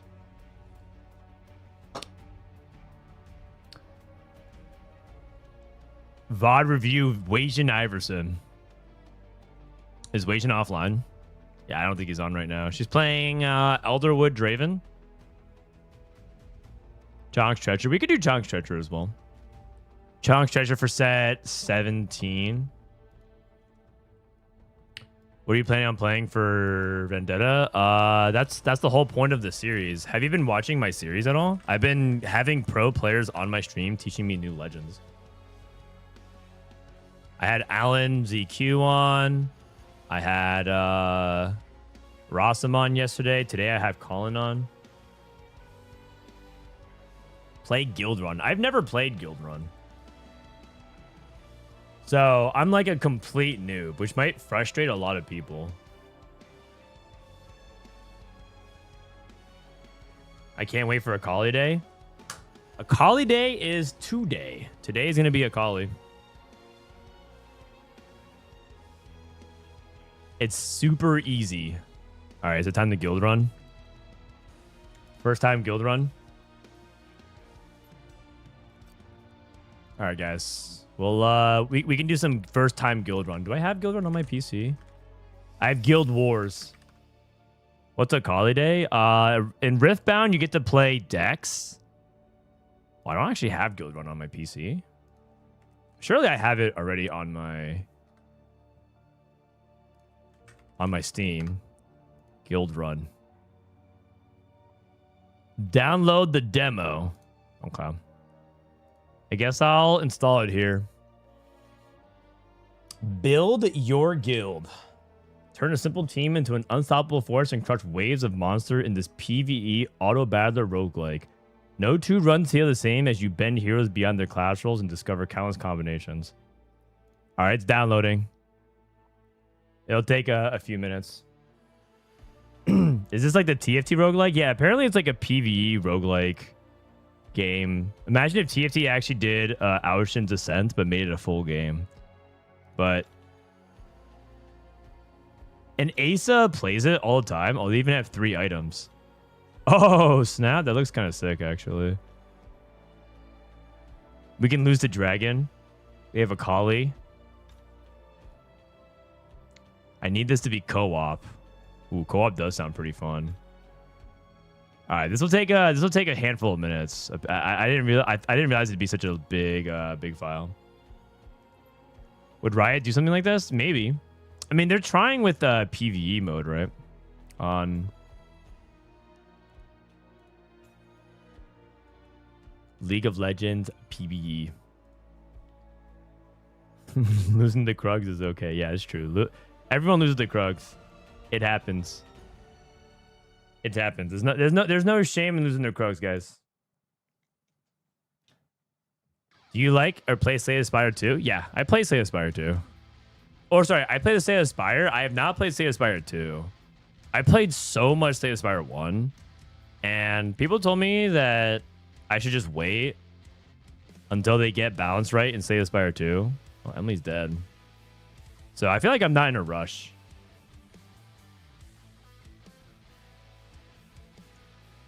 NT. Can't win in bronze. You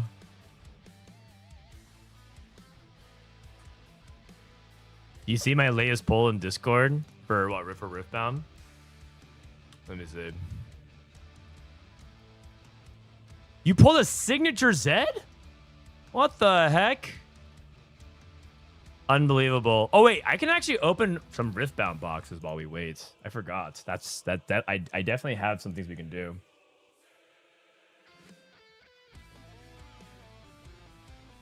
Why don't we do that? All right, you guys ready to gamba? All right. Why don't we gamba a little bit and open up some packs? Let me open this real quick. Give me a sec. Please, a Melsig? Yeah, I hope so. I hope so.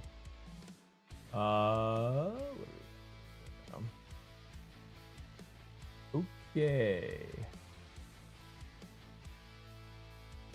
Okay. Boom. Hard openings. And then I can go. There we go. Yeah. There we go. So the my previous box. Actually, should I just do it like this way? Maybe this way is easier for you guys to see. No, but then it's like not the right setup for it. I guess I can go top right here. My Riftbound box is arriving today. What are the hits for the set? You want signatures, like usual, of all the legends. And then you want overnumbered. There's like certain overnumbered rivalries that are going to be really big. And you also want the Crystal Rose, Ari, and Kai'Sa's. Other way is better. Yeah, I think the other way might be better. It makes it easier to understand. What's an LGS? An LGS is a local game store. Last time we opened a box on stream, we actually opened up an overnumbered Zed. So hopefully we get something good this time. Equally good this time is the better way to describe it. Okay. All right, here we go. Here we go. You guys ready?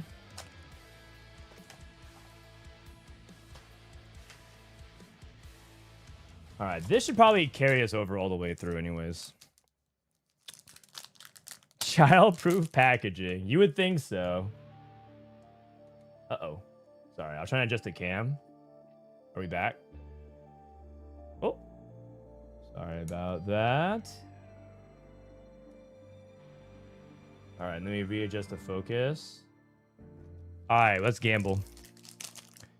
Is Akali you'll be playing later? Yes. The Akali is going to be coming later. Okay, so I have... How's the view? I just want to make sure it's not too blurry. But if it's good, we can keep going like this. This is my first time ripping Riftbound. Oh, good luck, man. I hope you win. I hope we all win. Swain, part of the new combo for Diana. Actually, is this better? Oh, actually holding it down here is okay, but if I hold it too far up, it gets blurry. So I think this is okay. Is it a little blurry? Yeah. So basically, every time I restart this camera, it resets the focus for some reason. Okay, I have Swain. Yes, that's just what I wanted. Shen and Perfect Execution. This is Mel's signature spell. Not Mel, sorry. Mbessa. Whoops, I messed it up. Not Mbessa. So Mbessa is orange yellow. I picked Mel's mom. It looks good though. Okay, so that's actually a hit to start things off. We're happy about that. Gotta move this box. Let me go ahead and throw this out. These cards look lit. Oh, cards look really good. Guild Run finished downloading, but we'll play Guild Run some other day. We'll just finish opening these packs. All right. Morphle Witness. Let me see if I can put these in a different category. Sorry, I didn't actually prepare for this box ripping. Spiderling, Horns of the Dragon, Brutal Hunter, Masked Mother, Dragon Roost. The changes that they're making to the packs is going to be really good. Hextech Disc for Jace. Auroch General. I think this thing's like a pre-rift demon, apparently. And Jace Brilliant Inventors. This is my epics.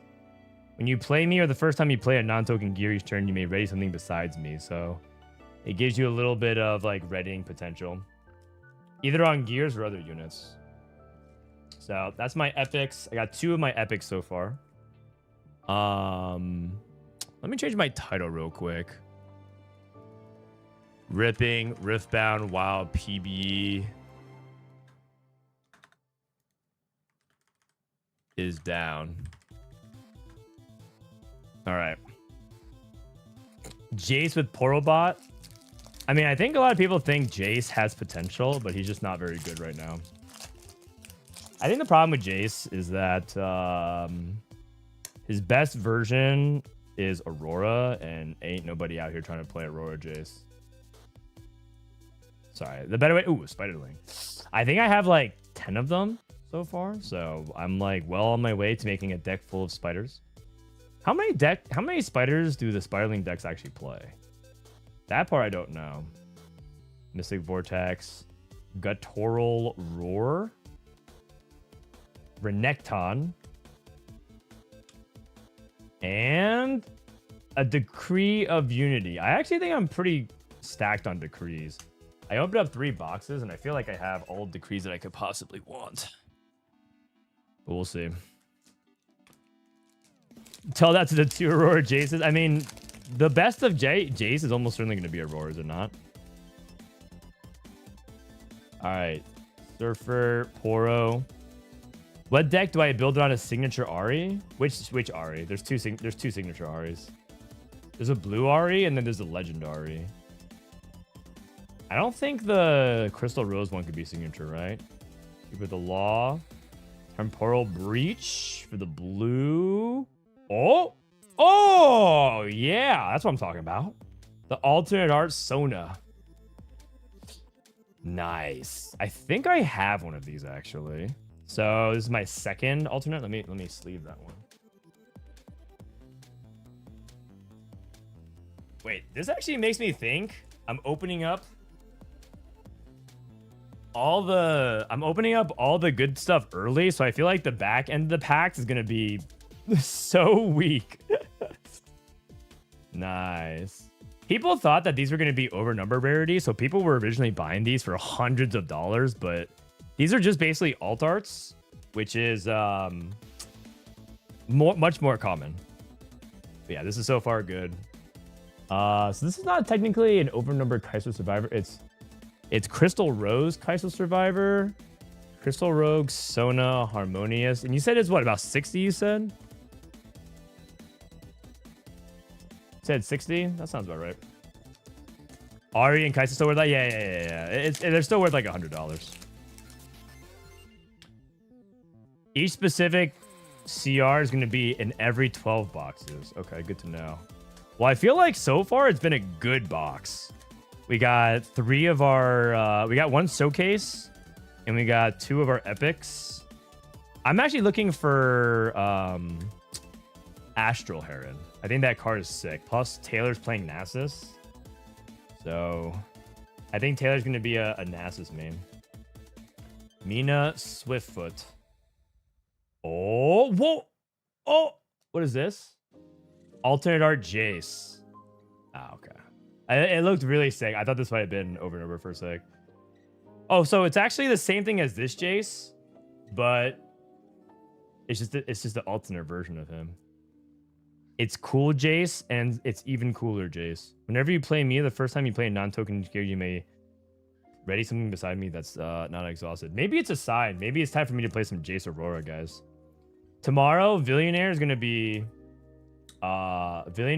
here, actually in my house, teaching me Jace. Nasus seems strong. I think Nasus looks like he's pretty underrated. A lot of people thought Nasus was gonna be ass, but he's actually not even that bad. PB's back? Oh shit. You know what? Honestly, didn't we already peak? We opened up 2 of our 3 showcases that are guaranteed in the box within the first 4 packs. I feel like the rest of this case, or the rest of this box is going to be bad. Does anyone else think so? Hey, it's Akali. That's going to be what I play later today. Sell the rest of the box. Hey, does anybody want to buy the rest of my box? I'll sell it to you at MSRP. I'm very fair. Oh, man. Watch him hit a sig at the end. All right. Do you guys want to go back to playing PB? I'm down. I'm down. That was a good 4 packs. We got a lot. Listen, man.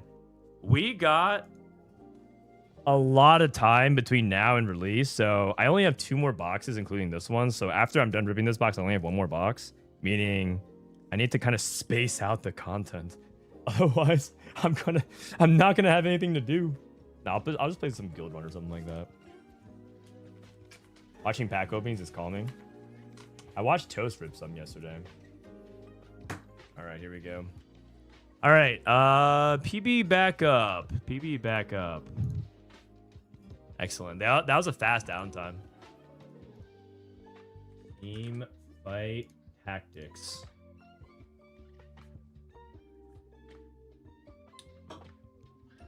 I'm down to say packs for TFT placements. That's a good one too. Honestly, I feel like that was a really... If every time you ripped 4 packs, you opened up something like the Sona, the Crystal Rose Sona. Wait, what? PB's still down? Maybe with the relog? I think I logged in on my main account. Open a pack for each top 4 game. I can do that. Each pack we open up, or each game we open up for top 4.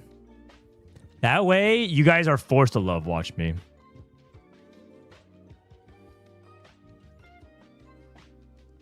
I got the signature Z and set alt art. Oh my god, all from 1 box? Weird. I just got into a game now. Okay. So... Maybe if I like exit out of League of Legends entirely. Does not seem to be working for me.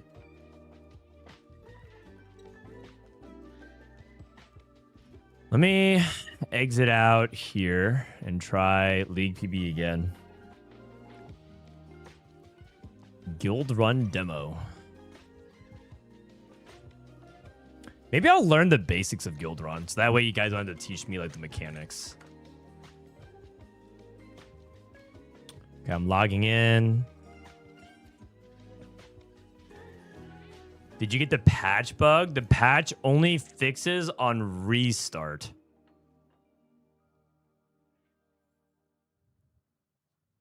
Like restart my PC? Surely not.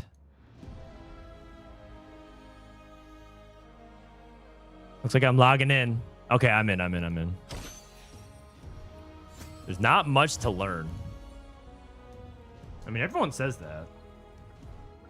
So maybe it's pretty easy to just hop in then and immediately do stuff, so.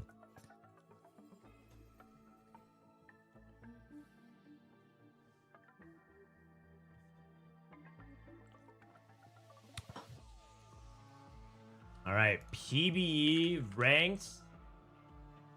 And then we'll be doing day 3 Akali with Collin in about an hour and a half. I think maybe tomorrow. Let me ask if Anton's willing to come by tomorrow earlier. Maybe just like start at when PB goes down.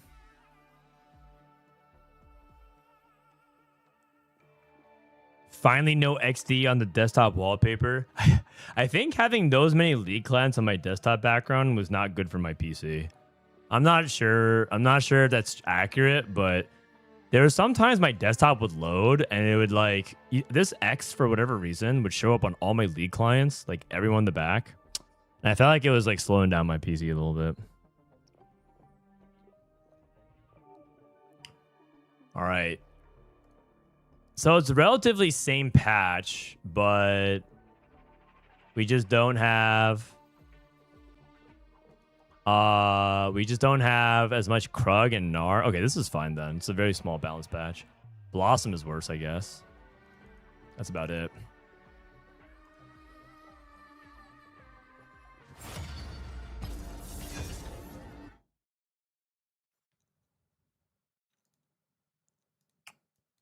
What do you think about combat charms in stage 2? No real strong opinion right now. I haven't really dived deep that much into charms by stage at the moment. So if you have specific questions about like what do you think about this charm in particular, I can give answers to, but nothing really. Not much otherwise.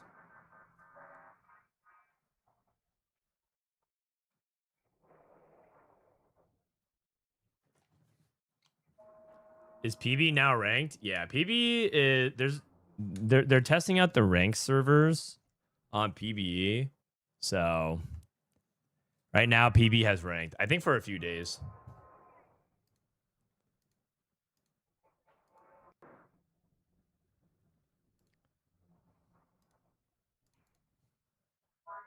Does anybody hear like a weird like ocean sound? No. It was scheduled until tomorrow.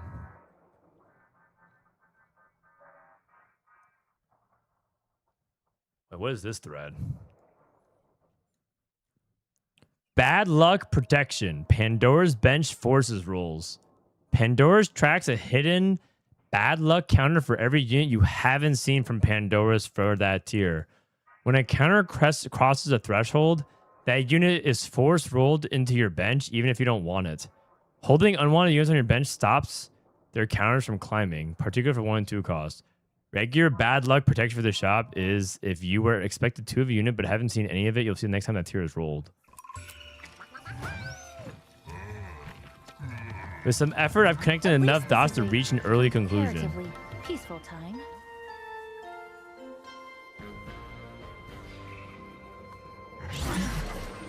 The heck? This is actually crazy. So there's bad luck protection.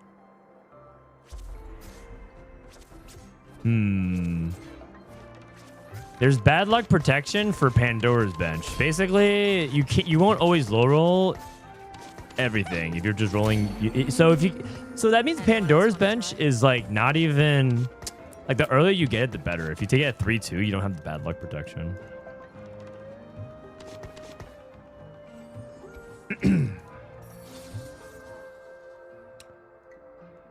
Zaya. All right. Has anyone gotten an opportunity to play around Teemo start yet? Teemo. Elise. They like gimped Elise, right? She's no longer as good. T-Lads get the water load screen every single time. Ram is pissing. Sell this. I don't really care that much about Cinderling. Probably better than Zaya. Actually, it's Elderwood. I don't know.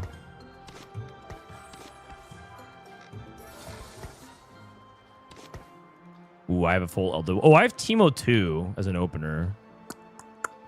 So I have this for sure. This. And I have this. Can sell. I can buy, sell.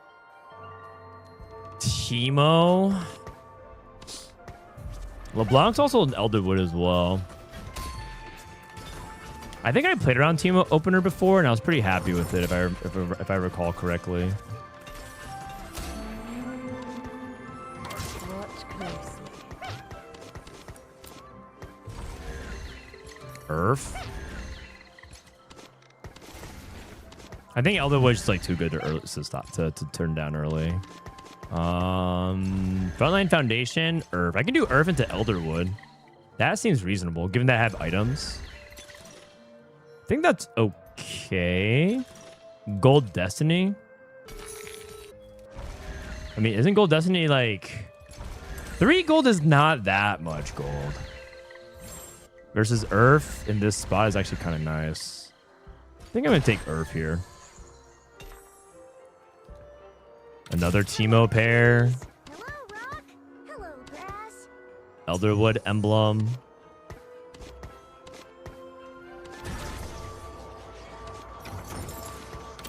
Nothing can hold me back. I didn't get the units. Oh god. I was like trying to take my time here. When you play Elderwood, do I want DB? I have voice staff already. I guess Moggs is always good. Okay, so I lost here. Oops. Zaya 2.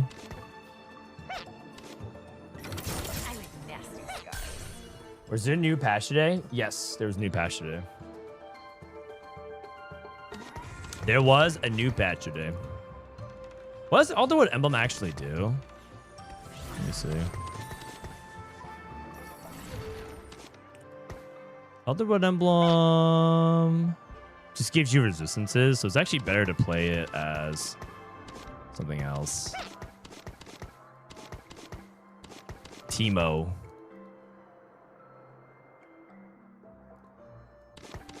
All right, so this will be here, and then I guess like this doesn't become relevant until later, so I guess I just do this for now, and then I guess I play LeBlanc next turn on 4. Do I go Void Staff here? I think when you play Elderwood, you're supposed to play on Ezreal, so I'm gonna wait for Shojin. I think that makes the most sense here. Some Teemo reroll LMFAO.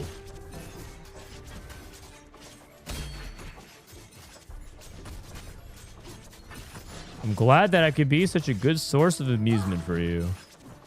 Okay, so what do we want to do next turn? Okay, rapid fire. I mean, is it I'll actually win this fight? Oh my gosh. 1, 2, 3, 4, 5. I like Teemo. Teemo's fun. Teemo could be pretty fun. Gain 4 EXP. That's just cheaper. So I can sell this. And I can sell this to make 10 if I win.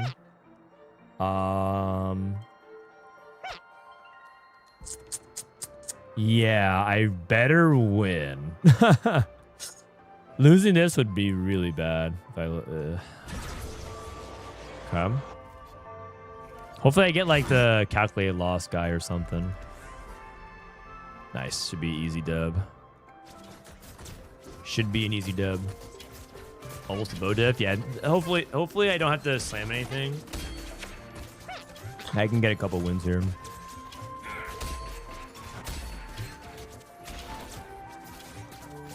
LeBlanc's chance copy is what? 10%? 15% on 2-star? I ended you once, you bastard. I will do it again. Okay, when you play Elderwood, who holds the Elderwood emblem? Kennen? I'm 3rd pick. I'm not gonna get this sword. Maybe I go Last Whisper then for Zaya. It's also on an Alistar, which is kind of good. Ooh, nice. I can get this Fiddlesticks. Huge. Honestly, that's really huge. And I could play Fiddlesticks with Elderwood. Where can I read the patch notes besides X? I don't use it. Maybe Blue Sky? Not sure. Elderwood. Oh, Orin 2. Wow, massive, massive. Elderwood. And then Shojin. I mean, Shojin can go on Zaya, but I kind of want it to go on LeBlanc.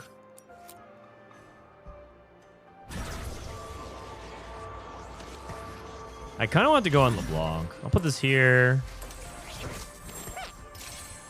I want to go on LeBlanc because I feel like LeBlanc getting more takedowns is a higher chance of like copying and snowballing momentum. Not to mention that if I get a dupe, I'm going to rip on LeBlanc.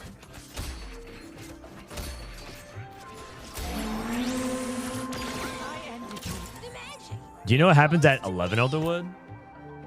No. It says the forest comes to life. I don't even know what that means. The forest comes to life. Is it like when the Titans awaken? It's like the rumbling.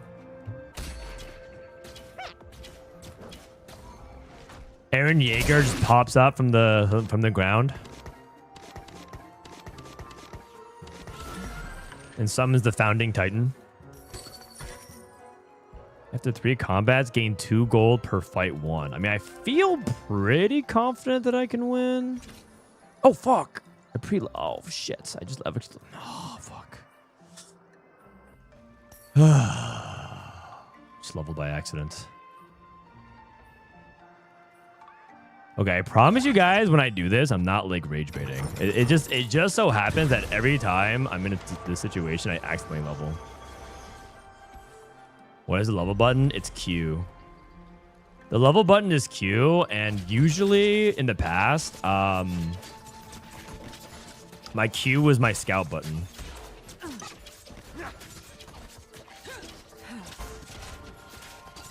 I also didn't position for this guy.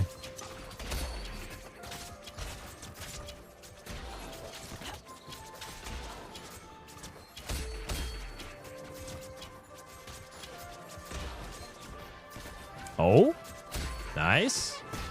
I think we got it. It's okay. Honestly, it doesn't really matter because I won, so. Huge, huge, huge round. Okay, and LeBlanc copy an extra unit plus 1 gold. 11 Elderwood summons more plants that are way stronger.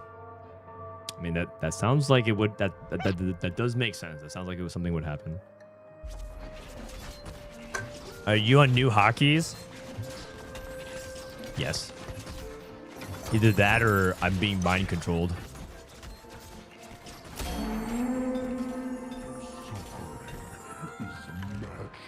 Guess I'll take adapter.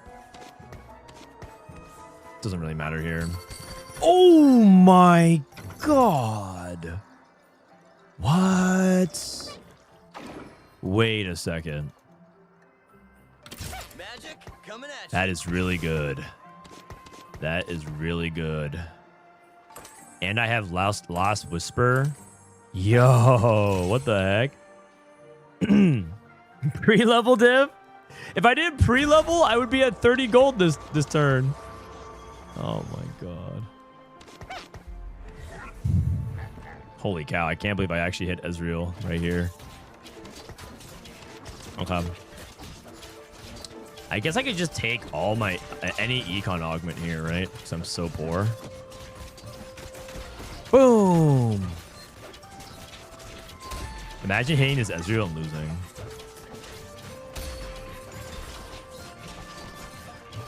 What's combat? What's my combat recap button? Wait, where did I get a bunch of gold from? Oh, my charm. Oh, sick. Fiddlesticks is kind of OP. Yeah, Fiddlesticks is pretty good. I don't know if he's that OP, but he's pretty good. Boxing lessons. That's real. Oh, each champion that starts in the combat round. Boxing lessons doesn't work with this as much. Glass cannon, maybe then. Twin guardians. Yeah, it's probably glass cannon. The tower is interesting. I think Blast Cannon works the best with the Ezreal, though. Gives me a ton of damage.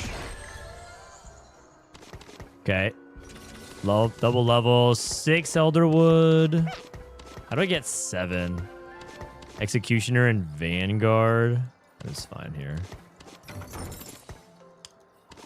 More Blast Cannon.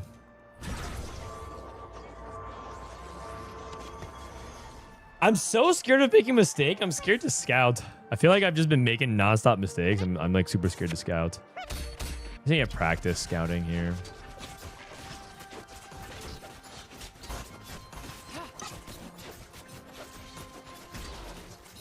Okay. After 3 combats, get 3 gold for each one, for each fight that you've won. Ezreal aimed at a 1. What? He aimed at the wrong unit. He aimed at the wrong unit. What is he doing? Ezreal, you're such a troll. Oh my god. Wow. That's actually such a big deal. Holy cow. Okay. I mean, average Frodan luck. Not much else to say. Maybe I have to do something like this. He aimed at this one plant. That's just terrible luck, man. If you gain 6 EXP if you lose. Fear sharpens every blade. I'm just gonna lose all these fights. Screw it.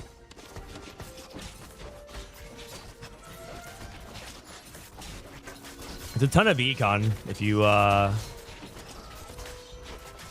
go for it, right?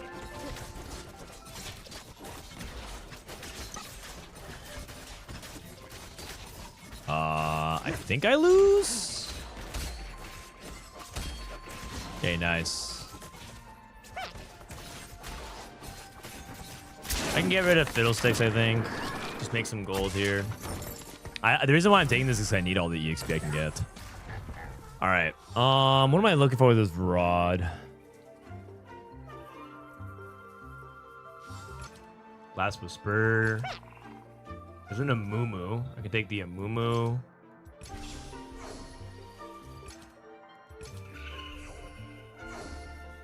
I think Ezreal wants sword items, though. I think I'm going to take sword here. Wasn't the charm 5 gold? Yeah, but it's 6 EXP for 3 rounds, so it's 5 gold for 18 EXP, which is quite good, I'd say. Watch closely.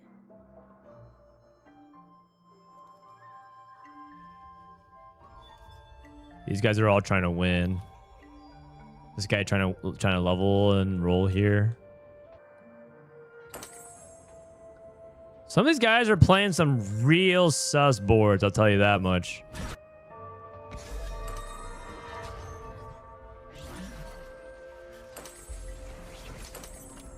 Okay. I think I lose this fight.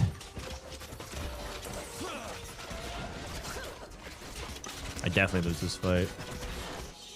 Just want to make sure I kill some units as well. Lee seems very strong with Rageblade. Still, they nerfed her. That's still true. Do you have to lose all 3 for that charm? I think you'd want to, yeah, because it's a lot of gold. It's a lot of gold. Gain 2 rerolls. Yeah, I think it's good if you do, personally. I'm worried that these guys... Oh, he has Morgana too, so he definitely beats me here. This guy has a Kennen. Okay. I think I'm okay if I just like don't slam here. Pace my team here. Oh. Problem is he's playing like an all 1-star board, but so am I.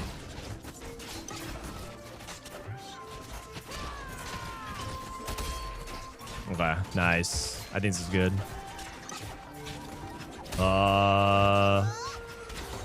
Okay. Good. Ezreal! Perfect loss. Calculated. Calculated. I don't know about strong. He went for a 4.1 to a 4.7. What, Elise? You talking about Elise? LeBlanc. Copies LeBlanc. Excellent. I'm at 6 Elderwood. And then I have this. Elderwood plants. Executioner. I'm looking for basically snapshot team, but I'm going for, instead of Azir, I'm going for Soraka. And then I'm looking for Tarek, Kennen, and I think Shen, maybe?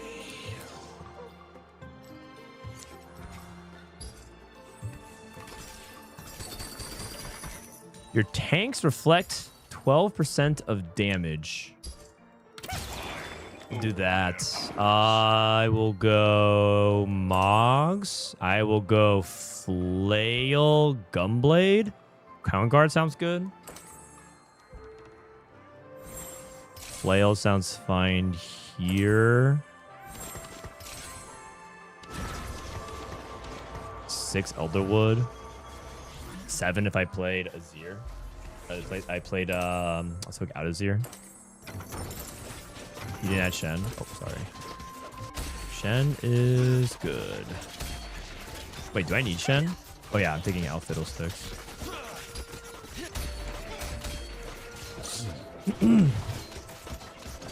Dude, Aphelios just one-shot my Ezreal.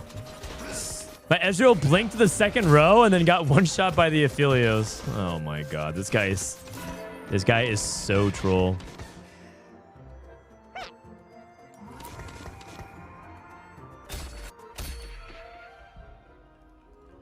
Kale 3.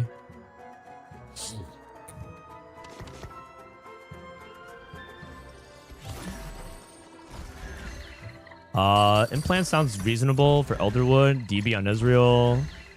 I'm okay with that. Nature Shelter. Champions that start adjacent to the Elderwood plant. Is that good? I guess so. I mean, I can try that. I don't know if it's good.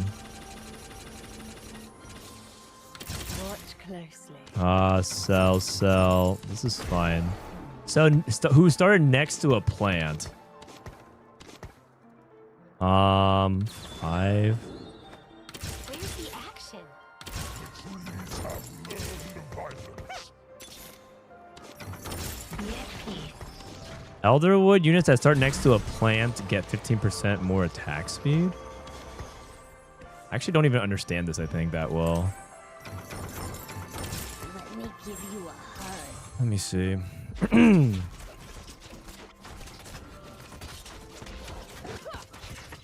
Okay. I mean, I guess it's like some combat for this, which is okay. 7 Elderwood, 2 Floral. I already have Ornn 2, right? I can sell this and sell this. Is there any Juggernaut for Elderwood? Defender, Brawler. No, it doesn't seem like this guy stays. Nice. So I guess I can sell this. Think of it like a Shen sword. Yeah, probably. A Mumu too. This is probably better. That's Hecarim too. I feel like a Mumu here is like pretty good. Temporary health. I need to find Ezreal, right? Shen 2 is pretty good. Oh wait, I guess I just realized. We're 50 HP. I just realized that it's probably not a Mumu.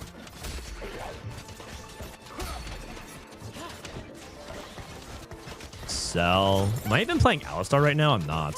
No, I am. I can use my dupe on Alistar. Okay.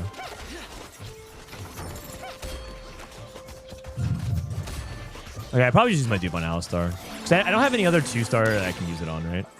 Hecarim 2, Ornn 2. Yeah, I just keep it on Alistar then. So I haven't really played much Elderwood. Kennen over Soraka. Yeah, but I don't have Kennen right now. I have Amumu too. DB. Probably another Shujin.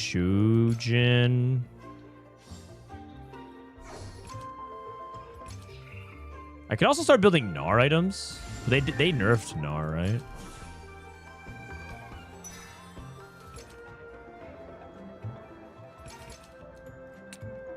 I'll go Sterix Gauge. Start playing towards Gnar, I think. I think you're supposed to eventually replace LeBlanc. Amumu. That makes Alistar 2. So now I officially have nothing. Now I officially have nothing to roll for.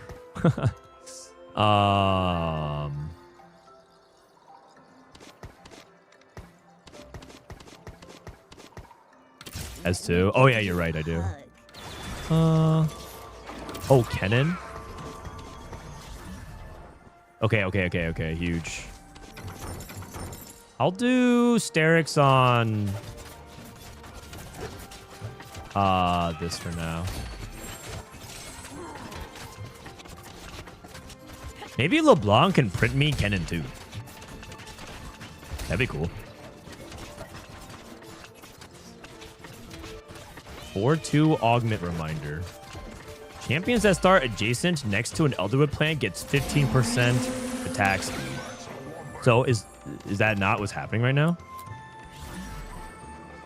Watch closely. So, I got a Gnar. So this is a plant. This is a plant. This is a plant. This is a plant. Your plants are outside. Okay, so this is a plant. This is a plant. This is touching this. This is touching this. This is touching these three. This is not a plant.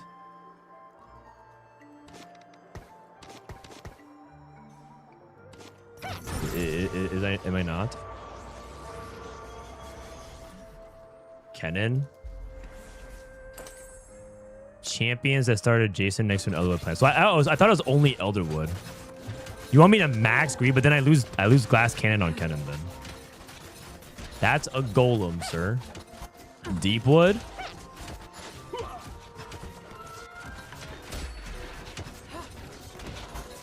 Get placeable Elderwood plants.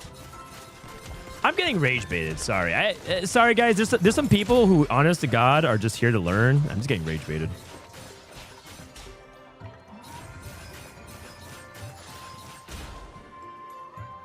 Unlucky. Just getting rage baited. I'm gonna dupe this for gold.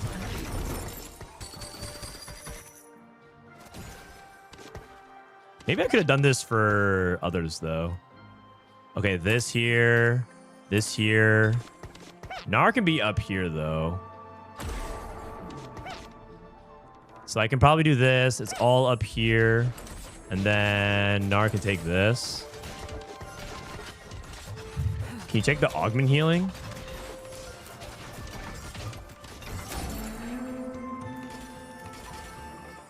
Watch closely. Death cap. Third tank item. I still need Ezreal, too. Enemies attacking your highest health champion. Sure. Pop this. So I have this. This is good. I think I want death. I mean, I could reforge both these rods. Maybe I do that. Flail. IE. I can also go TG. Legend Knight.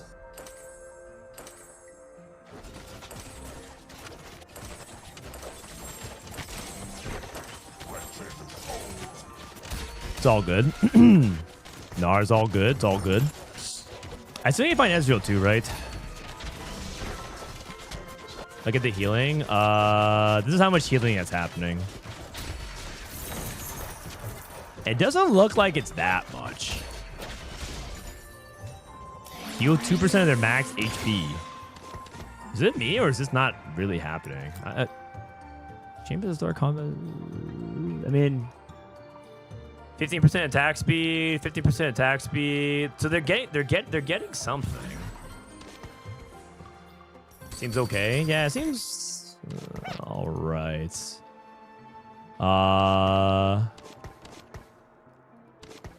Yeah, seems okay.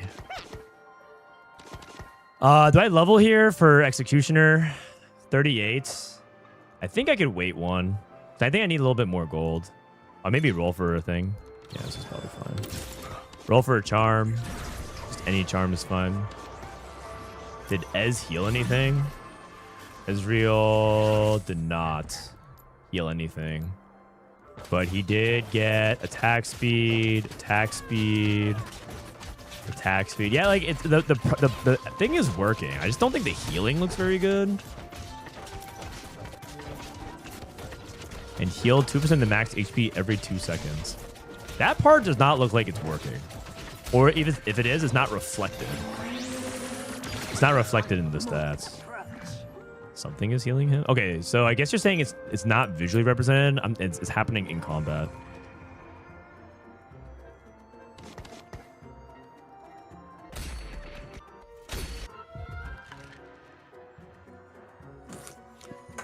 Kept a lot Ezreal alive. Okay.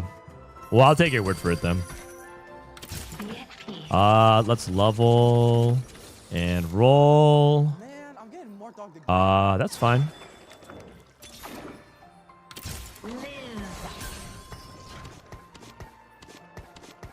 So this is good. Losing a little bit of glass cannon value through this. It's fine. I'll do this.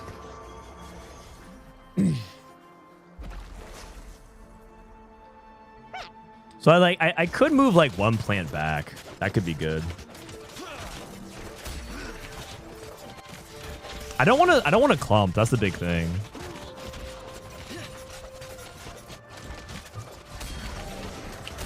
Wow. This Gnar is actually so insane still. What? This Gnar looks kind of crazy. Whoa, he's just throwing this guy around. Holy cow, Gnar. What's my combat recap? Caps lock? No, I meant tab.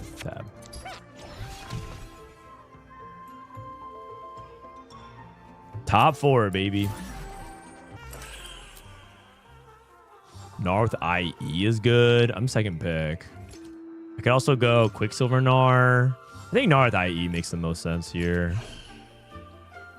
Quicksilver.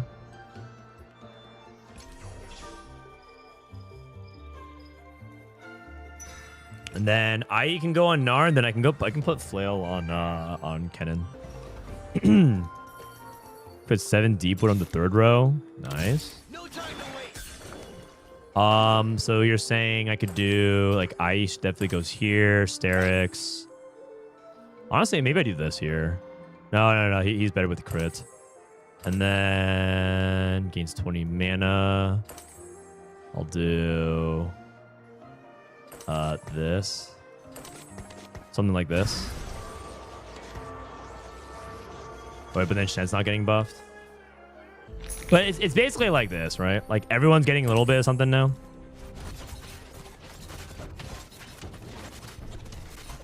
Do item tank? Dude, I already have 2 trees and a deep wood. How much more tank do I need? I have so much shit on the board. Do I need another tank?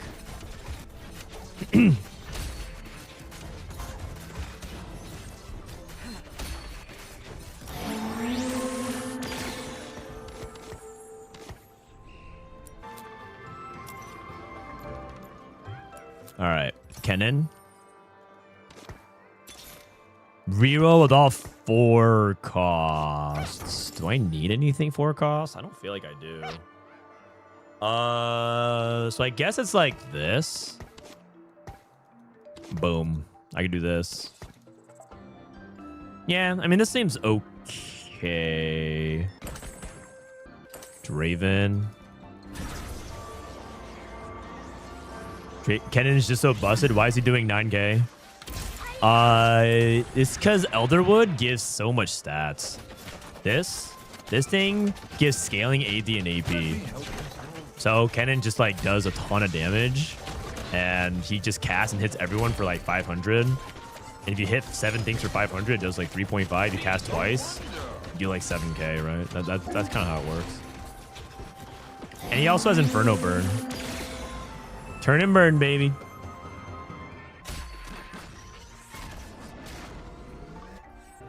Kennen is also OP, but they don't want to touch him until the Inferno fix.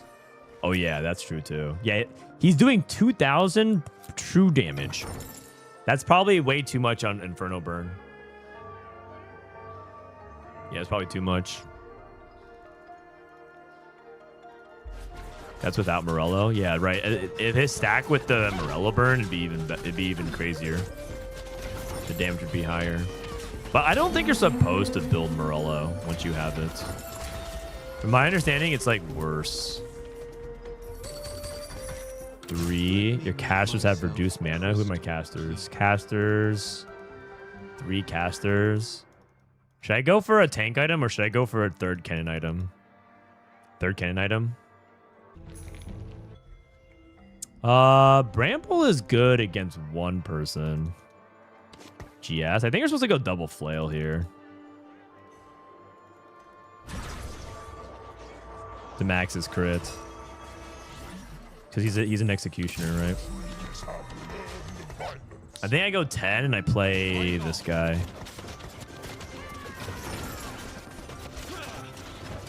Flail, flail, flail, flail. Crit, crit, crit, crit, crit. We'll see. If I lose, I'll have to roll. Hopefully I don't lose though. Hopefully my board is OP enough to go 10. It's kind of close though.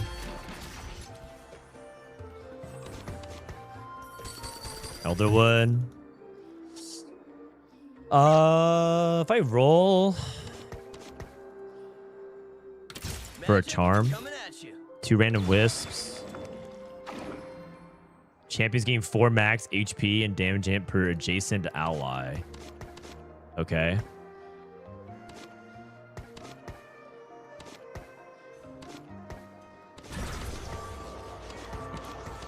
Nah, this is probably fine. I don't actually know if this is correct, but... yeah, whatever. It's fine. 3 Executioner. Are you supposed to tech in Inferno if you don't have anti-heal? Yeah, I think so. And I also think Kennen is like one of the best late game units in general, so you want to actively play around it if you can.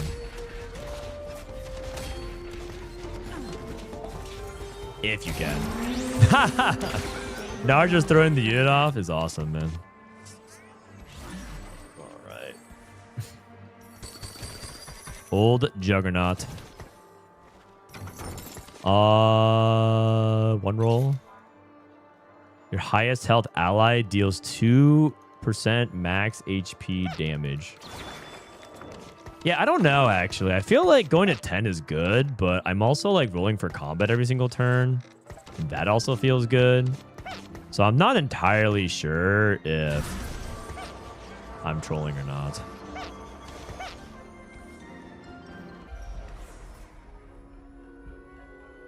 We'll see. Deep Wood Protector.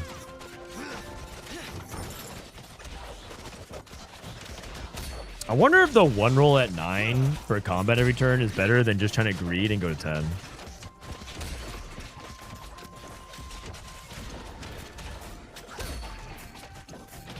Oh, it's close. Oh my god. 2-star diff. 25. What can I take off this carousel? Titans for Gnar. No, I think I'll just take a tank item here. Vow sounds good to me. Adaptive sounds okay as well. Both are reasonable picks. Yeah, both are reasonable picks here.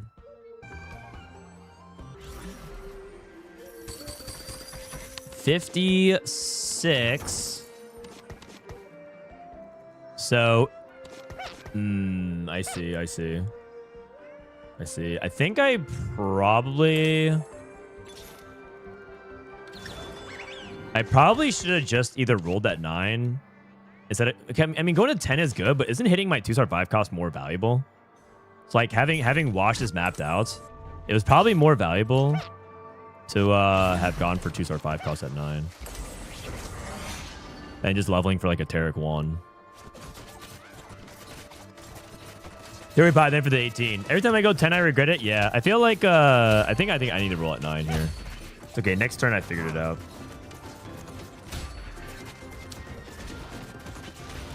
I mean, that being said, I won versus this guy.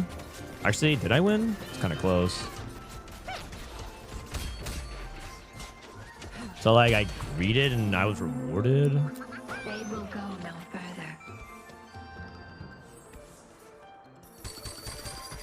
52. Fill your shots with Wisp. You can only buy 1. Up to 1-star champions temporary during combat. Then I can level.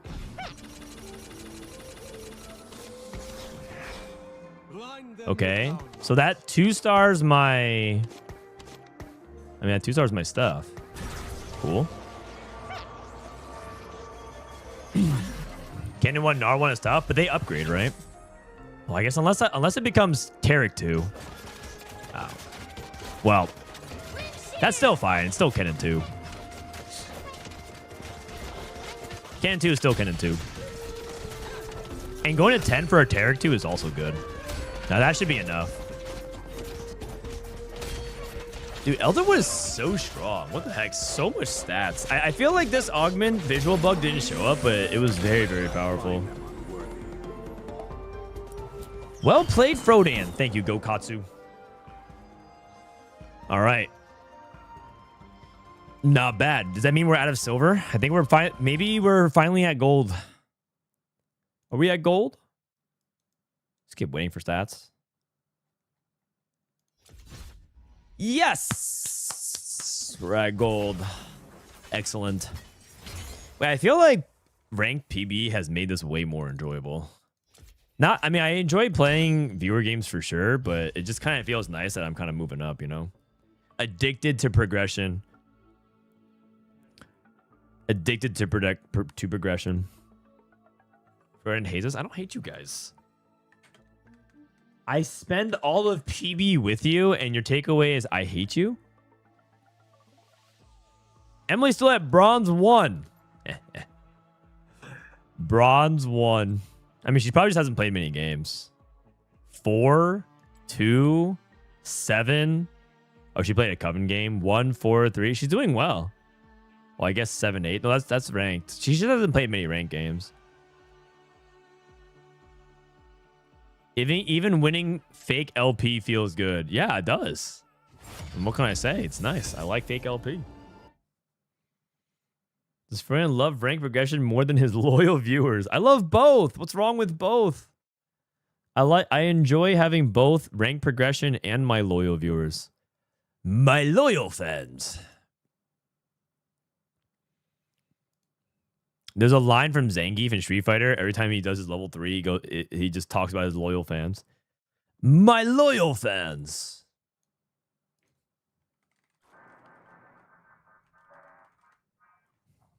My loyal road to masters. My loyal fans. Zangief ranked. You just hit him with a level 3 out of nowhere. Wake up level 3? Oh, you can't even do it yet. The iconic, like, wake up level 3, my loyal fans. Oh!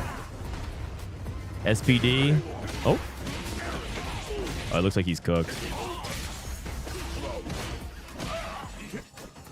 Man, Street Fighter's so fun. He tried to DI. All right, get this guy off my screen, man. You're kidding me. What is that? At least this is a What is that? peaceful time. My loyal fans. How about we start How do we start winning LP in Riftbound? You have to join Ranked. There's a Discord server called Runes and Ranked, or Runes and Rift, and you join it. You join the ranked queue. How do you queue up? TCG Arena queue, and then Rift Atlas queue. You just hit join queue, and then you get into a game, and that's it. It tracks your Discord LP. Kale and Elise. Am I about to play a Kale game? Complete item anvil? Maybe. Kale. I think Kale. It's like weird because it's kind of new, but I consider Kale to be kind of bitch. So I feel like I've seen this version of Kale so many times that I'm not that excited about it personally. I mean, she's cool. Don't get me wrong. No, she's cool. It's just I've played this version of Kale so many times. So if it's the first time for you, I'm glad that you enjoy it. Elderwood. They call me Jolly. They're right. Pebbles. Look how Pebbles dances when you win. Pebbles, yeah. Pebbles kind of does like a full shakedown.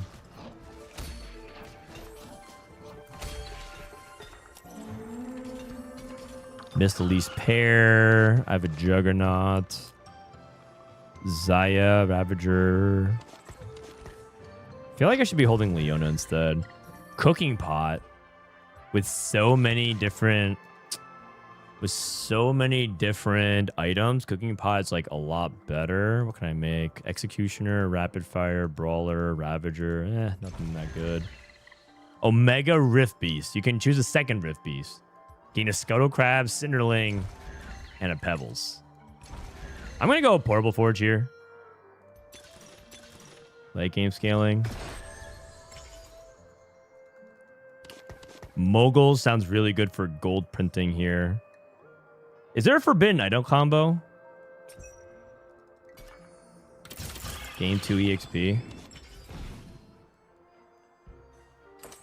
Let me go this. Rage Blade.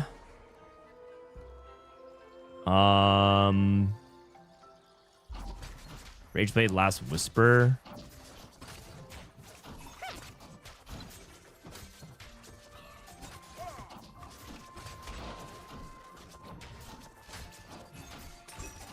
I don't know, actually. I took Voice Staff because it's like powerful early, but I'm not entirely sure. What a beautiful dream is life. Idle Orn stacks super fast. I actually need to study that stuff. I feel like I take Forge, but half the time I'm like, you know what? I actually don't even know what I want here. I actually haven't sat down and gone through it because I need to look through the data. Forbidden Idol? Who's a Forbidden Idol user? Although admittedly, a lot of times when I click it, Meta TFT just like breaks down. Forbidden Idol, Orn, or Sejuani. I didn't have either at the time. Yeah, it just breaks. Silvermere Dawn.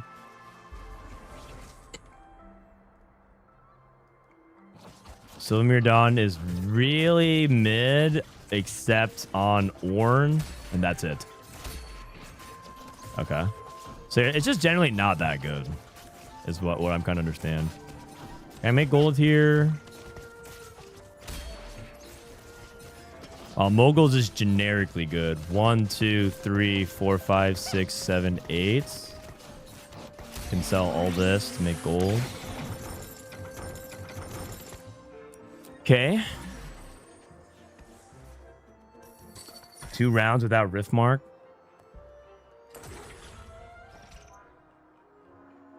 Oops. I'll buy this. This is cheap. Sejuani pair. Okay. Is it Nashers here for AP setups? I mean, I could have gone Rageblade, but the thing about Rageblade is that I don't really think Rageblade's that good on anyone this set. Oh crap. I guess I go Nasher's Glove. I'm trying to get off of Pebbles as soon as I can, but Pebbles will be like my intermediate, my temporary carry.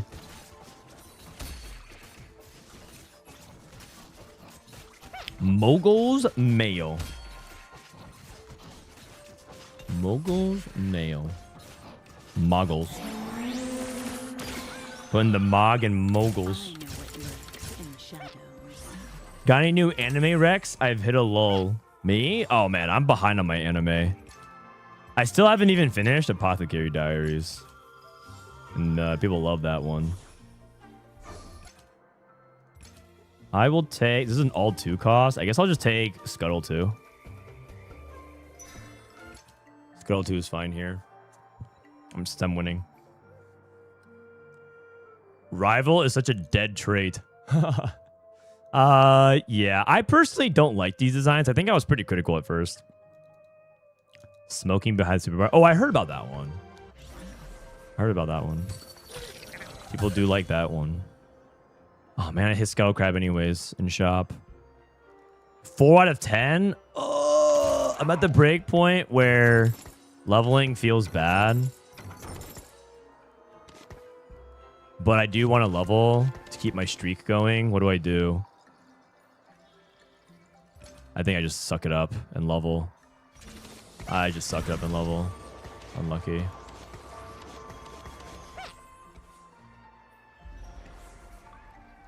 It was released in mini episodes, so committing 13 to 15 for one episode is pretty easy. Ooh, I do like that. That sounds pretty convenient. Mogul's Mail.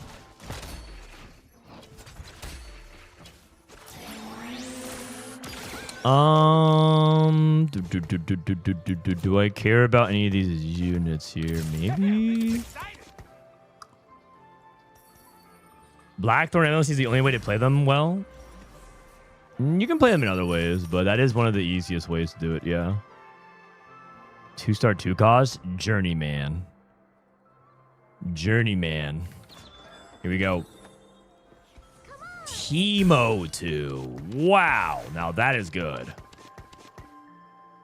I do believe that is good. I feel like Teemo 2 is better than Pebbles here. Am I crazy? Sell, sell, sell. Because Teemo can print me some other stuff too. He can give me value over time. You're crazy as shit. Thank you. I probably should have played Yorick over Sejuani so I can sell Sejuani pair to make 20 guaranteed. Looks like I get there anyways, 217. I'll sell Kog'Maw. End up working out okay. I need a better Rift Beast than Cinderling. So what is this green buff? When allies fall below 50, they restore 50% max HP. Does that persist after the crab dies? I think so, right?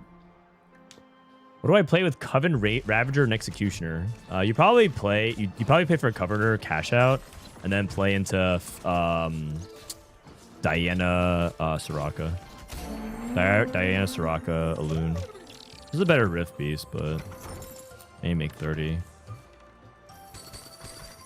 Lesser Champ Duplicator, so I could use that on Sedge. Better. Ooh, now I wish I had Kog'Maw again. TG. It's got to be TG. Fear not the sunless sky. TG can go on Sejuani 2, I guess.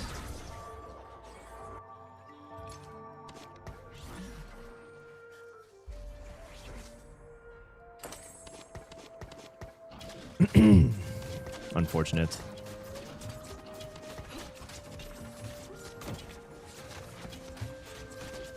Need some JG.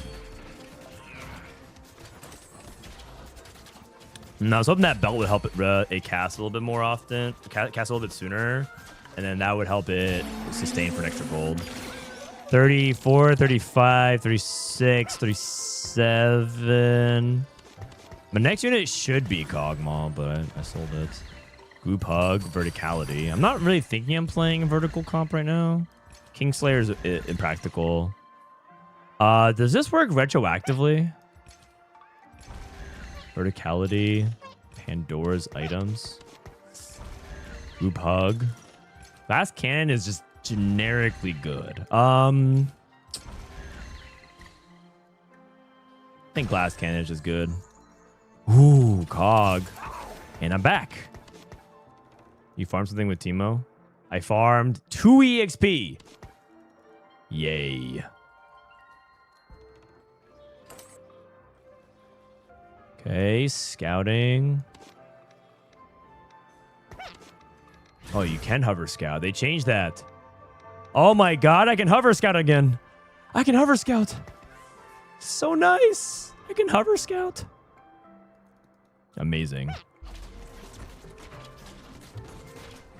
I love 3 Blossom into Verticality. Yeah, that's like a really good, that's a really good base, like a basic strategy to definitely go for. I think they nerfed Blossom, so it's like less good this patch. But it still should be good. I myself, I'm trying to play like AP tempo, I think. Target marked. But I'm not 100% certain what I'm going to be going for here. A random 1 cost you own permanently transforms into a 2 cost. So I could guarantee Pebbles 2. Ooh, I don't know if I want that though. Transforming Pebbles 2 is like really bad for my comp. I think I'm supposed to pass on this one. Target marked. I don't see a reason to go for this one personally. I feel like the downsides are really high. All right, if I'm playing Nashers, what am I doing here? Can sell this, can sell this. Come on, Teemo, farm me something. Come on, Teemo, farm me something. I farmed 1 HP off of him.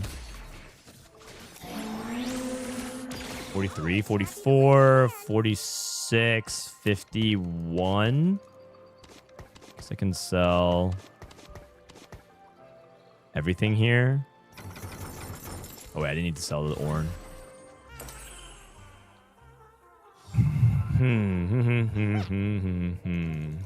Is this Soraka? I feel like I'm just playing some Soraka flex. Ornn. Ornn's also, or not Ornn. Sentinel.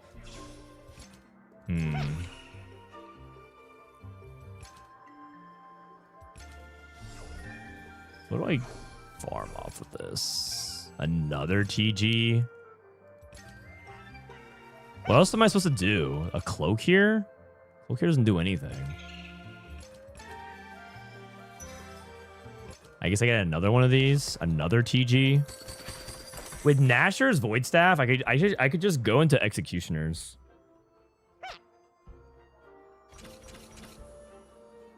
Three Invoker. Do that. I can play another Rift Beast here. Another TG. Sounds reasonable, actually.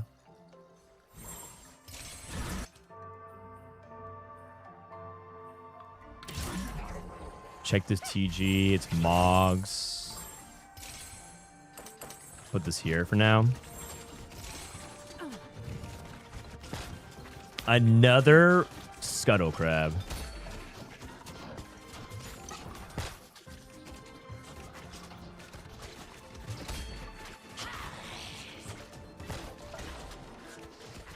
I swear the percentages on finding mushrooms isn't correct. I played Teemo reroll and I might have found 15 mushrooms. Throw 2 clusters of mushrooms that deal magic damage to nearest enemies, then hurl a giant mushrooms that deal... Hold on, let me buy this guy real quick. Then hurl mushrooms that deal magic damage. Each cast has a 12% chance. Okay. So yeah, basically that says that you cast it a little bit over 100 times and you only got 15 mushrooms. Every 5 seconds, farm gold. I'll take that. This is a Sprykin. Maybe this is like good. Spriken. I don't have 2 out of 3. I sold the other guy. I'll do this. That way I can make 40 if I win. I'm pretty certain I have to play this into Soraka because otherwise my Nash is just a dead item. So I think I have to go into Soraka Executioner. So I made double Thieves Gloves because I couldn't get any actual real offensive items going. Farming more items or farming more gold.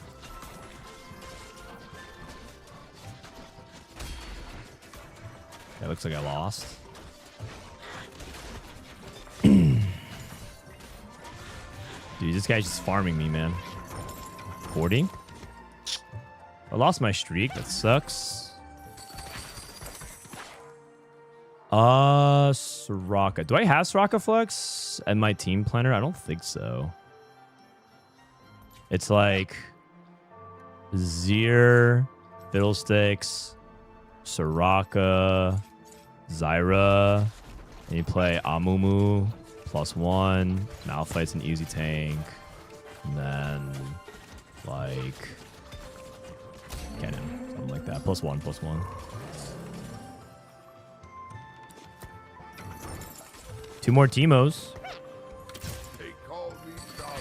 Ooh, Amumu. Reroll with all 3 costs. That's interesting. I guess I could go Cog Mod too with that. Can maybe pick up Cassio. Do not tempt a viper. I did end up getting the rods. It's TG. This makes me think that it's actually good to just go Death Cap and go Soraka here. So now I have this. Why is Azir needed? Oh, because 3 Executioner is really good for the True Bleed, and he's an Executioner. Like 3 Executioner adds 30% more damage to your Executioner stuff. The bonus damage is good. Oh wait, this is my interval because I bought EXP earlier. There's also also Summoner. He's right. He's right. Kale. I mean, I think I just like Soraka as well. So this is like a flexible core, and I can play +1 Defender. I can play +1 Juggernaut, +1 Spellweaver. It's pretty flexible. I like that. Pandora's items. My items are already pretty good. I don't think I need more exclusive. I'm kind of thinking about taking Econ here. I already have items in combat.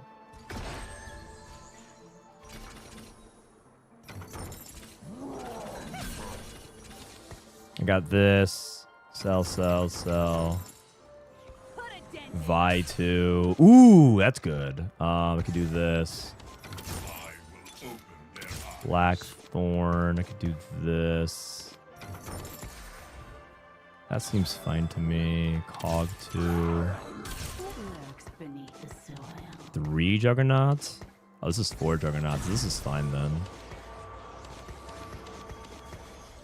TG.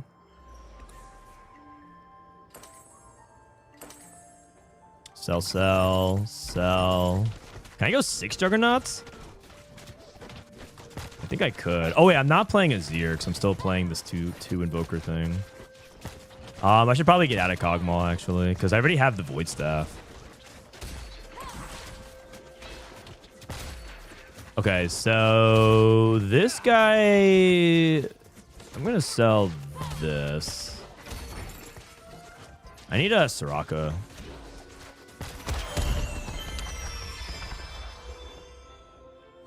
Still a little bit poor. Soraka has arrived. Can sell this. So now I have pretty good setup. Could do this. No Vanguard. Blue buff. Probably put this on her for now. And then I'm not really playing any Vanguard here, right? Sorry, I thought I always mix up Hecarim with as a Juggernaut or something. Probably gonna roll a little bit more after this. I was just like trying to think about what my board state was. Reforge the sword. It could be Shojin though.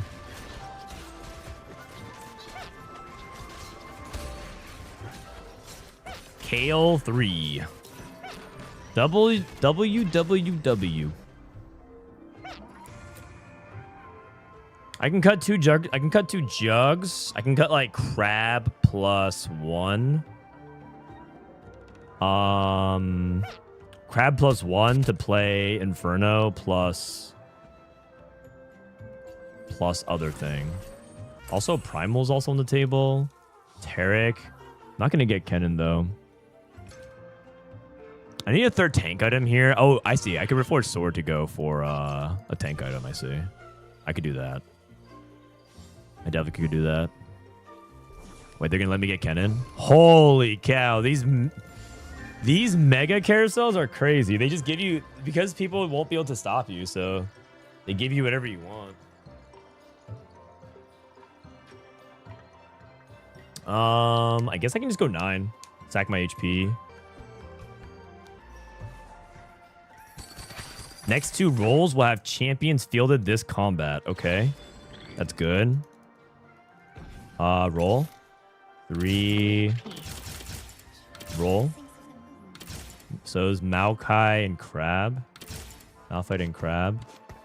This is probably better. TG is probably better on Kennen. I could reforge this sword. Probably flail then. Sell this. It's probably flail and then cloak last item on tank.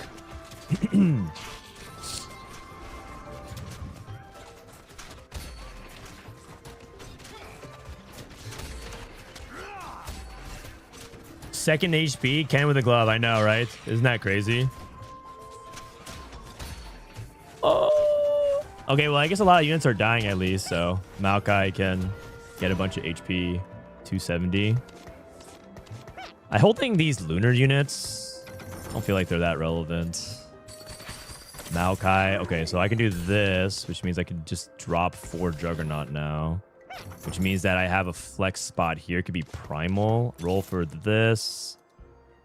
4 Executioner over Vi, maybe? Tanks reflect damage. Maokai pair.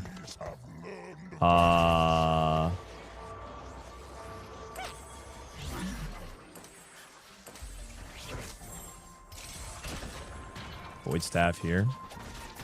Then Cloak will be the last item on Malphite.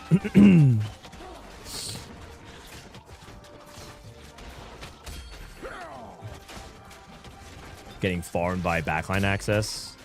Ooh, nice. Titanic Hydra. Oh, it's actually close. It's actually close. Soraka. Oh, no. It's actually close, though. Yeah, that's actually a close fight. 42. 3-5. I have a primal slot I can go in.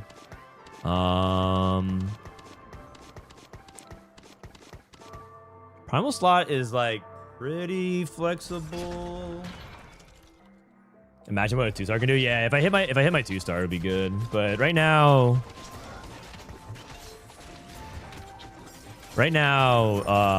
it is what it is. Another stone plate. Ooh, 2 items. That's nice. That might encourage me to pull full items on Kennen instead as well.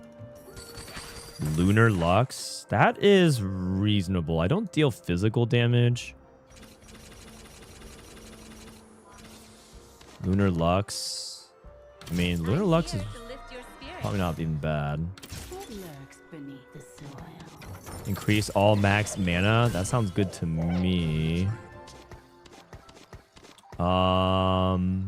Stone Plate, number 2. Death Cap again, I guess. Or is it JG? Maybe just Death Cap. Straight up DC is good. I'm just stuck on too many 1-stars, the issue. These 4 units need to be upgraded.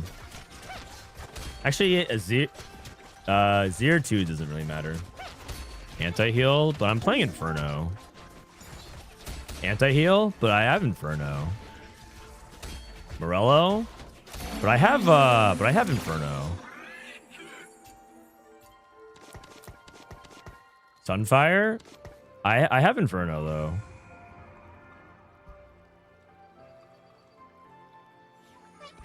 I don't know.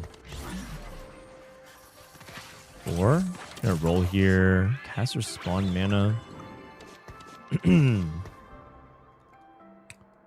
The flex spot is you can do this to also gain some. Oh, I can do this and I can cut Vi. That's probably reasonable. Okay, and I have a Mumu too. Yeah, this is okay. Wounding? Yeah, Inferno wounds. And I have Inferno right now. I would have made JG for Soraka to better synergize with Flail. But Soraka's an executioner, so she already gets precision.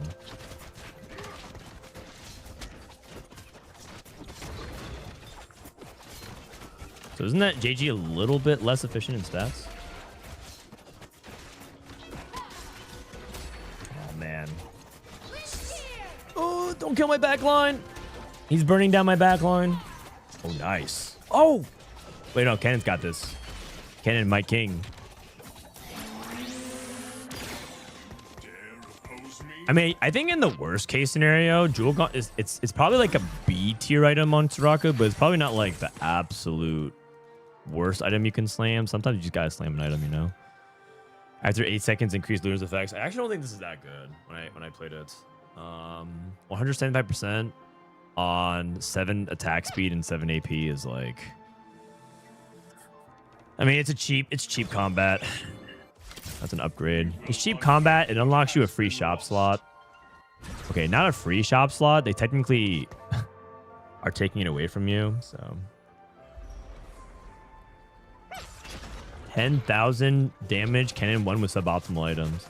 I mean, Thieves' Glove is actually Cannon Bisto because it gives him more crit chance, does it not? And it gives him 2 items. Okay, these items on Cannon are nuts. Oh my god. Hold up. These Cannon items are disgusting. Oh, okay, yeah, that's gross. WWW. Man, my spot here is filthy.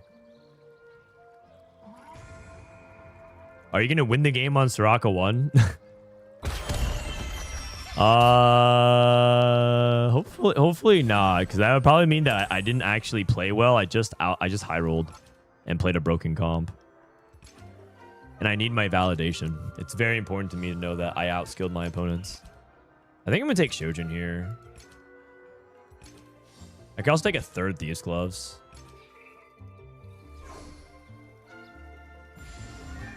Shojin. Adaptive is reasonable. Yeah. Is it me or are these rings thicker?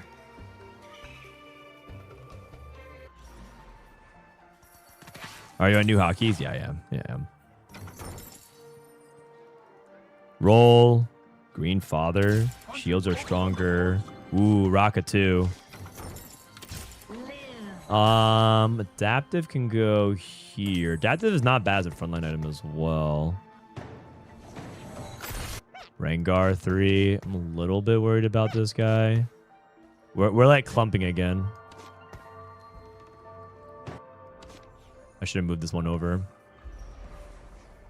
If I move this Malphite 1 over, 0% chance that this Rengar wraps on me. There's actually a light chance that it happens now because of targeting. Ken's dead? Oh, God. Oh, wow. He actually just bulldozed his way through the hard... Like, his Rengar just, like, went through the hard way and killed everything in its path. Okay. How do I beat that? I don't know if I can.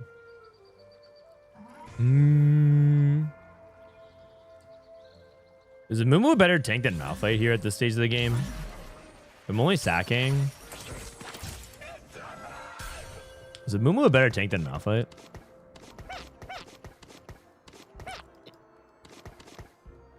Not sure. Roll for charm. Gnar pair. Still on Zyra. Lux is probably better with these items than Zyra is.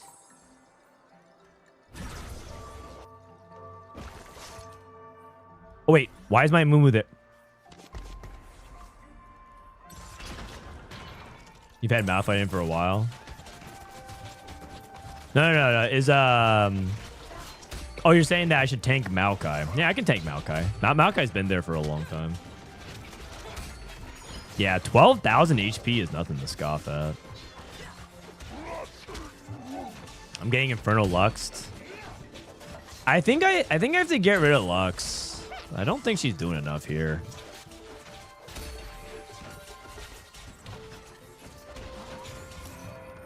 Okay, strange. 13. Top 4. I mean, I'm top 4, but can I do better than that? Maokai. How to play this guy now?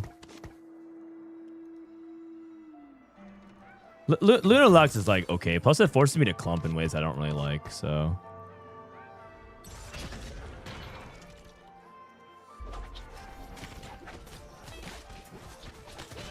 Four execution has to be better than 7 AP.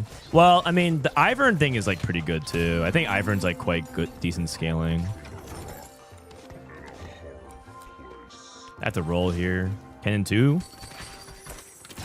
Precision. I think that's good. I'm playing a lot of executioners. Green Father again. Hunters overrun the forest. I'll do this. I'm going to switch these up a little bit.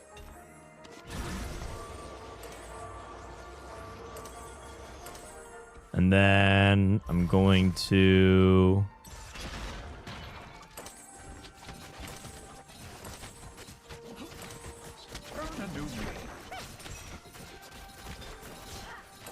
I don't think I'm supposed to do it like this, but... I was supposed to JG Zyra.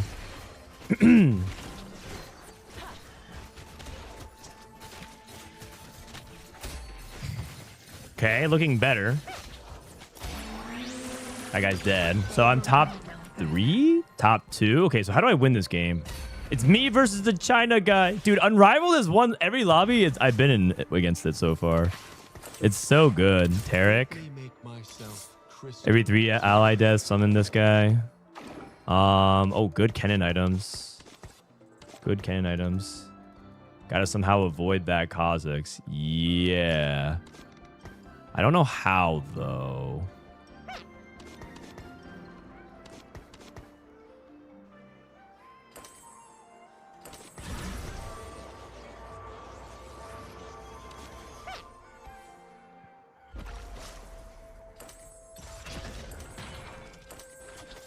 I feel like this shield from Ivern is really good. Like, I feel like I need this shield.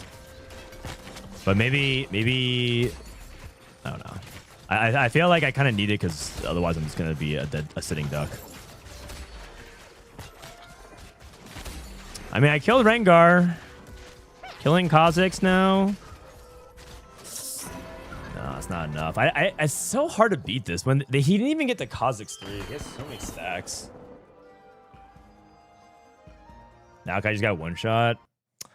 I mean, last time the reason why I won was because I was able to play a bunch of like I played like Lux and I played high cap, but then I clumped everything and then I was able to kind of withstand the Rengar. This time he actually had so much stats that he just like killed my front line too fast. I mean, maybe that's just a product of my low cap augment because I took a bunch of econ augments. I didn't have any like late combat. No, I had glass cannon, right? How can they play 2 rivals? It's a special augment. So yeah, I have to figure out like how I can outcap higher in that situation. I mean, I think my board was like pretty reasonable. Second's not bad. I think I could have won the game. I mean, maybe I just can't win without Ken too and Ivern too. That's probably what it is. Like 3-star 3 cost is definitely more valuable than 3 2-star 4 costs. 3 3-star 3 costs. So yeah. Yeah, I think that's what it is. I think I just need like I hit Maokai too, and I didn't hit Kennen 2 or anything like that. And they if they hit Kha'Zix 2, he would have outcapped me as well. He's right.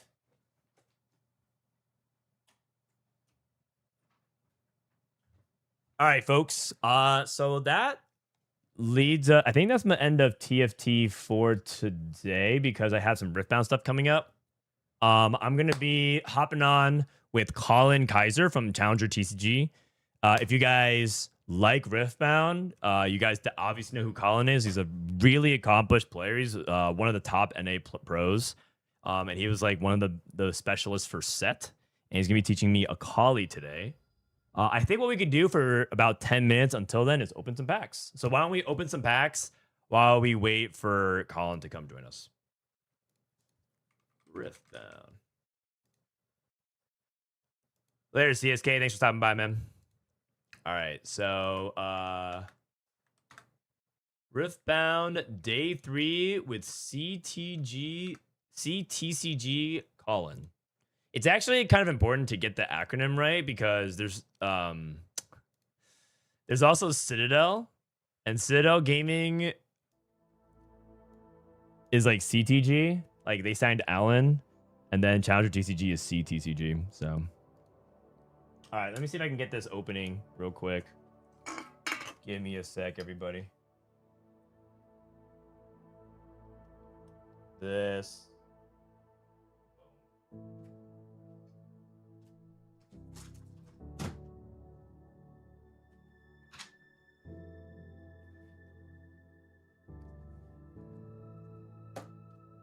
All right, let's open up a couple more packs, shall we? While we wait for Collin to get in.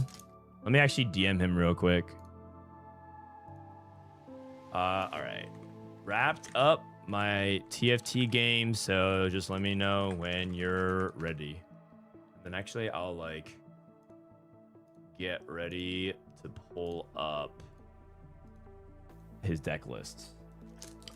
I'm actually excited for Akali because I've been playing. I think Akali is the legend I played the most, so I'm willing to, I'm ready to see if he can teach me the ropes here. Make sure I'm not missing anything. All right, so we got Old Poro, Dredge Up. Where's this music from? This music is from set 14, I believe. Cyber City.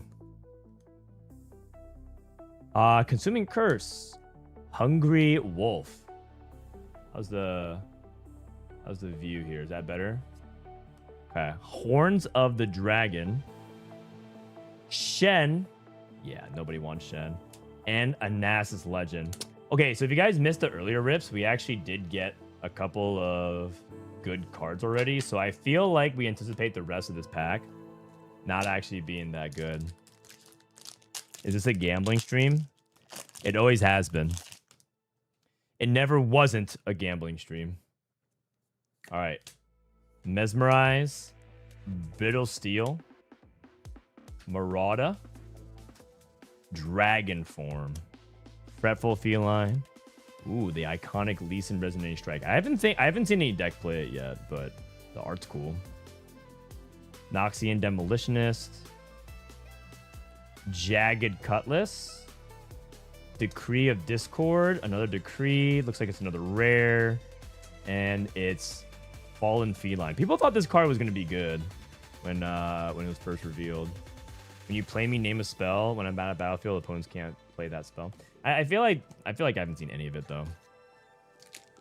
The KDA skin would be amazing. I think next set, KDA is probably going to be the KDA skins. Because Seraphine is the featured champion in set 5. So, it's probably going to be that. Twilight Shroud. Get in the mood for Akali. I hit the worst overnumbered this set, which is Alawi. Is Alawi the worst? Surely not. You're not into Bilgewater? You're not into Tentacles? Be honest here, man. You're not into the tentacles. Decree of Focus. Zed. Is that my... Oh, man. That's a dead pack again. I knew it. I knew it, man. I opened too many good packs at the beginning. My PV is freezing at 86% load screen. Uh-oh. Let me make sure my Discord is pulled up. Oh. Yes. On cam, please. Okay, Collin's ready. I'm gonna go ahead and finish his last pack then real quick. Sorry, guys. Don't mind me, just gambling. One more pull at the casino. Oh, God. Oh, God, I'm losing control of the pack.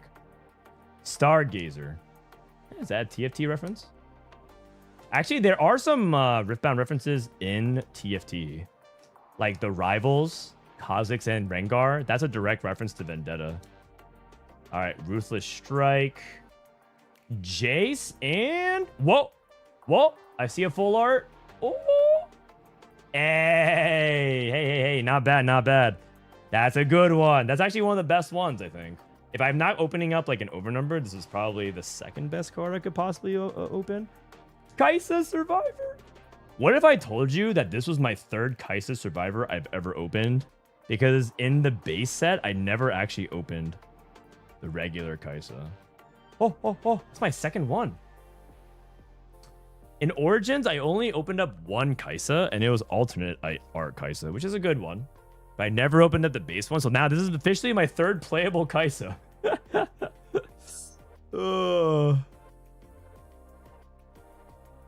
Wow, so lucky.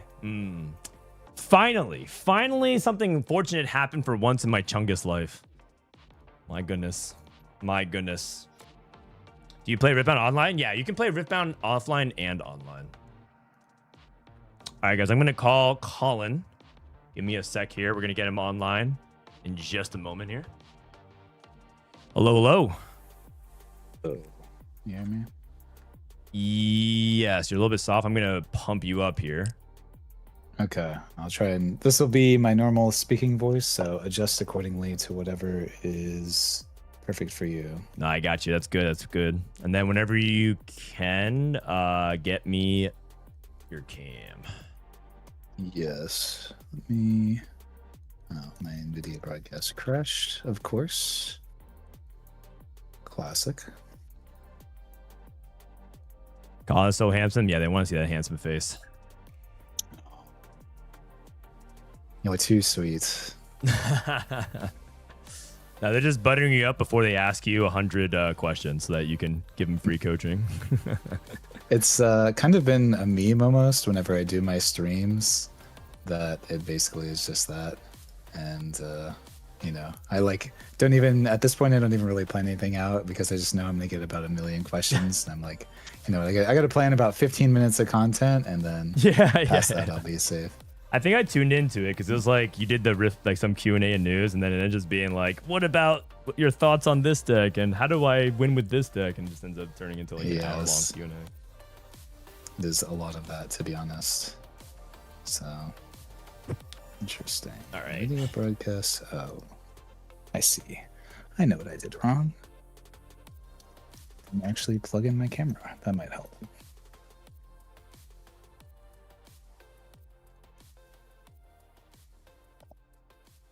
All right, while we wait for Collin to get online, the first episode's officially live on YouTube. If you guys want, if you guys want some Riftbound content, put it on YouTube.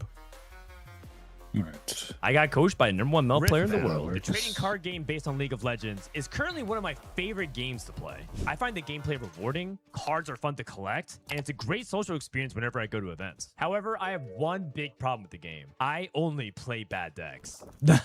It's true, man. All right, that's me just memeing up. All right, yo. I got your cam. Excellent. Okay, did we figure out which version that we want to roll with today? The one with Astral Heron or the one with more like Darius and Tempo version? Yeah, I mean, honestly, I would say it's a personal question. I'll tell you that these are the two variations of Akali that I personally am testing. Okay. There are a few different ones as well that I know a lot of people have like talked about and hyped up, which sometimes can be important to go over. Okay. Just so that people understand how I got to these lists. But I would say the Astral Heron list was actually testing pretty well for me. Okay.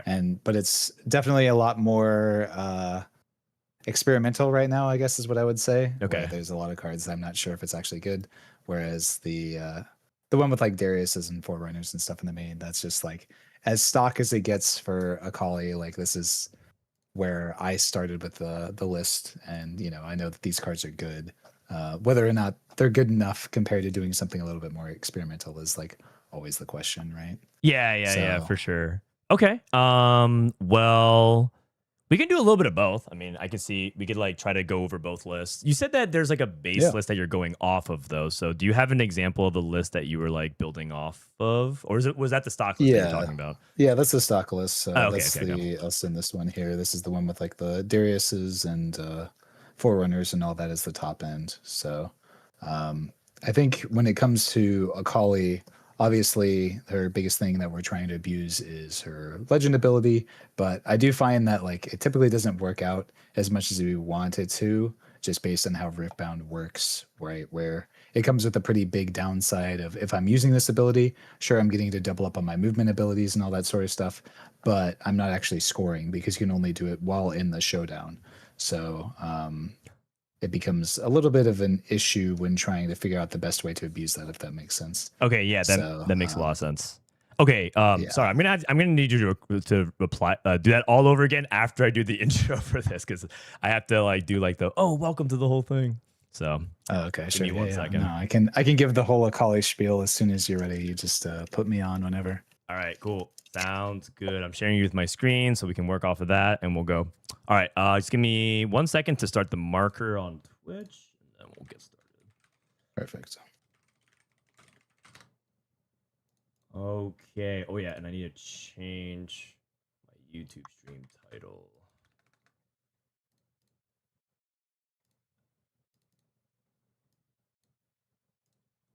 Okie dokie. All right. All right, welcome everybody for another session of Riftbound Legend 101. Today we have a special guest, a person that has seen a lot of success in Riftbound, arguably one of the most consistent tournament players there with his 5 best of sets, I believe. It's Collin Kaiser from Challenger TCG. Collin, welcome. How you doing, man? Good. Hello, everybody. Thanks for having me on. Excited to be here and show something that it's a little bit different than what I'm used to, I suppose. Yeah, that's right. Usually you're the guy that's kind of hosting the podcast, hosting the Q&A, but today you're going to be trying to help me learn Akali. And the premise of this whole thing is that I'm looking for a set for Legend to try to look and connect with. And I heard that you were kind of cooking up some stuff with Akali, so I figured you'd be the perfect candidate to kind of walk me through what we can expect with Akali, what she's good at, and then afterwards we hop into a rank game. Cool. Yeah, that sounds good to me. Okay. Getting started with Akali, I think that there have been a lot of different variations that I've tried with her. I think I've sent you the 2 that I'm most excited about, but there are quite a few things that you can do based on her legend ability.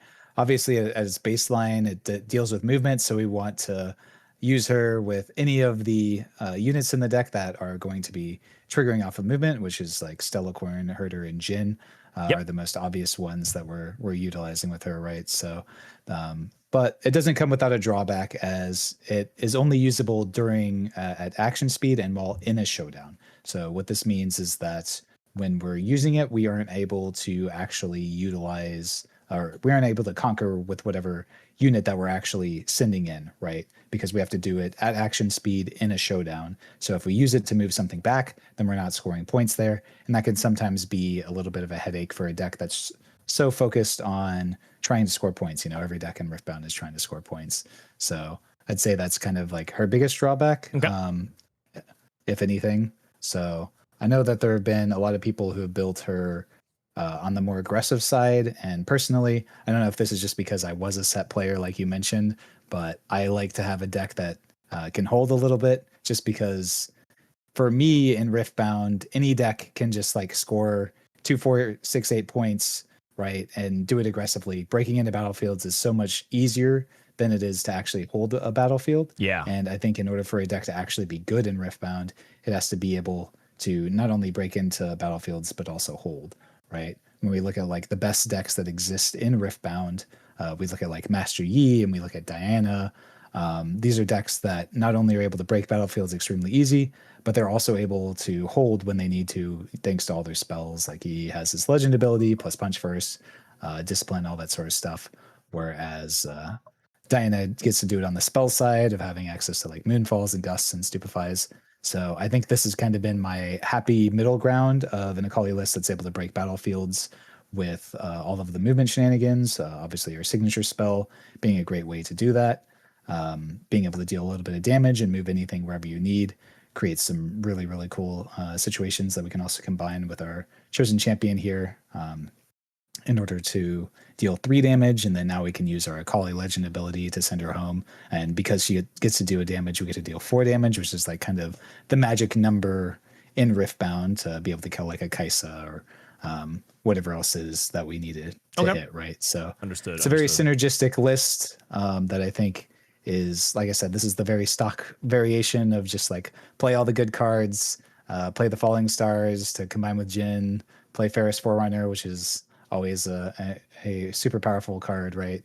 And go from there. And then, you know, there have been some experimental things I'll try. I know a lot of people originally, when Akali came out, were trying, wanted to hype up the Infinite combo because she does have one of those that's available in this color combination. But I can spoiler tell you all that it is not very good. So we don't have to go too deep into that one. For sure, for sure. Well, there's a lot to unpack. So first, let's go through the actual deck list, and I want to ask some individual questions afterwards as well. So you talked about the red Akali deadly weapon, being able to move in and move out and do some cool tricks. First question: how often do you find yourself like empowering deadly weapon and spending it to like have her do a little bit more damage in and out? I'd say it's pretty rare that, and this is also the same for her legend ability as well. I would say that very rarely am I actually empowering either of them because obviously Akali has an empower as well. But the issue is that both of them cost a power, which is pretty costly in Riftbound in general.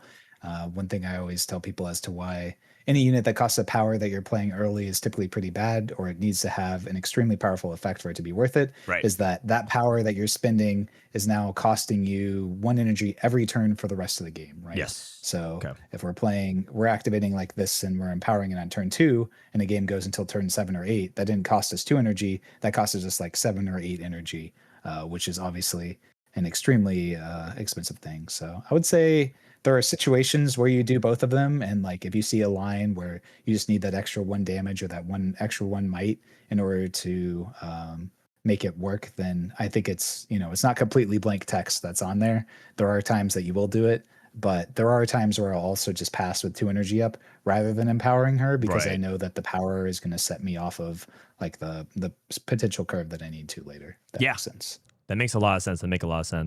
And then the follow-up to that is, we do have Akali Silent in the sideboard. Is that supposed to be a replacement for the Chosen Champion in games 2 and 3? Or are we sideboarding Akali Silent just as is into the deck?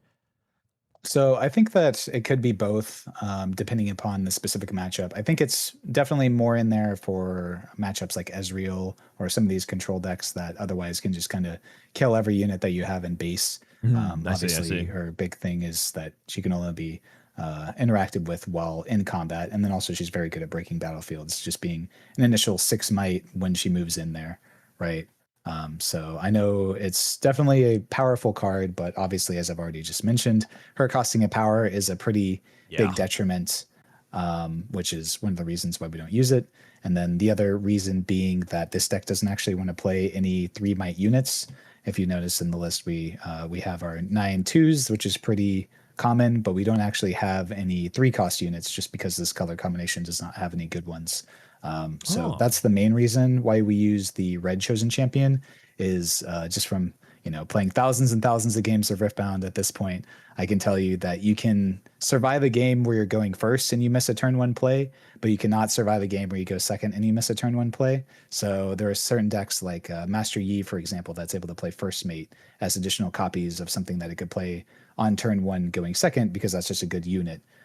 But mathematically, you still have the same odds of missing a turn 1 play, whether going first or going second, if we were to play the green Akali in this list. So for consistency's sake, I very much so enjoyed having the Akali in the chosen champion zone. So when you're going second, that she can just be your turn one play. And also like kind of helps filter your opening hands as well. So that if you end up having too many 2-drops in your opening hand and you're going second, then you can actually just mulligan all of your 2-drops because you already have your turn one play anyways. So you can just stick with a more traditional curve of going like Akali into Jhin or Akali into Stalacorn Herder or Akali into Darius and kind of be off to the races. So I like that. I like that. You're focusing a lot on the early curve and just making sure that it all lines up. We're not paying powers unnecessarily, and we're just be able to kind of snowball from there. So some people in chat were asking some questions. The first about the Astral Heron. That's going to be the actual second version we're going to show right after this. But we want to kind of we wanted to cover the first base before we move on to second base here. Some people ask, where's the Twilight Shroud? That's like a card that I think a lot of people were really excited for. It has Akali on the art. Is that not in this deck? It hasn't been one that I've particularly been interested in using, to be honest. It's just one of those things that I've kind of explained being a set guy. And one of the things that people would ask me all the time was like, why didn't I ever put Ruin Runner in my deck? The 6-cost 5 might guy that just can't be targeted. And what I've found in a lot of situations is that when you have things like this that are very temporary when it comes to how long it will be affected, right? When it comes to Twilight Shroud, then eventually they're just going to target it afterwards, right? So it's a good finisher in some situations.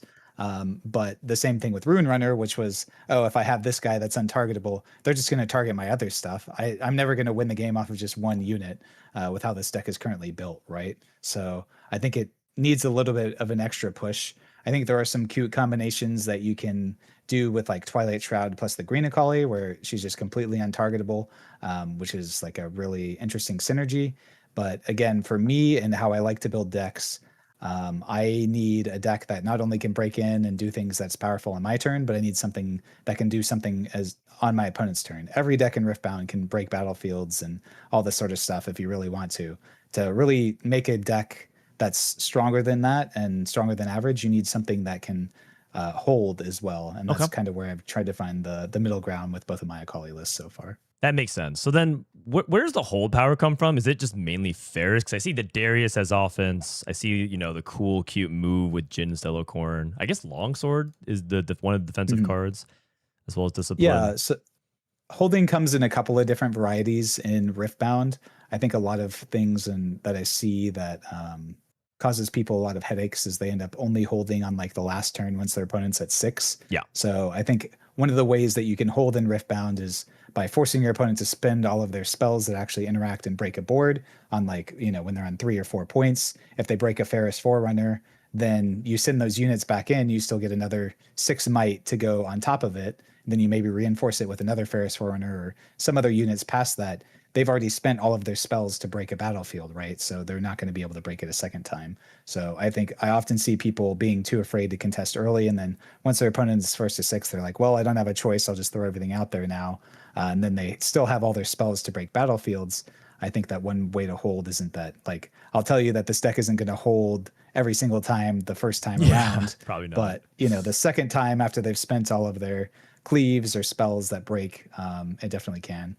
And then the alternative way to hold as well is not necessarily using units, but to kill every unit your opponent has. Obviously, if your opponent doesn't have any units, then they can't score. So that's where like the Falling Stars and the Charms come in, right? As ways to clear their base. And then if you're able to clear the base at that point, then you can typically just conquer both battlefields and then hold for free. So that's like the main way that we're holding out of this deck. Obviously, the Heron list is one that's built a little bit more to hold, and it was at least testing well earlier, so we'll definitely have to give that one a shot as well. But it's a very, I'll say, experimental list for, I was telling Frodan, for those who are in chat.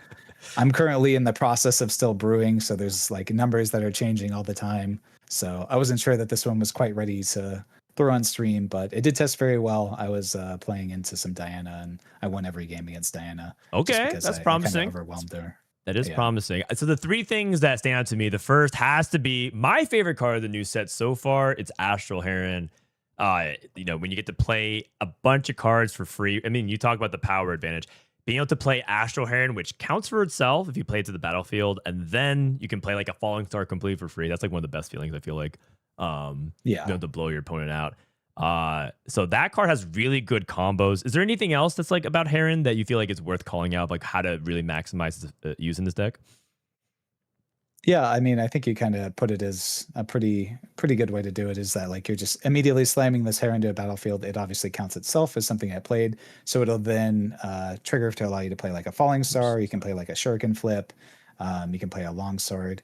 And then the other thing is with hidden cards as well, it also works on your opponent's turn. So if we're able to set a Zanya's along with the Heron, then that counts as a hidden card that we can flip at any time. That will trigger the Heron on your opponent's turn, so that now we get an additional 2 energy and 2 power on our opponent's turn, which allows us to hold up like Defies, Not So Fast, Longswords, Disciplines, all these sort of interaction spells. So this list is a little bit more focused around the idea of interacting on our opponent's turn. Obviously, there's other super powerful stuff we can do with it, where like if we get to untap with one, we get to play a Vile Maw for only 6 energy, which for those who have not had the unfortunate experience of playing against a Vile Maw, this card is an absolute monster. If you don't star-cross it, then you're going to lose because there's just nothing you can do into it, right? Most decks are built around the idea of having very small units. So just having like this guy out here is like, well, all your small units don't do anything. And with Akali, you can't really... usually the other way that you play around it is you just go to the other side. But when I have access to all the movement shenanigans that this deck does, then going to the other side is usually not an option. So that was at least the concept with this deck. Like I said, being the set guy for as long as I have, I just love holding, man. I just want to hold yeah, for sure. So any list that I make is gonna look a little weird to most people, but it's all with a purpose, you know.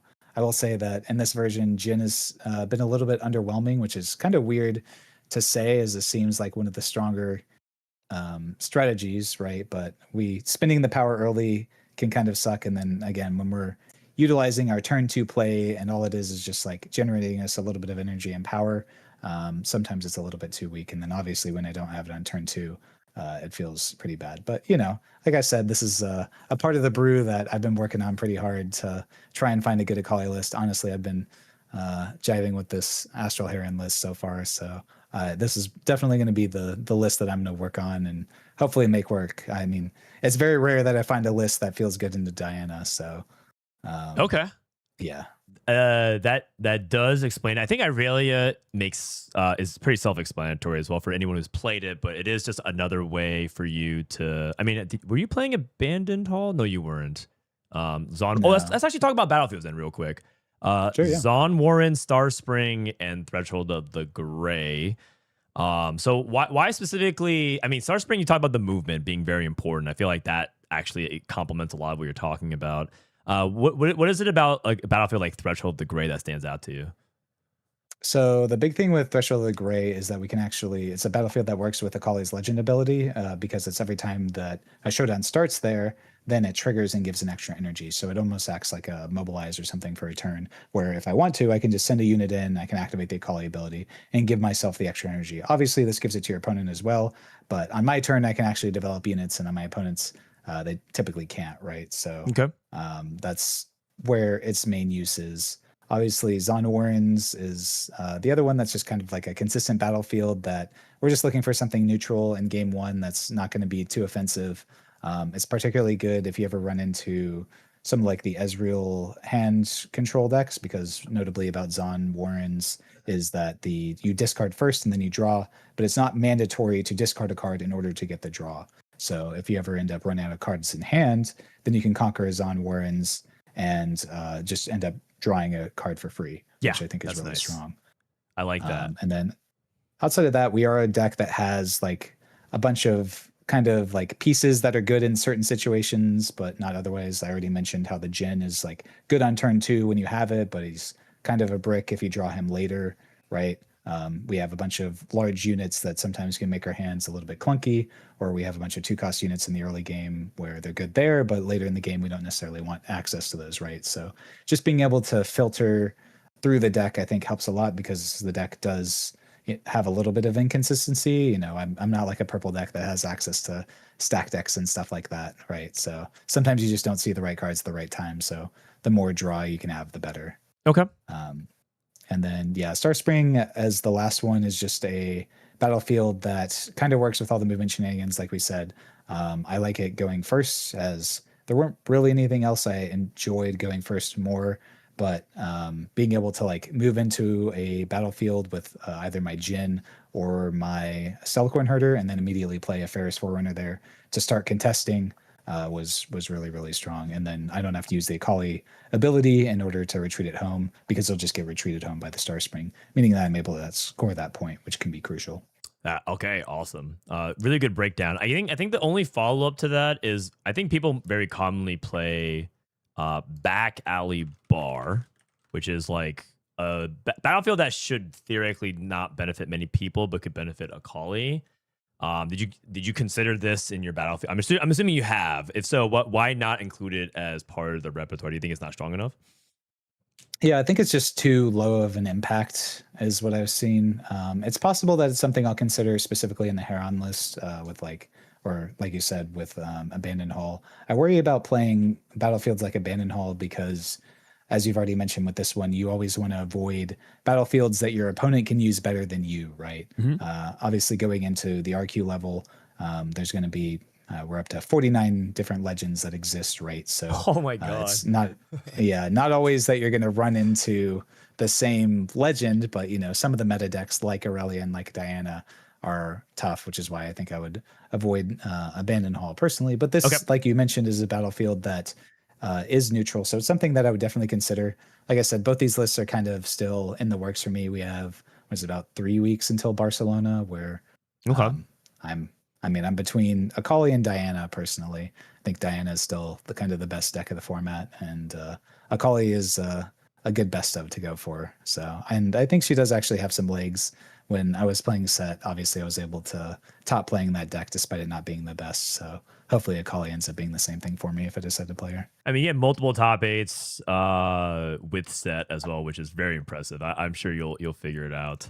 Yeah. Okay. Cool. Good breakdown. Let's just go over sideboard and then like briefly cover any matchup spread thing that's worth noting.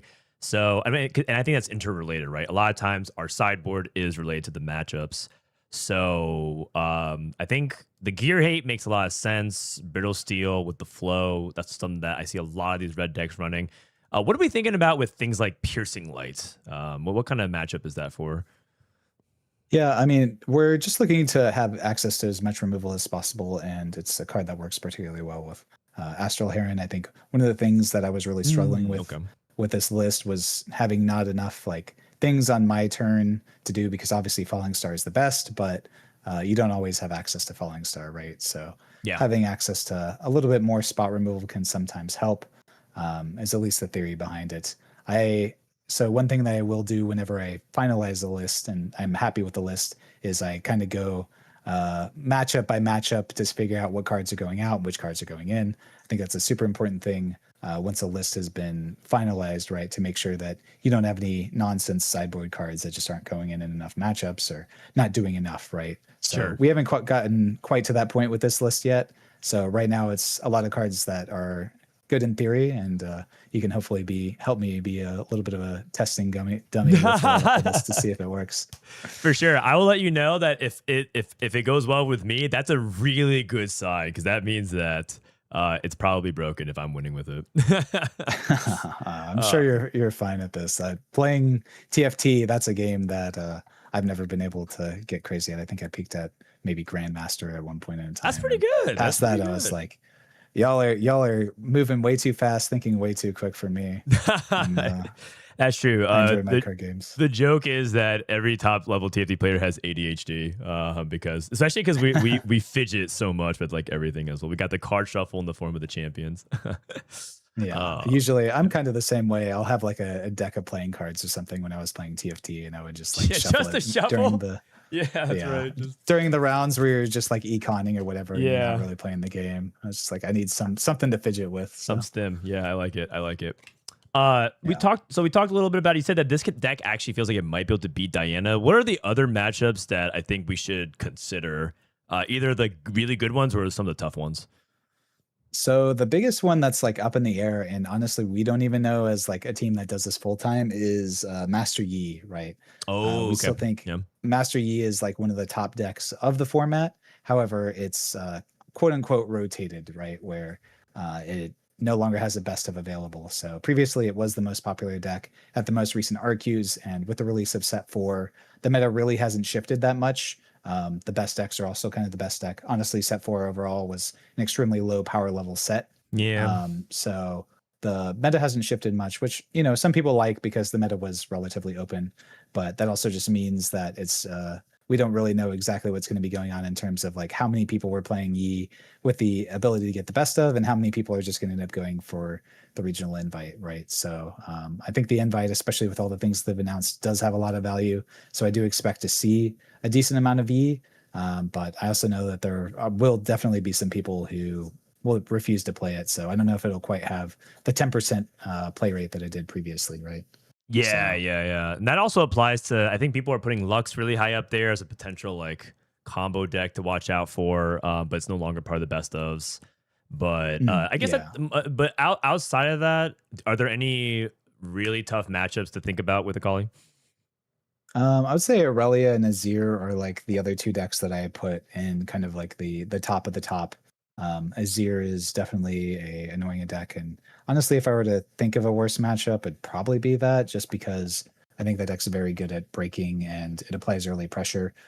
With both of my Akali lists right now, we're kind of in a mid-rangey style, you know, where we're trying to play in the mid game, and the Azir deck is just very good at throwing out units that it doesn't care about. So basically, any deck that has a bunch of tokens, I think, could be potentially a problem, so long as they aren't able to be cleared exclusively by Falling Star. If they end up playing into a Falling Star or something like that, that'll be a different thing, of course. But I see. That's, well, hopefully the brittle steels, piercing lights, maybe stuff like that can help, but that does sound like it could be Yeah. pretty tough. Okay. Forerunner is also a fantastic card against anything that's purple. I will say, as just a general rule, no matter what list you're playing, if you are playing red and you do not have three Ferris Forerunner in your list, you're just wrong. Like, Ferris Forerunner is Okay. probably one of the best cards in the game, Yeah. and you don't want it in every matchup. Is the only reason why there aren't three in the main with all of these lists, is because it's not particularly good against purple, where they can star cross it, but against any deck that's not purple, they will always struggle into Ferris Forerunner. So I think that's one of the benefits that the Akali deck has, is, you know, you're in Fury, so having access to this card is always gives you some odds. Okay. And then I guess a couple other questions I saw in chat. People are saying, what about like, did you consider things like Scuttle Crab? Because I think people put a high premium on that 2-drop. And I think we prioritize Mournful Witness a little bit instead. Yeah, I think a lot of it is depending upon the list. We're trying to make sure that we can contest in the early game. We have access to enough draw when it comes to cards like Stellacorn Herder, as well as what we're trying to do is get more value out of each individual card with this list, rather than having like a mass amount of cards in hand. So when you have cards like Shuriken Flip that have flow, as well as these big units like Astral Heron, who are going to kind of carry the game on themselves. This card's going to get us more than one card's worth of value just based on what it does and how it exists for us, right? I've been kind of more prone to that, and rather than like completely giving up the early game, I would rather force my opponent to play some spells early to interact with like my Lonely Poros and my Mournful Witnesses and stuff like that, rather than just drawing a card. And then Inferno being the last slot is probably the spot where you would consider the crab. But one of the things I do like about Inferna is with ambush units actually work very well with the Akali ability, because you can ambush something in and then you can retreat out with the legend ability. So you can still like conquer points. So one thing that I'll do occasionally is I'll like move in a Stellacorn Herder to a battlefield, and then I'll ambush the Inferna, and then you can retreat out the Stellacorn Herder and still get your draw too. Or, you know, you can do the same thing with Jin. It's like almost an accelerate unit while also just being a 2-cost 3 might. So I think it's pretty synergistic with the Akali ability. So I don't think Scuttle Crab is bad. I just think that the other options that we have are a little bit stronger. Okay, cool. Right on. Do you guys have any other questions you want to toss to Collin before we take to our second portion of this and hop on ranked and see how and be Collin's guinea pig? Apparently he wants me to test the deck list. Of course, yeah. That's What the whole about? point. Oh yeah, I mean that's the whole point. What about Mask of Foresight? Yeah, I saw some lists running Mask of Foresight, trying to like make it a little bit more about the solo attacks will defend there. Did you try that out at all? Honestly, no, but I just don't think that card is high impact enough, I guess.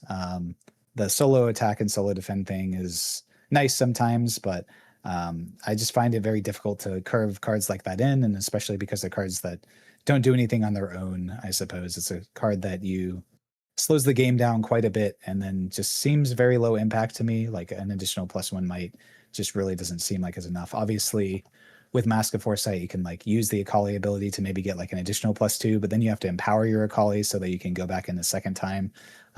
So I feel like it's just a little bit too low impact for me, and I want to be doing other stuff in the early game. Is kind of my thought process behind it. I will self admit that I have not tried it, so maybe the card's better than I give it credit for. But it's just kind of that card's been around since set one. I see people playing it all the time, and I've never just felt like, man, I can't believe my opponent has a Mask of Foresight here. I can't win the game now. It's never Yeah. been the case, right? So it's always been extremely underwhelming for me. Okay, understood. It's not high enough impact. Yeah, exactly. Was Gem Jammer a consideration for this deck? It could be. I think the Gem Jammer is more for decks that have issues with movement, where you're afraid of getting stuck on one side of the battlefield. But because we have our signature spell, it's not really been necessary. Akali's signature spell, notably having flow, is super important. So Gem Jammer is there to give a unit ganking, obviously, so that you can move a unit from one battlefield to the next. But you only really need that as one of your 2-cost units when you don't have other better ways to move. And fortunately for us with Akali, she does have a couple of better ways to move to the other side than Gem Jammer. So I think I would rather have like a lonely Poro that can, if it dies, it at least draws a card and replaces itself, and I don't have to worry about him. Or like the Mournful Witness that can become 4 might if we win a combat with her. All right, awesome. Looks like our queue has popped, so we're gonna get ready to go into it. The last one would be Kaisa. I guess that 4-cost red Kaisa Survivor. A lot of staple of the red decks. Is that? I guess that's where Jin is, right? Like Jin's fighting for that spot. Yeah, exactly. I think that's kind of the weird portion of it. Is she's still something that I need to try out, but because we already have 6 4-cost units, I don't really want to overload us on that spot. Even like with the Aurelias and stuff like that, I feel like it's a little bit greedy to have more than 6 4-cost units in our deck, and we might just get bogged down by too many of them. So that's kind of where I've been at with it so far. I think that there's still merit to Kaisa because obviously she's a fantastic card that does a lot for any of these decks. She's definitely one of the cards that I've missed the most in this deck and is most likely to find way in, but I think it really would either end up being in that Jin slot or only at 1 or 2 copies because I can't afford to play 9 4-cost units in my deck. I think that would just be crazy. Yeah. Too much traffic jam, I think, at that point. But yeah, I do. If we don't like Jin, maybe we can try some Kaisa as well. Yeah, for sure. I think Jin was the most obvious card to work with Akali, where you're just like, oh yeah, this is clearly what we're meant to do with Akali, but I don't know, for whatever reason, it's just felt a little awkward at times. So yeah, there's definitely some room for Kaisa for sure. All right. I sent the guy my TCG Arena code. You're cool with TCG Arena, right? I mean, we can also use Rift Atlas, I guess, but I think I queued up for TCG Arena. Either way, I know that Rift Atlas has I think it has a random queue as well, but I have heard mixed things from those. Obviously for me, I end up testing with my team 99 times out of 100, so I'm not as well experienced with like ranked queues and all that sort of stuff. Yeah, I do know that they are cool projects people are working on, right? I actually had to learn how to do rank queue for this series because I actually usually test in Discord servers as well, which is I think it's more fun too because I feel like online sims for games like Riftbound takes a little bit of the magic away from what TCGs have to offer when you can like talk to the player and like kind of go through it, go forward, back and forth, especially if you're testing. So I personally rather play on Discord call. For sure. I'm kind of the same way with all this where there is like actual merit to it as well with like bluffing and mind games and all that sort of stuff too. So as opposed to the video game side of things, right? Yeah. where you're just playing the game against pretty much a faceless person, right? So Absolutely. Okay, this is the Astral Heron list. We're just going straight for it, man. perfect. Let's go for it. All right. So we're Zed. against Zed. Okay, I would say Zon Warrens is their neutral for sure. Okay. I would expect them to be doing the same, of course, but Okay. that just ends up being the case sometimes. Did we win the die roll or not? We lost, so we're going to be going second. Okay. I'm looking at Astral Heron. I feel like that's the whole point of the deck. I feel like it's weird to mulligan away, personally.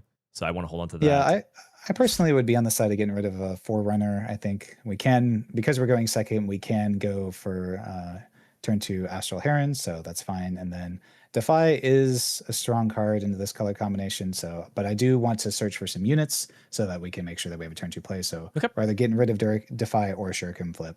I'm not really sure whichever is better, whatever your heart's calling to. I think this is fine. Yeah, I mean, I feel like I want to play Akali card, so Shuriken Flip feels pretty good. I mean, Zed's generally pretty aggressive, I think. So, oh wow, Seal Discord, very aggressive. Holy cow! Okay, this guy's good for it. This is what you talked about, right? Turn 1 Akali on the play. Yeah, or on the draw rather. Okay.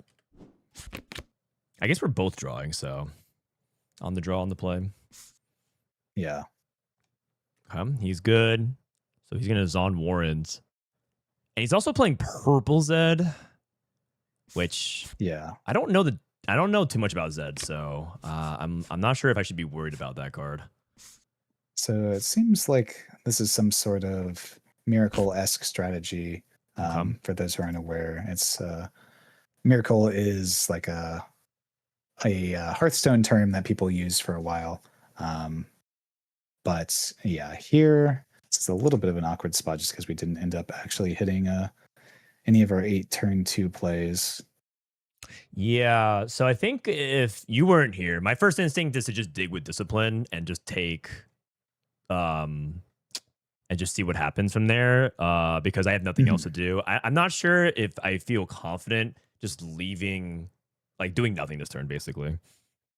Yeah, I think that's a good place to start. Obviously, it gets us to be 5 might over their 4 over there, so at least is not too bad. So so draw this. Draw. Of course. Yeah, the classic. Okay. Yeah. So we want to set up for a Heron turn with Falling Star next turn. That sounds really powerful. Or we could try to wipe this turn, but that sets us really far back, and that kind of dynamic is kind of tricky. So yeah, honestly, I think I would definitely run over this Noxus Hopeful with our Akali. I think that's kind of mandatory, and then we can see what we draw. I would just discard a Shuriken Flip, just kind of a general rule of thumb. Okay, nice. Always discard duplicates. Okay. Yeah, that's not bad. So I think I would be on the side of, just playing the Mournful Witness. Obviously, we're going to lose our Akali this way, but I think that's fine because, like we already mentioned, we get to... It's unlikely that they'll contest both battlefields, right? So we can immediately go into the other side, play the Heron, play the Falling Star, and be off to the races. Man, this guy's decked out. He's got all the overnumbereds. Are you an overnumbered guy, or are you kind of like play the base art kind of guy? I am a min rarity guy, actually. I'm min like rarity, basic as it can get. Yeah. That's when crazy. It comes to my cards that I'm actually playing with, anyways. Historically, the only thing that I've actually used was I have a Chinese overnumber set that was given to me at the first event from a friend. That's the only it's like, I guess, mid rarity card that I have. And then outside of that, I need it. I need it as basic as it gets. So no foils, no nothing. I like it. Do you know the Chinese word for the boss? I do not, actually. It's Lao Ban. So not if you ever want to sound Chinese. The thing is, Collin, you might think you're being racist, but Chinese people love when white dudes speak Chinese. So if the Ludwig viral clips tell you anything, is that learning some Chinese can go a long way. Oh God, the falling. Ooh, well, we got nothing for this, so I think we're just gonna get to eat it. Yeah, we can just take that one. Okay. Yeah, the only one that I learned from my friend George was I think Mau Mau was Thousand Tailed Watcher is what they would call it, was Mau Mau, which I thought was very funny as the cat. Oh yeah, you know what I mean, that's funny because yeah, that's like Chinese people love slang. So yeah, that actually makes. I didn't know that they called it that, but that makes a lot of sense. So he's gonna flow stack deck. I played Kennen yesterday, so I actually learned about a lot of this from Rossum because he was like walking me through. It was a lot of crazy stuff, but I'm not entirely sure. Wow, he plays Jinx in his deck. Okay, That's kind of cute. yeah. So you can do some ready action, like discard, ready, conquer, move. Okay. Yeah. This is kind of what I was describing when it comes to how I like to build my decks, where our opponent is currently applying a lot of pressure early. But in theory, our hand and the way our deck is built should support a strategy where, we can come back later in the game. Whereas, if we were playing something aggressive and you just get falling starred in the spot that we did, maybe it'd be difficult for us to come back, right? So, Yeah. So we have 2 development turns. We can do the Heron, or we can do the double drop here. Yeah.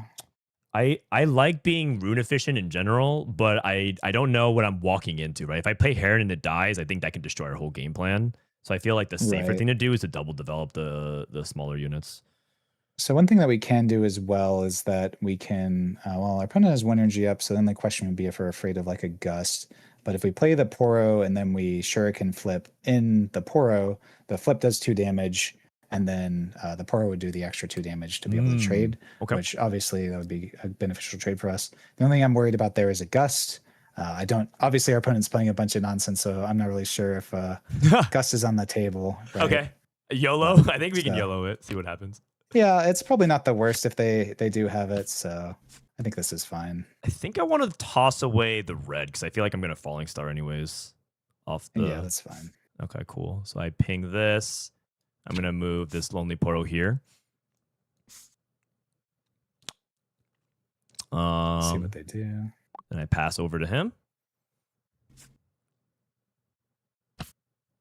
They're digging for it. Wait, well, oh, Mask Mother. What? I've never seen this card. When you discard me, you may pay 1. Oh, what the hell? Oh, wow. Okay, well, they got us there. Okay. All right. Fine. So he's just dead. I was not expecting that one. That's fine. We still get to play the Stellacorn Herder. So yeah. We're fine. Wow, that one blew my mind. Okay. Hey, we're learning here live too. Yeah. Mask Mother. That was not a card I've had in my my Zed decks, but it makes sense. Once you get empowered, you get to I guess always hold up a on guard that draws a card. It's like a discipline almost with your legend ability. So yeah, pretty good here. I like that you're able to enter into analysis mode, and I'm just befuddled that I think I opened up like 3 boxes and I don't even remember this card. So. Well, a lot of it, whenever you're playing these at like the RQ level, is even at like the highest level that we've seen in Riftbound, is that you will play against opponents who have decks like this. Yeah, and you need to be able to analyze on the fly, right? Right. No, it makes a ton of sense. Not everything will always be the most meta. So okay, we're doing some off meta stuff ourselves too. So true. Okay, so he removed Death Mark. Yeah. So he cast a Death Mark flow from his graveyard or from his discard, summoned a Shadow Clone, sent him a bunch of Might and Base. But I think we have the setup that we're talking about, right? We have the Heron on the battlefield, we're going to Falling Star, and then we can hide something immediately to enable a second play after that. Yeah, exactly. So we get a few draw steps as well. So hopefully we can find like a long sword or discipline or defy or something to protect our hold here. Yeah, it's also a little bit awkward. I think we're running into the issue that you described as well, which is, like because at the pull Akali, if I want to benefit from max value on Stellacorn Herder, I want to like action pull back, but then nice, a longsword, but then that we don't conquer. Perfect, yeah. All right, exactly. So let's move into Zon Warrens here. Yep. Okay. Get our draw. And we're gonna decline. We're just gonna conquer here, yeah. Yeah, exactly. Conquer, and then we can discard this Inferno that we don't need.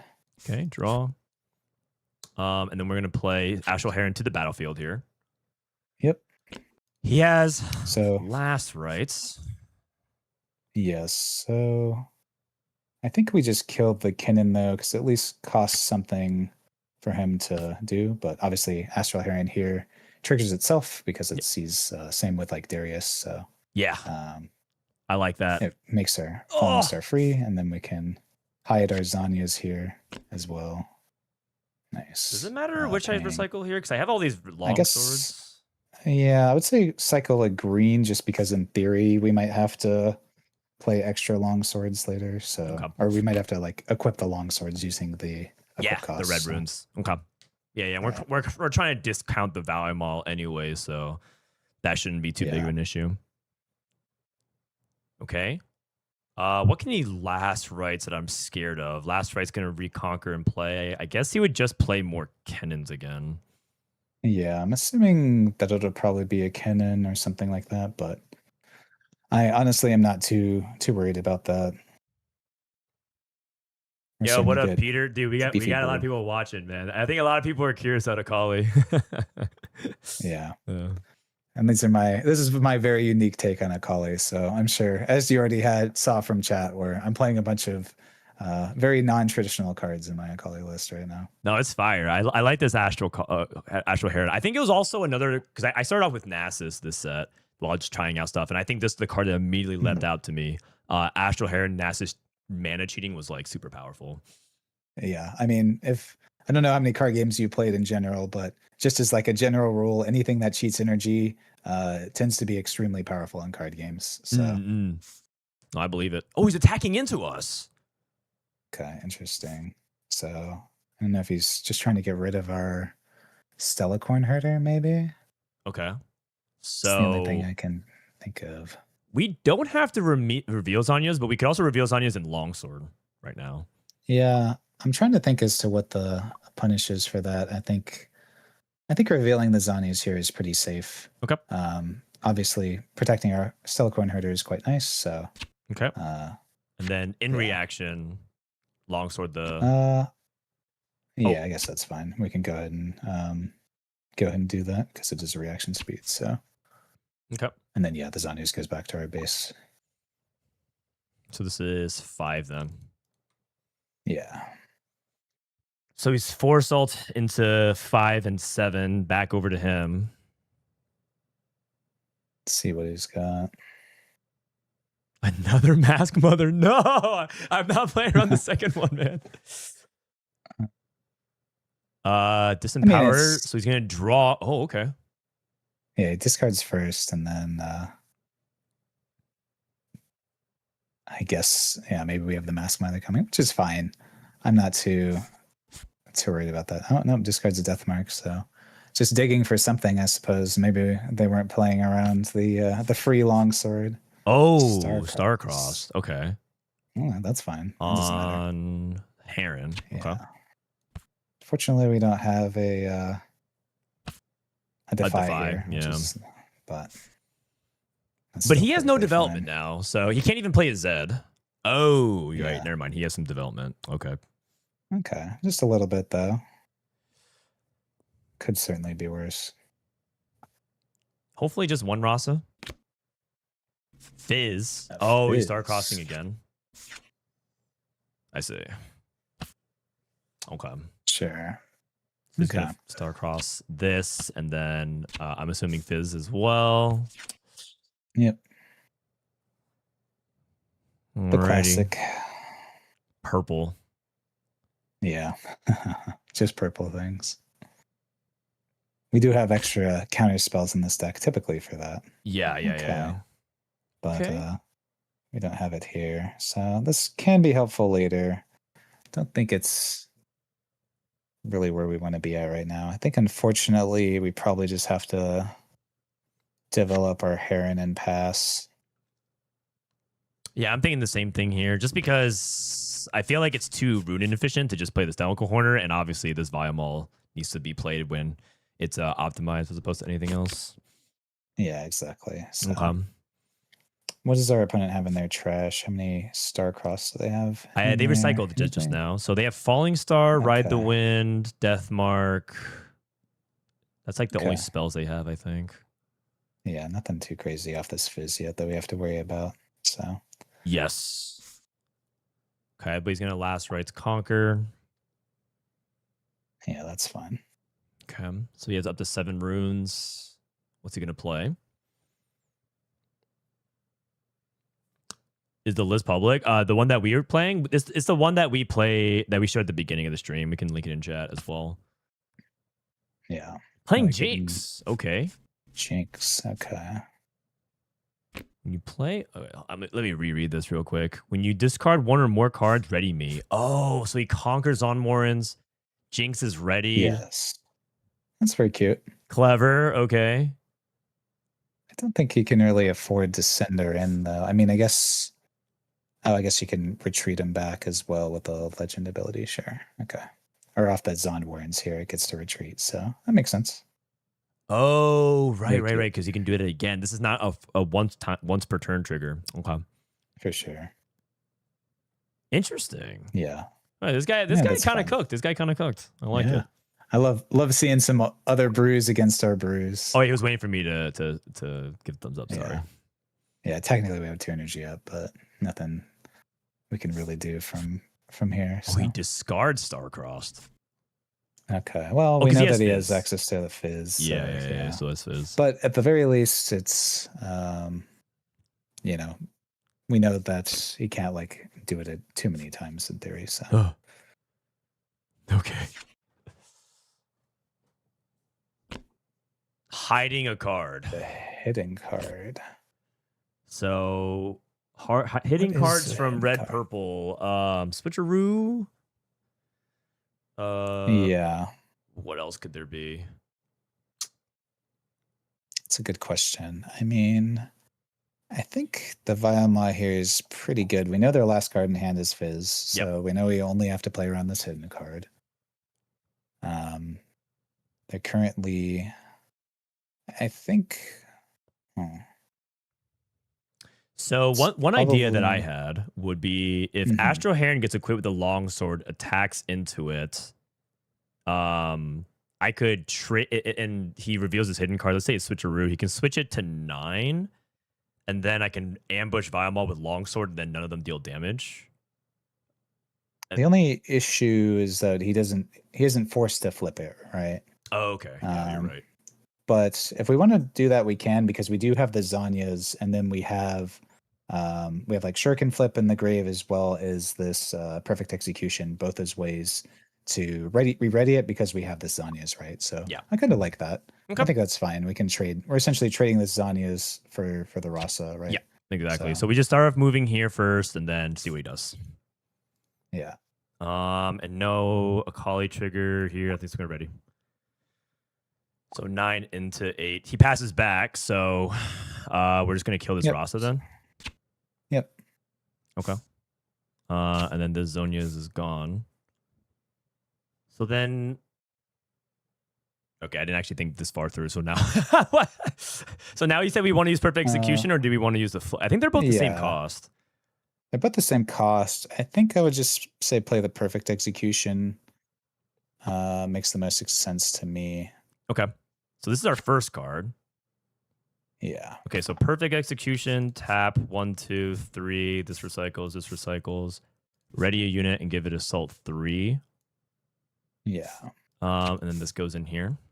So this is So I guess 9. so we 1, 2, become pretty 3. big. I guess the only issue with this is if it is Switcheroo, then okay, it's just a pike. Okay, lucky. So that's fine. Yeah. Oh, that's fine. thank God! If it was Switcheroo, I think we might have been cooked. Yeah, we probably were supposed to play the Vialma a little bit sooner, but that's Okay. What do we discard just here? discard. I guess the Poro is fine. I think that's fine. Yeah. Okay. Honestly, our guy is pretty well. Our guy's going to get star-crossed anyways, right? Because we know that there's the fish coming, so we can either. There's not really anything we can do about that. So, Well, the we next can card we either- played is discounted, I believe. So we still leave up 2. So we can play Jin and Stellacorn for 6, leave up Longsword. That's a I'm possibility. not actually sure how that works. Because the first card we played each turn, or the first card we played at the turn, we weren't at the battlefield, so I don't think it discounts it, because it says when you play your first card each turn, if I'm at a battlefield, the next card goes to us. So I don't think we get the discount this turn. Okay. Yeah. Got it. So, but I think just going Stellacorn Herder plus Jin here is fine. We'll just play them both in base. Okay. Never mind then. And obviously we're going to get Starcrossed here, but I think that's fine. Okay, understood. I may or may not have misplayed Heron up until this moment. I think I might have been cheating for a couple of days in my testing. Oops. It's possible that it works in different ways, but that's the way it reads to me. I mean, honestly, Riftbound cards do not do what they say. It's been kind of like historically an issue that they've had. Understood. Okay. That's just like, yeah, unfortunately the nature of it. So. Yeah. I mean, hopefully that's what they're templatizing to change, so that way I won't be cheating anymore. Oh no, Grenton's in chat, dude. One of the highest level judges we have in OPL is here watching and scrutinizing. Well, there we go. He can answer our question. So yeah. He's good. Yeah. Last rights, can play another Rasa. We'll see. I think he's gonna play really Rasa. Just need to defy. I feel like it's if we had. I mean, I guess we did end up mulliganing that defy earlier, so maybe that was on us. True, we did have it early defy. We know one's in the bottom.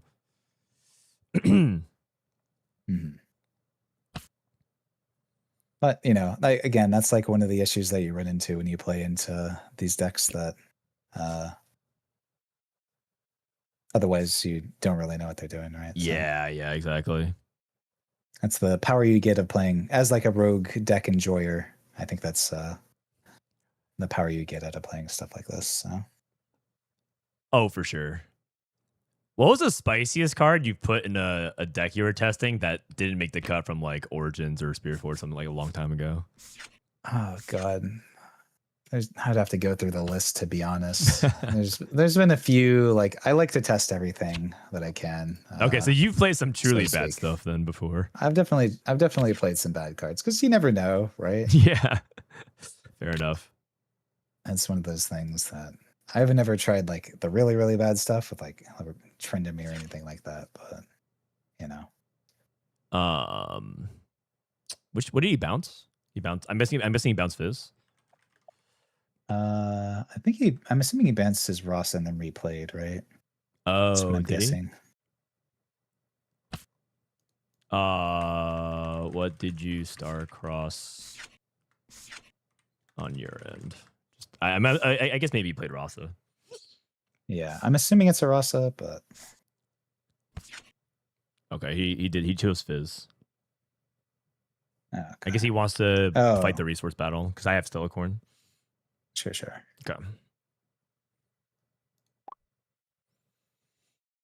Okay. I think I've played a couple games of Akali. I haven't gotten to a spot where it feels grindy in resources like this, so this is kind of new territory.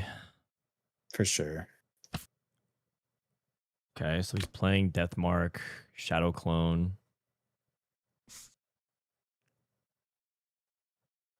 Six. So he's threatening to double conquer win next turn, so we have to play for a hold. Yes. So he's already been through 2 Starcross though, so yep. Maybe we'll be relatively safe if he doesn't have access to the 3rd. Yeah. Last rights being recycled. Oh. Sure. Yeah. Guess he's going to 7. Yeah. This is interesting to me, I guess. Oh, wait, never mind. He's conquering Lost Rights. That makes sense. Okay, and then he's kind of the rest to play. Yeah. Well, damn. All right. And a hopeful. Okay. Is it Viamol time? Yeah, I think that's definitely. Oh, we discarded the Fizz though. Okay. What? Okay. Oh my god. Okay. Guy's popping off. He does have Switcheroo in his deck. Oh yeah, it is important to note while we look through, see what our opponent's doing. Okay. Ooh, Okay. So they are. Was it 7? Their Legends abilities tapped, so they can't use that. So 17 here, and we can equip with Jin. Okay. Let's see. So wait, if we, so we're 10, 15, a little bit short. So I think we need the Jin to do combat damage, right? Because we have to get to 7 plus 6 is 13, 17. So we have to get to 17 mites, which is fine. So I think we have a pretty good line here. So we can 7. I said 17, right? So we don't have to actually equip to any of our guys. We can equip to the Vilemaw after if we want, if we play Vilemaw plus Longsword. But then we have to play the Longsword. So yeah, I think, so what we want to do is we want to equip the sword to, I guess, Jin, because he has ganking, and we might need him to gank next turn. Then we can send both in. Send both these right now. Yeah. Okay. So we get our Draw. move trigger to draw, and then we also get a energy and a power, and then we can immediately play the Vile Maw. So this will be 17 to their 17. 1, 2, 3, 4, 5, 6, 7, and then just recycle a green. And then it's just 1 green. Yep. Okay. So this is 6. Okay, I see what you're saying. So you want to just immediately match 17, 17, and they deal no combat damage. So as it stands, we win this. So they just lose all of their guys, which is quite nice. Wow, what a swing. Okay. So now eat that. I told you earlier, this Biomaw card is nasty. This Biomaw card's crazy. And then honestly, I think we just Falling Star off the tokens, right? It was on triggers though, so. Oh yeah, right. I think Shuriken, because we already have Shurikens. Or... Yeah, I guess we do have like 1 million Shurikens. It's either that or the bird. I don't know if we're gonna need the bird this game. Okay. So I think we can get rid of the bird. Okay. Well, we got another bird good anyway, news. So If you wanted an Astro Herring, we get it. You want to Falling Star the tokens. I like that. Yeah, for sure. I think we just burn those. Okay. Perfect. And then I guess we got nothing else. Yeah, exactly. I think that's good. Yeah, we just pass from here, right? So the other idea would be, I guess. Oh, no, never mind. Shuriken's not action speed. Just kidding. Yeah. That is one thing to note for those who, if you ever wondered if a card is action speed, no flow cards have action speed or reaction speed in the game. Oh. So okay. Interesting. That's just like a baseline rule that you can always remember. So that makes sense. Okay, cool. Good to know.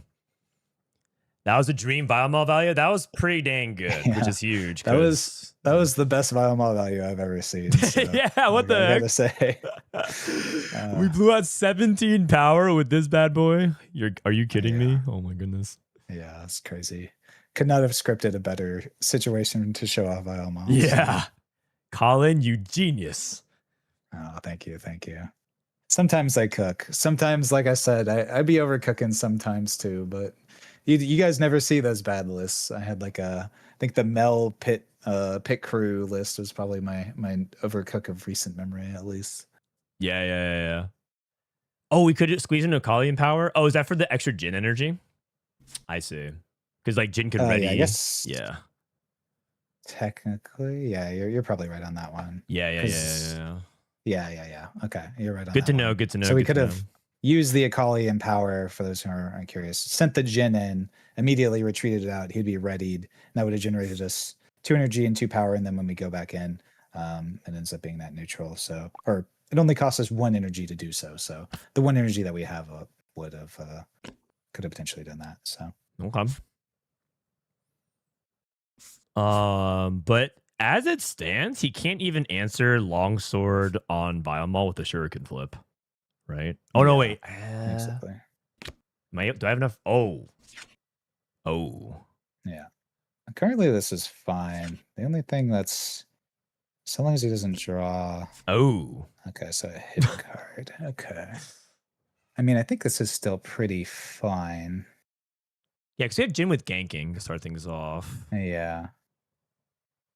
We can actually do the thing too. We have Empower with Akali.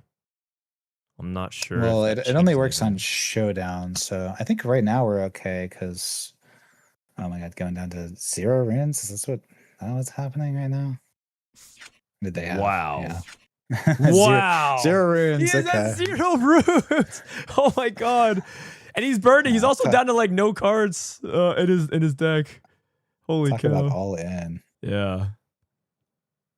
That's good. Sorry. He's waiting for me in case I divide, but I don't have divide. Oh, I have to assign 1 extra might here.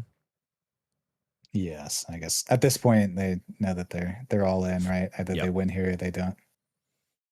So Okay. okay, so I think we have a pretty good line here.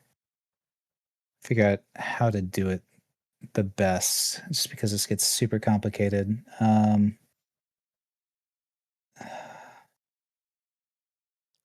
feel like this is a point where I'd actually have a judge question, because I'm not sure. Is Grenton in chat still? That's the question. We did have a judge call. I think we're technically allowed to also ask in the runes and rift, but yeah, we can ask a judge. I see. Does Shuriken flip? Is there a timing window if I play this Shuriken flip, right, to kill the token? Is there a timing window where they can flip before the unit dies? Because I'm worried about that being switcheroo with the zero might, obviously. Oh, I see what you're saying. But because it deals 2 damage, I don't, and then it moves the unit. Does the unit die before they have the ability to flip the potential switcheroo or not? Okay. That's the question. So it does the damage and then it moves, but I like in games like Magic, there's like state-based actions and stuff. So okay, it's saying if it gets routed. So I feel like the best place to start, because we have all these shuriken flips to move. The thing that's cool about it is because our opponent's not dealing damage with the Vile Maw, so long as the Vile Maw is bigger than their stuff, we can just like send in infinite amount of times with the shuriken flip, because even if it pushes out by not dealing enough combat damage, then it still does it still kills stuff, and then it stays ready, so they can just move in over and over and over again with the shuriken flip, even if it's not enough damage, right? Yeah. So okay.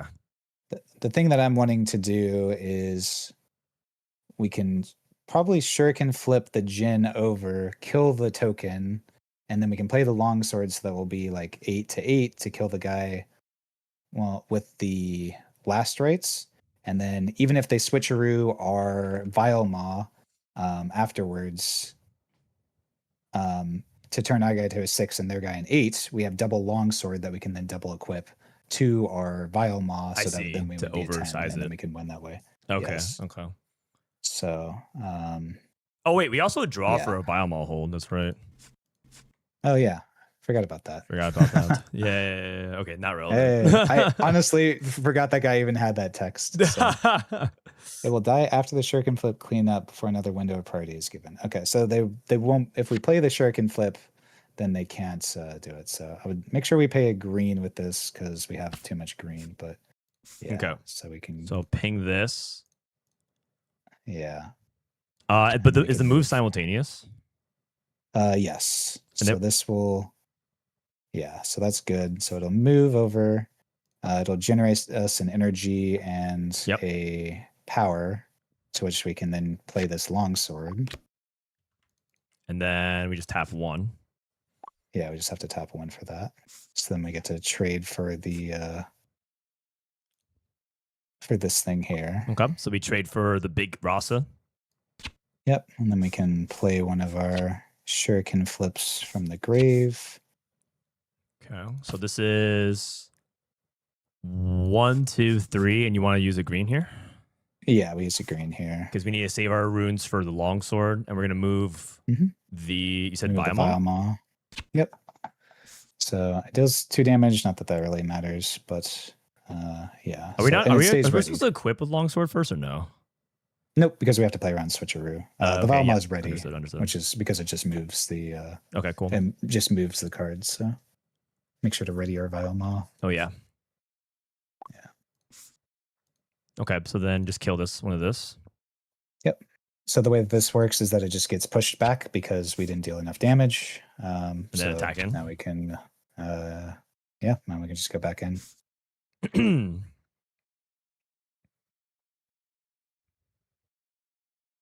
I see. And then if you switch a ruse, I can Akali and then Shuriken back in. Yes, you can double equip with longsword and then shuriken back in to kill it. So why is he ready? He was ready from the start of turn Shuriken flip doesn't exhaust him. Yes.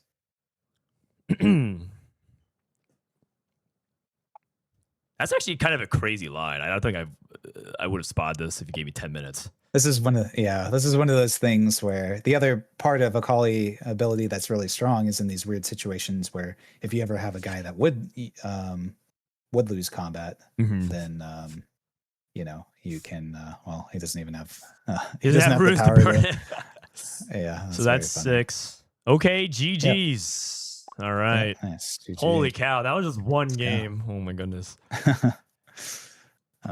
Assuming that these are best of 3. Yeah, it's a best of 3. So okay. Well, we definitely want our brittle steels here. Yes. I feel like those are quite good. How good is Ferris Forerunner, you think, in this kind of setup? It seems a little bad. They do have infinite star cross, so that's usually the only situation where I'm not a big fan of Forerunner. Okay. It's not the worst, but yeah, when they're on like the 6-star cross play, and that's usually where it becomes an issue for us, right? Okay. So I think we can get rid of the Ferris that's in our deck, maybe. Okay. And then we could maybe cut some 2-drops because we're going to be going second, right? So we already have our turn 1 play. So maybe we cut like the Lonely Poros, I think, are the worst. Okay. If I had to guess. And then if we cut both of those, then they were playing a lot of spells. I feel like Crumbling Sands may not be bad. It's true. Maybe stop one of the Starcross from blowing us out. Yeah. And then we can just cut that's perfect. I think this looks good. I don't know what we're trying to charm really either. So so I think we do interesting. Which do we actually do between Star Spring or Threshold? I think we can play the Threshold of the gray, I want to say, and then save the Star Spring for going first. That was at least my initial inclination with this list. But there's also some merit to using the Threshold going first because potentially it could like let us Heron in some weird situations for the extra energy. But ooh, I see what you're saying. I'm still kind of because like normally to go 2-4-6, but if they go to our Threshold, then we could go 2-4-7. 2-4-7. Heron, blowout turn. Okay. Yeah, so I'm still, like I said, a lot of this stuff is still up in the air. No, that makes sense. Someone asked, I don't know when to really use Akali's Legend power. I feel like that game showed you that you don't actually have to use it that often. Just be aware of when you can use it. Yeah, exactly. Okay. We probably still want to try and find something a little bit heavier, but we do have our turn 1 and turn 2 play, which is really nice. Yep. I want to keep this discipline because they work pretty well. I mean, honestly, maybe we just keep this. The Not So Fast is the only thing that I'm not the biggest fan of, but obviously Zanya's works pretty well with having pretty big units. Okay. But, I think last time we got caught without a counter spell and we were struggling a lot. Yeah. So. Yeah. I think it's fine to keep. Wow. 4 keep. Okay. What a powerful move. Akali turn 1 here almost always, yeah? Yeah, exactly. It's the power of having like these your best turn 1 play in your chosen champion zone is you just get to love it. Keep like these hands like this, which are super strong. Oh, our opponent's on. Oh, he's on red Zed. No, they swapped. Okay. Oh, cool. I didn't catch that. Yeah, I didn't either, to be honest. When you discard as an additional cost when you play me, he owes a power to me, right? Yeah, he has a power, and then he gets a token. Wow, that's a lot of pressure. Okay. Yeah. So now the question is, do we want to play? We can either play the Stella Corner and start drawing cards, or we can play this Aurelia. We don't have anything that we leave up with when we play Stellacorn. I feel like a lot better with when there's stuff like Defy. Yeah, I think playing the Aurelia here is fine. We can just try and get her out. And I also don't want to attack, so I just feel like Akali's just gonna get eaten, so I'm just gonna chill. Yeah, we did also see our opponent have Falling Star, and yeah, we don't want Akali to die, so yeah, this is perfect. We can just pass here. Okay. We did see our opponent had Falling Stars in their deck, so probably playing the Stellacorn Herder here would be it's true. Lose. Yeah. It'd be game over on the spot, it feels like, if they Falling Star and kill both of our units. Oh yeah, for sure. So. Okay, so he double conquers. He's off. Oh, he's Seat of Power, by the way. So draws an extra card. I like it. Strong. I see what our opponent's doing here. Yeah. I mean, if anything, he's making me think Zed might not be terrible. Yeah, there's some cool stuff. I mean, playing a lot of cards that otherwise are pretty bad, but you know, if they synergize into the Zed deck, it's cool. I like it. As a fellow brewer, Oh, okay. Uh, Flash. of course. Well, now he's just doing. Kind of expected that one. Yeah, we saw Given Flash earlier. the- That makes sense. Mhm. Last rites. Okay. Okay. I feel like that means that his hand's not that good because last rites doesn't even do anything here. Oh, he has Noxus Yeah. Hopeful. Just kidding. So he does have something. I mean, the extra 2 might end up mattering. So, Okay. Well, I think we probably want to do the same thing. I would say, I don't know if it matters which unit's on which, but we probably need a score here. I think we can just let him keep doing his thing, especially because we have his Zanyas, right? So, I would say we keep the Aurelia on our battlefield.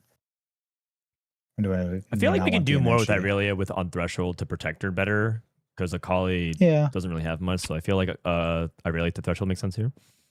yeah, that makes sense. Okay. So that's at 1. He can't do So- anything. And this is not going to give me the energy, right? Because it has to be combat.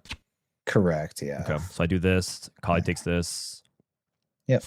I draw. Draw. Okay, that's good. I like that. So I think we want to get the Stellacorn Herder out. If I Okay. had to guess, and go ahead and play that in base. And then we can hide the Zanyas. I think with the Aurelia is always going to be good. I think a green here makes sense. Yeah, I think that's fine. And then the only question is if we want to protect our Akali. We can flip her home if we want. But it does kind of tap us out a little bit. We still get to hold up Defy plus Discipline though because of the threshold if they go into combat. So, I think it's. I don't know how important this Akali is. What are you thinking? I'm thinking I don't know what this Akali matches well into his deck. It feels like he plays like 4+ might, and this Akali is this Akali feels like she doesn't actually get a lot of benefit from her move trigger. But at the same time, I don't like giving up material for free because I just lose on board. So I personally, if I think I was here, if you weren't here, I'd probably play Shuriken Flip because I just like to save the units if I can. Yeah, I think that's valid for sure. Okay. Some Shuriken Flip. And I don't need a valid target. I can choose up to 1, so I choose 0. I'm just going to move Akali back. Yep, I'm going to move Akali back. Yep, right. Exactly. Okay, there we go. Perfect. Because the one thing that helped transform my gameplay when I was like first learning Riftbound, however long ago. Oh God. Mm-hmm. Oh, we have no so fast. We have no so fast. Yes. Okay, cool. Yeah, that was part of the reason why we were able to make this line. So. Okay, cool. We definitely slammed that here. Not so fast. Oh. Oh my God! And a hard bargain. Okay, they got us. Well, I'm gonna be honest. I didn't play around that one. No, that's tough. That's not good. Okay. Technically, we could have flipped the Zonias to save one of them, but I guess we can just use it to save the Aurelia. It's fine. Oh, okay. Yeah. Sorry. Should we go back? Yeah. I mean, I guess I don't think we can. No, it's fine. Okay. No, I think saving the Aurelia is probably better anyways. So. Oof, that's rough. Yeah, it's tough, but I mean, I think he had it there. Yeah, that's just one of those things happens in card games. Yeah, so I guess if we didn't Shuriken Flip, no, but if he would have just eaten the Akali for free anyway, so you wouldn't have to have Falling Star there. Mm-hmm. I was just thinking about if we didn't play Shuriken Flip, what would happen? We would have the extra rune up for Defy, but he wouldn't have played it there. Okay. So then we reveal Zonia's here. Yep. Okay, and then we just trade into this this thing. Yeah, we get the Shadow. He doesn't have any units in his trash. I guess he recycled them off of the last rates at least. So. I think he recycled Noxus Hopeful. That's nice at least. Yep.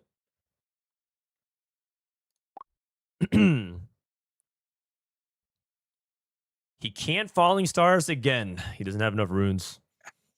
Yeah. at least some sort of benefit.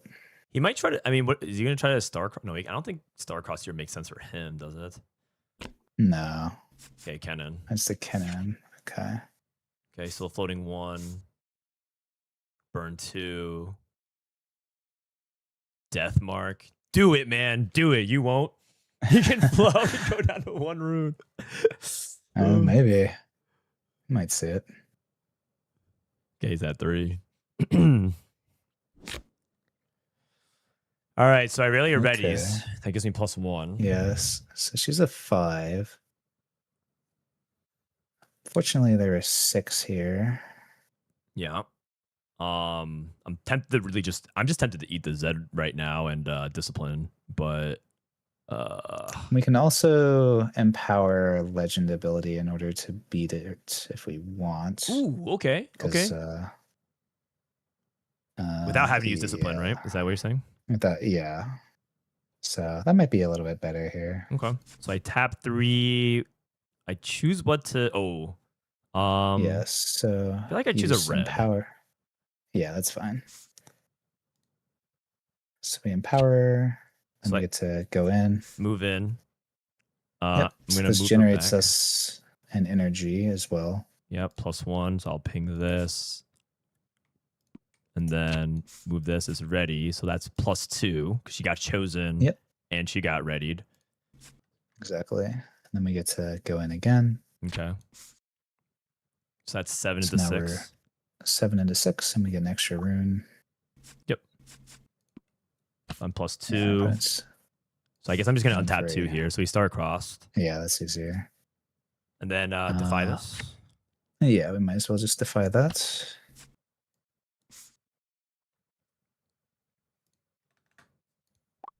Cool. That's bad. Discard another hopeful. He's Yeah. top decking. The shovel is a little bit of a problem, though. Yeah. We're also out of runes. Yeah. Well, it's a problem for future us, I suppose. I guess we just have to pass here to hold up the Yeah. discipline. Yeah, I got nothing else we can do here. Yeah. You just, but with threshold you can go higher, right? So I could play up to 5. If I had a 5 mana or 5 energy card, I could play that if he attacked into this. Yes. Okay, cool. Yeah, that's how energy floating ends up working. So Cool. Good to know. Yeah, actually, this last rites is kind of nasty. he paid for deflect. Oh, you're right. He didn't actually pay for deflect on Aurelia. So Okay. he has 1 less rune. For Starcrossed. Yeah.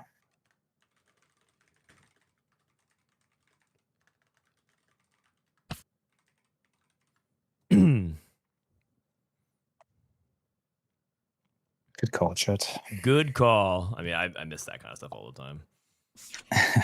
Yeah. Okay. Can't really stop Deathmark. Yeah. At least this is sending back another rune, so stopping him from doing other stuff. Yeah. He also doesn't have that big of a discard pile, which is good. So his last rites can't really be pulling Ross's, I think. Oh, wait. Well, the burn off the death mark definitely will help a little bit, but honestly, they're just pretty low on runes, so that's the main thing here. You see burn Traveling Merchant, Ride the Wind, and Factory Recall. Okay. I don't know why that's in there. I guess to maybe try and get our Zanyas. Yeah. Or Longsword. Yeah. Oh, yeah, sure. But longsword we can flash back in, so. Mm-hmm. Oh, you're right. You're right. We can just replay it if you have energy. Yeah.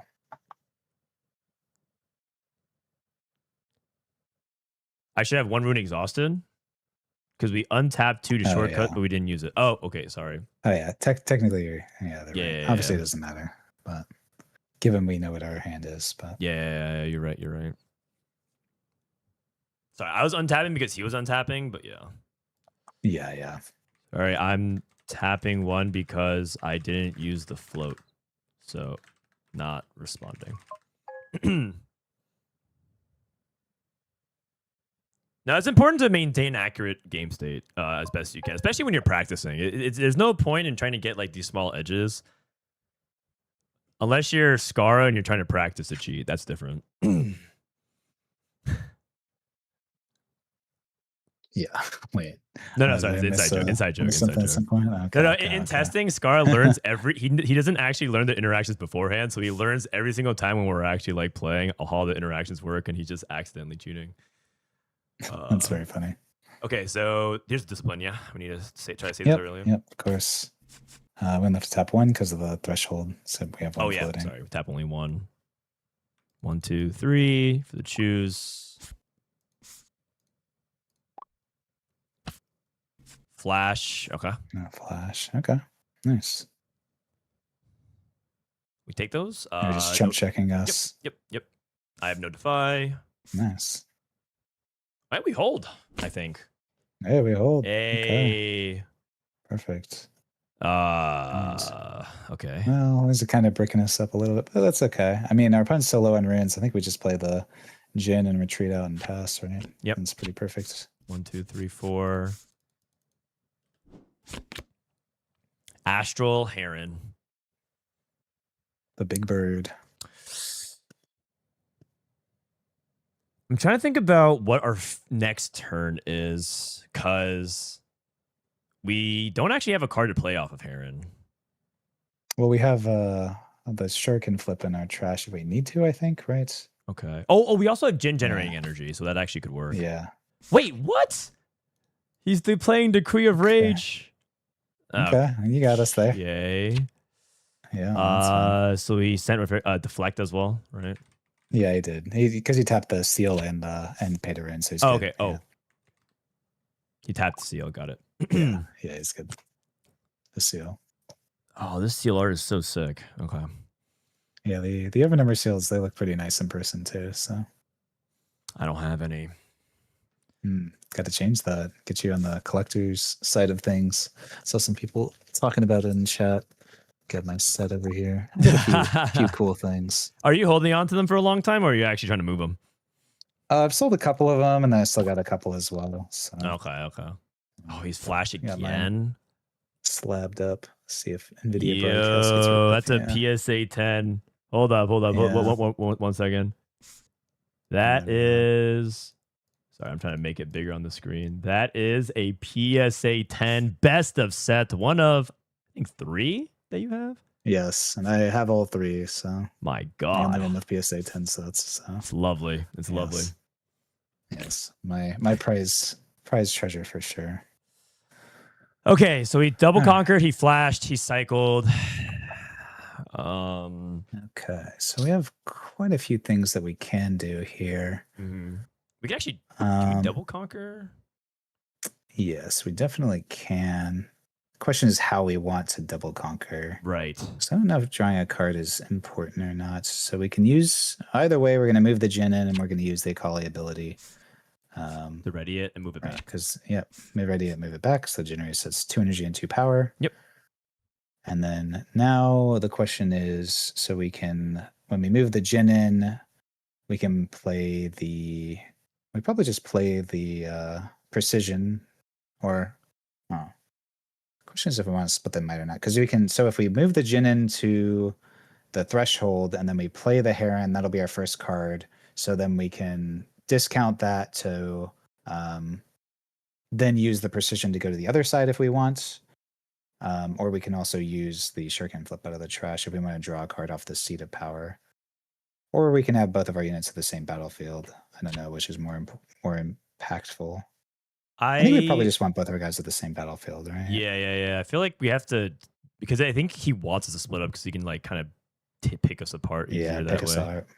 Okay, Yeah, I think so too. So I think go threshold in of the grain. here. Yeah. So go into the threshold. It's perfect.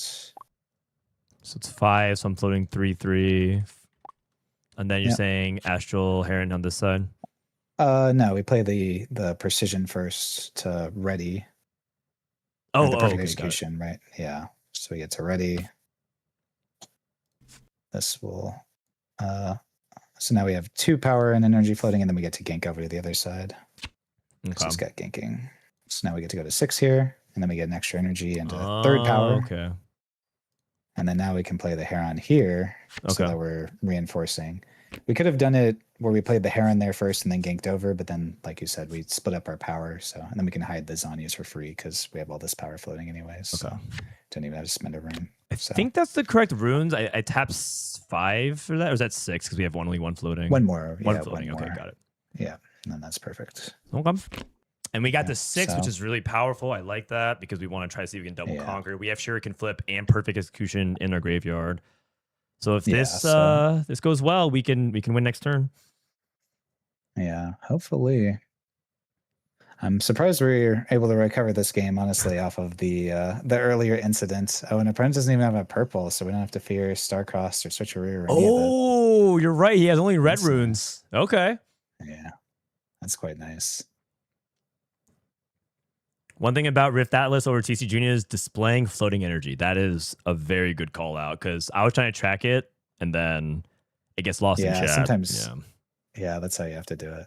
So I think between all of the stuff we have in our trash, that is one of the things that Akali is very good. As already mentioned, I think that the reason I don't like building my Akali deck aggressive is we're so good at breaking into the battlefield with all the movement shenanigans and our legend ability. It's super easy to break. So I'm not playing cards like Cleave and stuff like that just because I don't think it's super necessary. Yeah, right? that makes sense. So they're trying to trade for a Jin. Yeah. I think that's fine because, like we said, we know that they don't have. I think that's fine. Yeah, we just saved the Zhonja for our Heron. Yeah, I think so because I don't want him to be able to like falling star or anything like that afterwards. Yeah, there could be some weird shenanigans.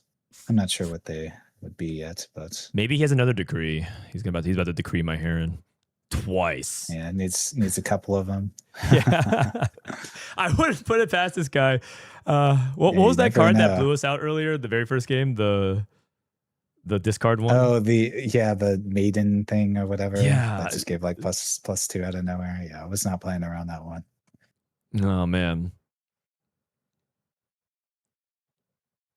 Can you give your character red counters for energy and gray counters for power at least since not Rift Atlas? Ooh, okay. Yeah, you're right. What is this? Gust Monk. So he's gonna Let burn. me give something assault too. Okay. So Can's at 6. He's gonna try to go over right now with 8.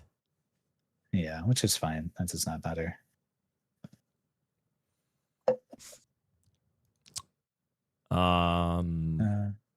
Yep. So we just gotta flip the Zhonya's.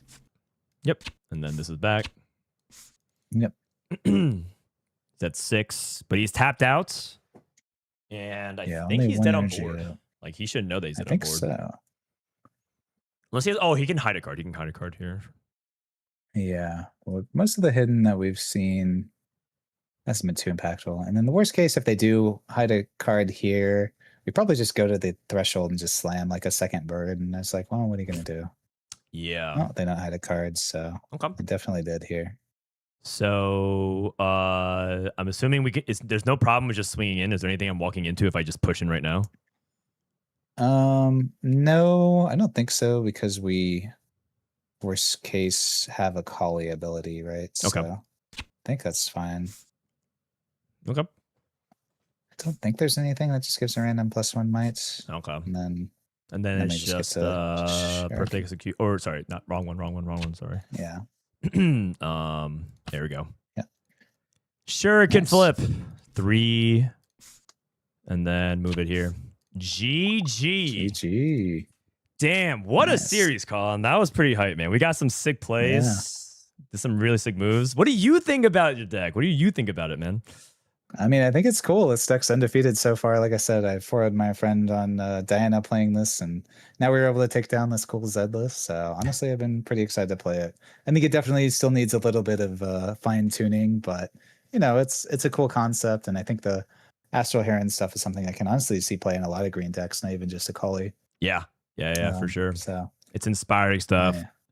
All right. Yeah, Well, that was a really good session. It's kind of at that 90-minute mark that I wanted to hit. So I want to wrap this up with 2 things. One, is there any chat Q&A that you guys, it's not often that you get to ask Collin questions. I guess actually that's not true. He actually streams all the time and answers everyone's questions. But It's a once a week thing, so maybe here. I mean, you got new viewers here that are maybe interested in whatever they got. It's a once in a week opportunity, guys, to ask a question to Collin right now about your Riftbound stuff, and then we're gonna do some. We'll do a couple rapid fire Q&A that I always ask every guest on the show. Sure. Let me know whatever questions you wanna ask me. I'm here for it. All right. The first is, how's your Riftbound journey going for working out? Good, actually. I started since Vancouver, and as of this morning, I'm down 13 pounds since Vancouver. So dude, that's awesome. It's been about like 7 weeks, 8 weeks, something like that. Actually, I have no idea how long it's been since Vancouver. So, but yeah, making good, steady progress. So I'm about 10 pounds off of my peak. So the big thing is I promised people that I would cosplay Set by the time the regionals come around. So right, awesome. I gotta get the abs and I think the abs. I do my boy right. Dude, I like that. I like that. Why are you not high on back off? That's actually a good question, right? That's another hitting card we could put and tuck in for our green, for like some of the combat tricks with Astral Heron. True. I mean, honestly, it's something that maybe will end up making the cut. I've not liked cards like that, generally speaking, just because they're a little bit costly. But I do think, honestly, it might end up making the cut. I think there's a lot of cool stuff that you can do with back off in this list as well. So, yeah, I think that's one that I'll consider. I appreciate the suggestion. Okay. This list is, like I said, I made it yesterday, the day before. I played 4 games against Diana, and it was all just a concept. So, and obviously the concept's done well for us so far. So it is definitely unrefined, but it was at least good enough to show off here. And I'm excited to see where I take it from here. Hell yeah. I mean, this part of it's also convincing me. I'm going to the Genji. Are you going to the Genji Showdown next week in LA? I'm not. Unfortunately, I have a One Piece event that I'm playing instead. So okay, well, for a long time ago. Sad because we can't high five and hug, but also yes because maybe I'll play the Akali and honor you with it. By all means. Okay. Chironi asks, "What's the best Kennen version?" This is a side question about the meta. What do you think is the best Kennen or your favorite version of Kennen right now? Yeah, that's actually something that I'm writing right now as a guide on it. So it's a miracle version is what I think is the best variation of Kennen, just because the hook is the other option that people have liked. But as I've kind of already mentioned to you, I very much so am like, as a personal belief, don't like decks that can't hold. And hook is a deck that's designed by definition to not hold, right? Because you like conquer a battlefield and then you kill your own guy and then you play it back in base. So which is a little bit strange for people because I made the Hook LeBlanc list that's been like the best of every single time. But I think it's very different in that deck because you're like turning temporary units into real units in LeBlanc. But in Kennen, you have to turn real units into other real units. So I just don't think it's quite as powerful or consistent. Okay. Tom Kasu asked you, what's your biggest hit from Vendetta if you open packs? Do you open boxes and packs? It's pretty rare, to be honest. So I actually haven't gotten my product for Vendetta in yet. So I picked up a few things. I actually grabbed a signature Akali off of a friend who opened one that's coming in hopefully in a day or two. So I got one case. Maybe I'll leave it sealed. Maybe I'll open it. Sometimes I get the want to open it and see if I get something cool. That's right. But I actually owned a store for 6 years, like a card store, as my day job for a while. So I've gotten rid of the itch for the most part, but it's a little different when they're my cards as opposed to the stores, right? So, right. That makes sense. All right. Yeah. And then Collin, do you think Shen is a legit metal side quest? Oh my God, Shen.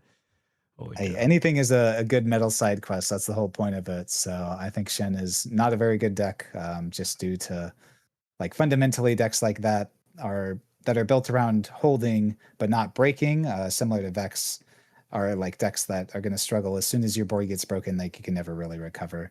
That's why I kind of like these hybrid-esque decks that can both break and they can hold. I think when you're like all in on just holding, it tends to be pretty weak. So go for it. You got some competition. I know that we have my friend Houses that's on Shin as well, going for the best of, but I believe in you to take it from him. He's trying, man. I feel like he's losing his mind every day posting on social media about Shen, but we wish you Shen Warriors the best of luck because you're going to need it. Truly. All right. Okay, this has been an awesome stream. Let's wrap it up with some final questions that I asked every guest. The first is a big, broad one about it. If I lock in this legend for my next tournament, What's the one piece of advice that I need to keep in my head if I forget everything else from today, Collin? To not be too concerned with point tempo. I think point tempo is super important with this deck, but don't panic. You saw in like some of those games, our opponent was up to like 4 or 5 points while we were at like 1 or 2. Yep. But the way that I build my decks is that we can hold and we have like a super strong late game. We can never, sometimes these decks, like if you go fall behind on points, you can get flanked where they'll just go to the other battlefield, but we have so many ways to move over there that it's not a problem. So, just stick with your game plan. You know that we have an insane late game by establishing the Heron and then popping off from there. So, stick with the main game plan. Don't panic too much about losing some of the early game stuff, and I think you'll be all right. Okay, awesome. Some rapid fire here. Okay, you're playing your final Riftbound tournament ever. Are you going to play your favorite deck or the strongest deck? Probably my favorite deck for my last one. Yeah, I got to bring the set out one more time. Give it one more run. That's right. That'd be so hype to actually make that run. Would you rather the tournament start at 7 a.m. or 7 p.m.? 7 a.m. for sure. Yeah, I think one of my benefits that I have as a pro player, even outside of just being good at the game, is I have very good endurance. So the longer it goes, the better it tends to be for me. Because I'm just so used to playing tournaments. So. Dude, some of these rounds are so, especially with the overtime in Riftbound, can go really long. That endurance is really clutch. Yes, okay, for sure. Jam more games or VOD review? Ooh, that's really tough coming from like TFT and stuff too. I'm kind of curious what you guys do for TFT. I know there's supposed to be rapid fire, but I would say VOD review is probably better. One of the things that's really tough in card games is that you don't get the immediate feedback like you would in League of Legends, where like if you die in lane, you know what you did wrong, you were out of position or something like that. In this game, it's a lot harder. So even for myself as a pro player, if I really want to improve, I gotta look through all the different lines and just analyze each turn and turn by turn. So I definitely think VOD reviews are something people don't do enough. It's really interesting because you asked me about TFT. The answer in TFT is that a lot of the up and coming players want a VOD review, but there's a group of top players who just don't VOD review, or they VOD review very little, and they would rather jam a lot of games because the game comes really intuitively to them. So it's really split actually. Like some of the established top players, they don't VOD review, and then like for example K3 Soju, he's like the best player last set, and he's a really popular streamer. He doesn't really VOD review much at all, but he was the best player last set. He's very intuitive, so it's a very interesting conundrum. Yeah, I think it's the thing for us top players in Riftbound 2. I can tell you that a lot of us don't really do VOD reviews, even though we probably should. But yeah, I think it's I would definitely recommend doing VOD reviews so that you can really analyze every potential different play you could make. Okay. Would you rather win Worlds once or be top 10 for 5 years? And then maybe you win, probably not though. Oh, that's a tough one. I would say win Worlds once, probably, even if I end up falling off and end up not being top 10 once. I think being a world champion would be pretty cool. So yes, I like it. I like it. You're the first person to say that. Everyone's like, no, top 10, I want a career, so on and so forth, but I like it. No, it's fine. I think I've built myself up as like, I think it's a pretty common thing where top players just end up becoming a coach. So if my career ends up being me winning worlds and then I fall off after that and I'm just a coach for the rest of my life, then I'm cool. I got the glory once. I'm good with it after that. Yes, sir. I like hearing that. Okay. And then unban one card that's currently banned right now in Riftbound. Probably Aspirant's Climb. I think it would come with some caveats because I do like that it nerfed the Aurora decks as one of my least favorite decks, but I think one of the only things was helping some of the decks going second, because going second is such a disadvantage in Riftbound right now, was Aspirant's Climb, like making the game longer. So and honestly everything else that's on the ban list I think deserves to be on there about 1 million times over. So that, or maybe like Obelisk of Power, but that one's also like a little bit questionable because it helps certain decks more than others. So for sure, I like that one. A Battlefield. Everyone was saying like Cold Shot and stuff like that. The absolute degens. No. Keep that gone. I could go on a 30-minute rant about Cold Shot. Oh man, I would be here forever. Oh man. Okay. And then this is the absolute last one, I promise. What's your Riftbound hot take that other top players would disagree with you about? Ooh, that's a. It could be about anything. It doesn't have to be about meta. It could just be about like even the game itself. Yeah, honestly, all I've been really focusing on is Riftbound since Vendettas came out, so I haven't had thoughts for other things. But yeah, I would say that honestly, my hot take is that like holding is a viable strategy and something that people should try and do more. Mm. I think it is a difficult thing, but most top players are trying to avoid that at it by any means necessary, right? And they end up doing it coincidentally. But I think as you saw today, building a deck that's a little bit non-traditional and brewing a little bit more, like not everybody just has to play the best deck, sometimes make your own interesting brew that's completely unique. I mean, I can tell you there probably aren't anyone that has had an Akali list quite like mine. So yeah, come up with your own strategy. If you want to hold. If you want to be aggressive, be aggressive. I think that's probably my main thing. Don't feel like you're beholden to playing whatever the top decks are, like most of the pro players do. But you've seen in Riftbound more so than anything, people get their comfort picks and they do well with it. As the set guy who was able to top multiple times on what most people consider a pretty bad legend, yeah, just try and play what you want rather than just playing like the absolute best of the best. I love that. It'll do well for you. I love that. Collin's been wonderful having you on. Where can people follow your stuff, or like what's the best way they can support you? Yeah, we're Challenger TCG on everything. It's my brand, and we do YouTube video reviews. We do streams all the time, as we already mentioned on Mondays. That's my day I stream and catch up on questions. And you can follow us on Medify there. And then my personal Twitter is just Collin KA if you want to follow me there as well. So yeah, 100%. Definitely check us out. Dude, Collin's not selling enough. Challenger TCG has actually carried a lot of people, even outside their team, to get the achievements they want locally, nationally. They've helped people get their best ofs. And they have affordable and also very hyper competitive prices if you want to like be in the elite part of their server as well. It's a growing community. They also share all their tech, right? A lot of people are like gatekeeping stuff, but if you have, if you want Collin's list, you have Collin's list. He's not going to like hide 2 cards away from you and play his own stuff. They share what they play. That's the big thing that I love about Challenger TCG. Their lists are your list. So it's a really good community to be part of. Sorry, I'm doing the pitch for you, Collin, but no, I was about to say you can. I got to start carrying you around. You can just do the pitch for me, anytime I need to. I'm terrible at hyping myself up, so I'm for sure a hype man right now. Yeah. So I mean, if you guys want to join the competitive server to get that insight, and it's also a bunch of other people to practice with. That can be also a really difficult thing. Check out Challenger TCG stuff. I'm really grateful, and I owe them a lot because half of this week is basically their guys. Rossum yesterday, Collin today. We got Anton Billionaire tomorrow. He's actually going to come over to my house to talk about Jace. And that's the Volibear guy who's won a ton. So got a lot to look forward to, but I don't want to take any more time. Thank you so much, Collin, for spending time with you. And I'll catch you guys next time. Yep. Thank you so much. Take care, everybody. All right. So there we go. That's it. Akali was really sick. This is definitely my favorite deck I think I played so far. There was some really cool stuff happening with Heron. I really loved Collin's take on just trying to go a little bit against the grain of the way people usually play some of these aggressive red decks. I like his philosophy on trying to hold a little bit more often. People always say holding Riftbound is too hard. The conquering is way better. Evade that combat, right? Flash back, do all these different things, and try to manipulate it so that you can like have your point tempo push. But Collin says, I'm going to play it my way, stick to my guns. And he's one of the most successful players out there. So really happy to have him on. And I'm just very honored that they're willing to share their time with me. So that's basically it for me today. This was halfway through our Riftbound sessions. I think I shared it. I'm going to post on social media. I actually didn't do it yet because I was finalizing the guest. I was finalizing the guest list as of yesterday.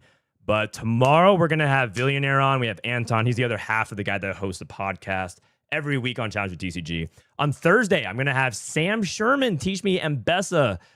This guy was the guy that got second on Rengar. He won on Midrange Raven. Those mid-range style decks are his bread and butter. He's really good at it. He also posts stuff on YouTube.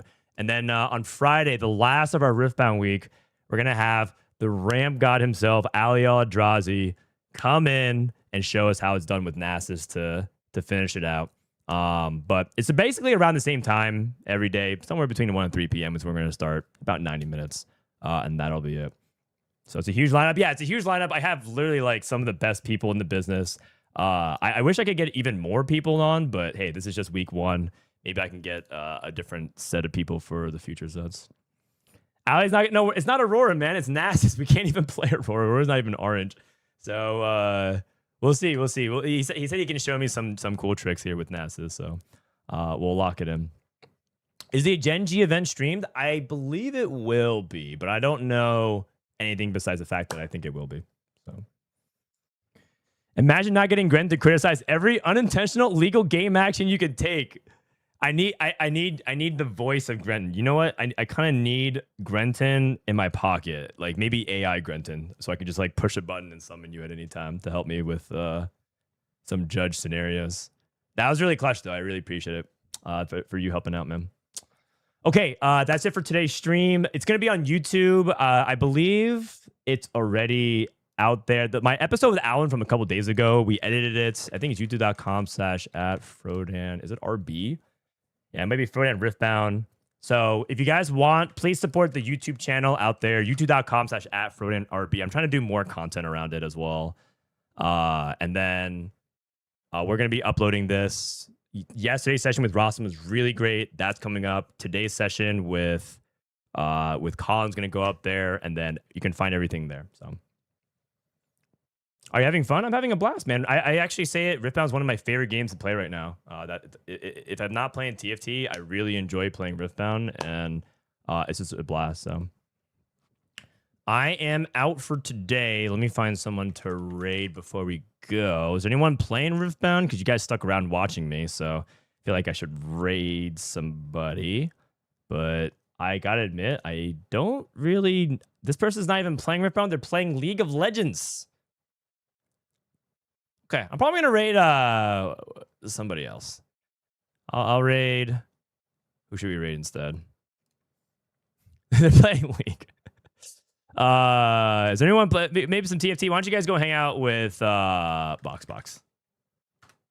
League of Bound. Is the new TFT set cool? It's awesome. It's very buggy right now, but yeah. Guys, go hang out with Box. Try to convince them to play some Riftbound. I'll catch you guys tomorrow with Billionaire live. I have to figure out how we get our double mic set up, but it should be a good time. Open a pack? Okay. I'll open up one pack real quick. Here we go. One pack real quick. For the road. You guys ready? Big money. One pack for the road. Oh, over number Akali? Oh, if so, I'm locking in right now. I'm going to say no thanks to all my other guests. Here we go. Shadow or Disciple. Disciple of Shen, Brutal Hunter, Clairvoyance, Dame, Tools of the Empire, Hextech Formula. Oh my god, I'm opening up Jace cards. Oh, Eclipse Dragon. Boo. Okay, well, now I feel like I have to open up more packs. But we're out of time. That's it for today. GG's. Have a good night, everyone. Peace.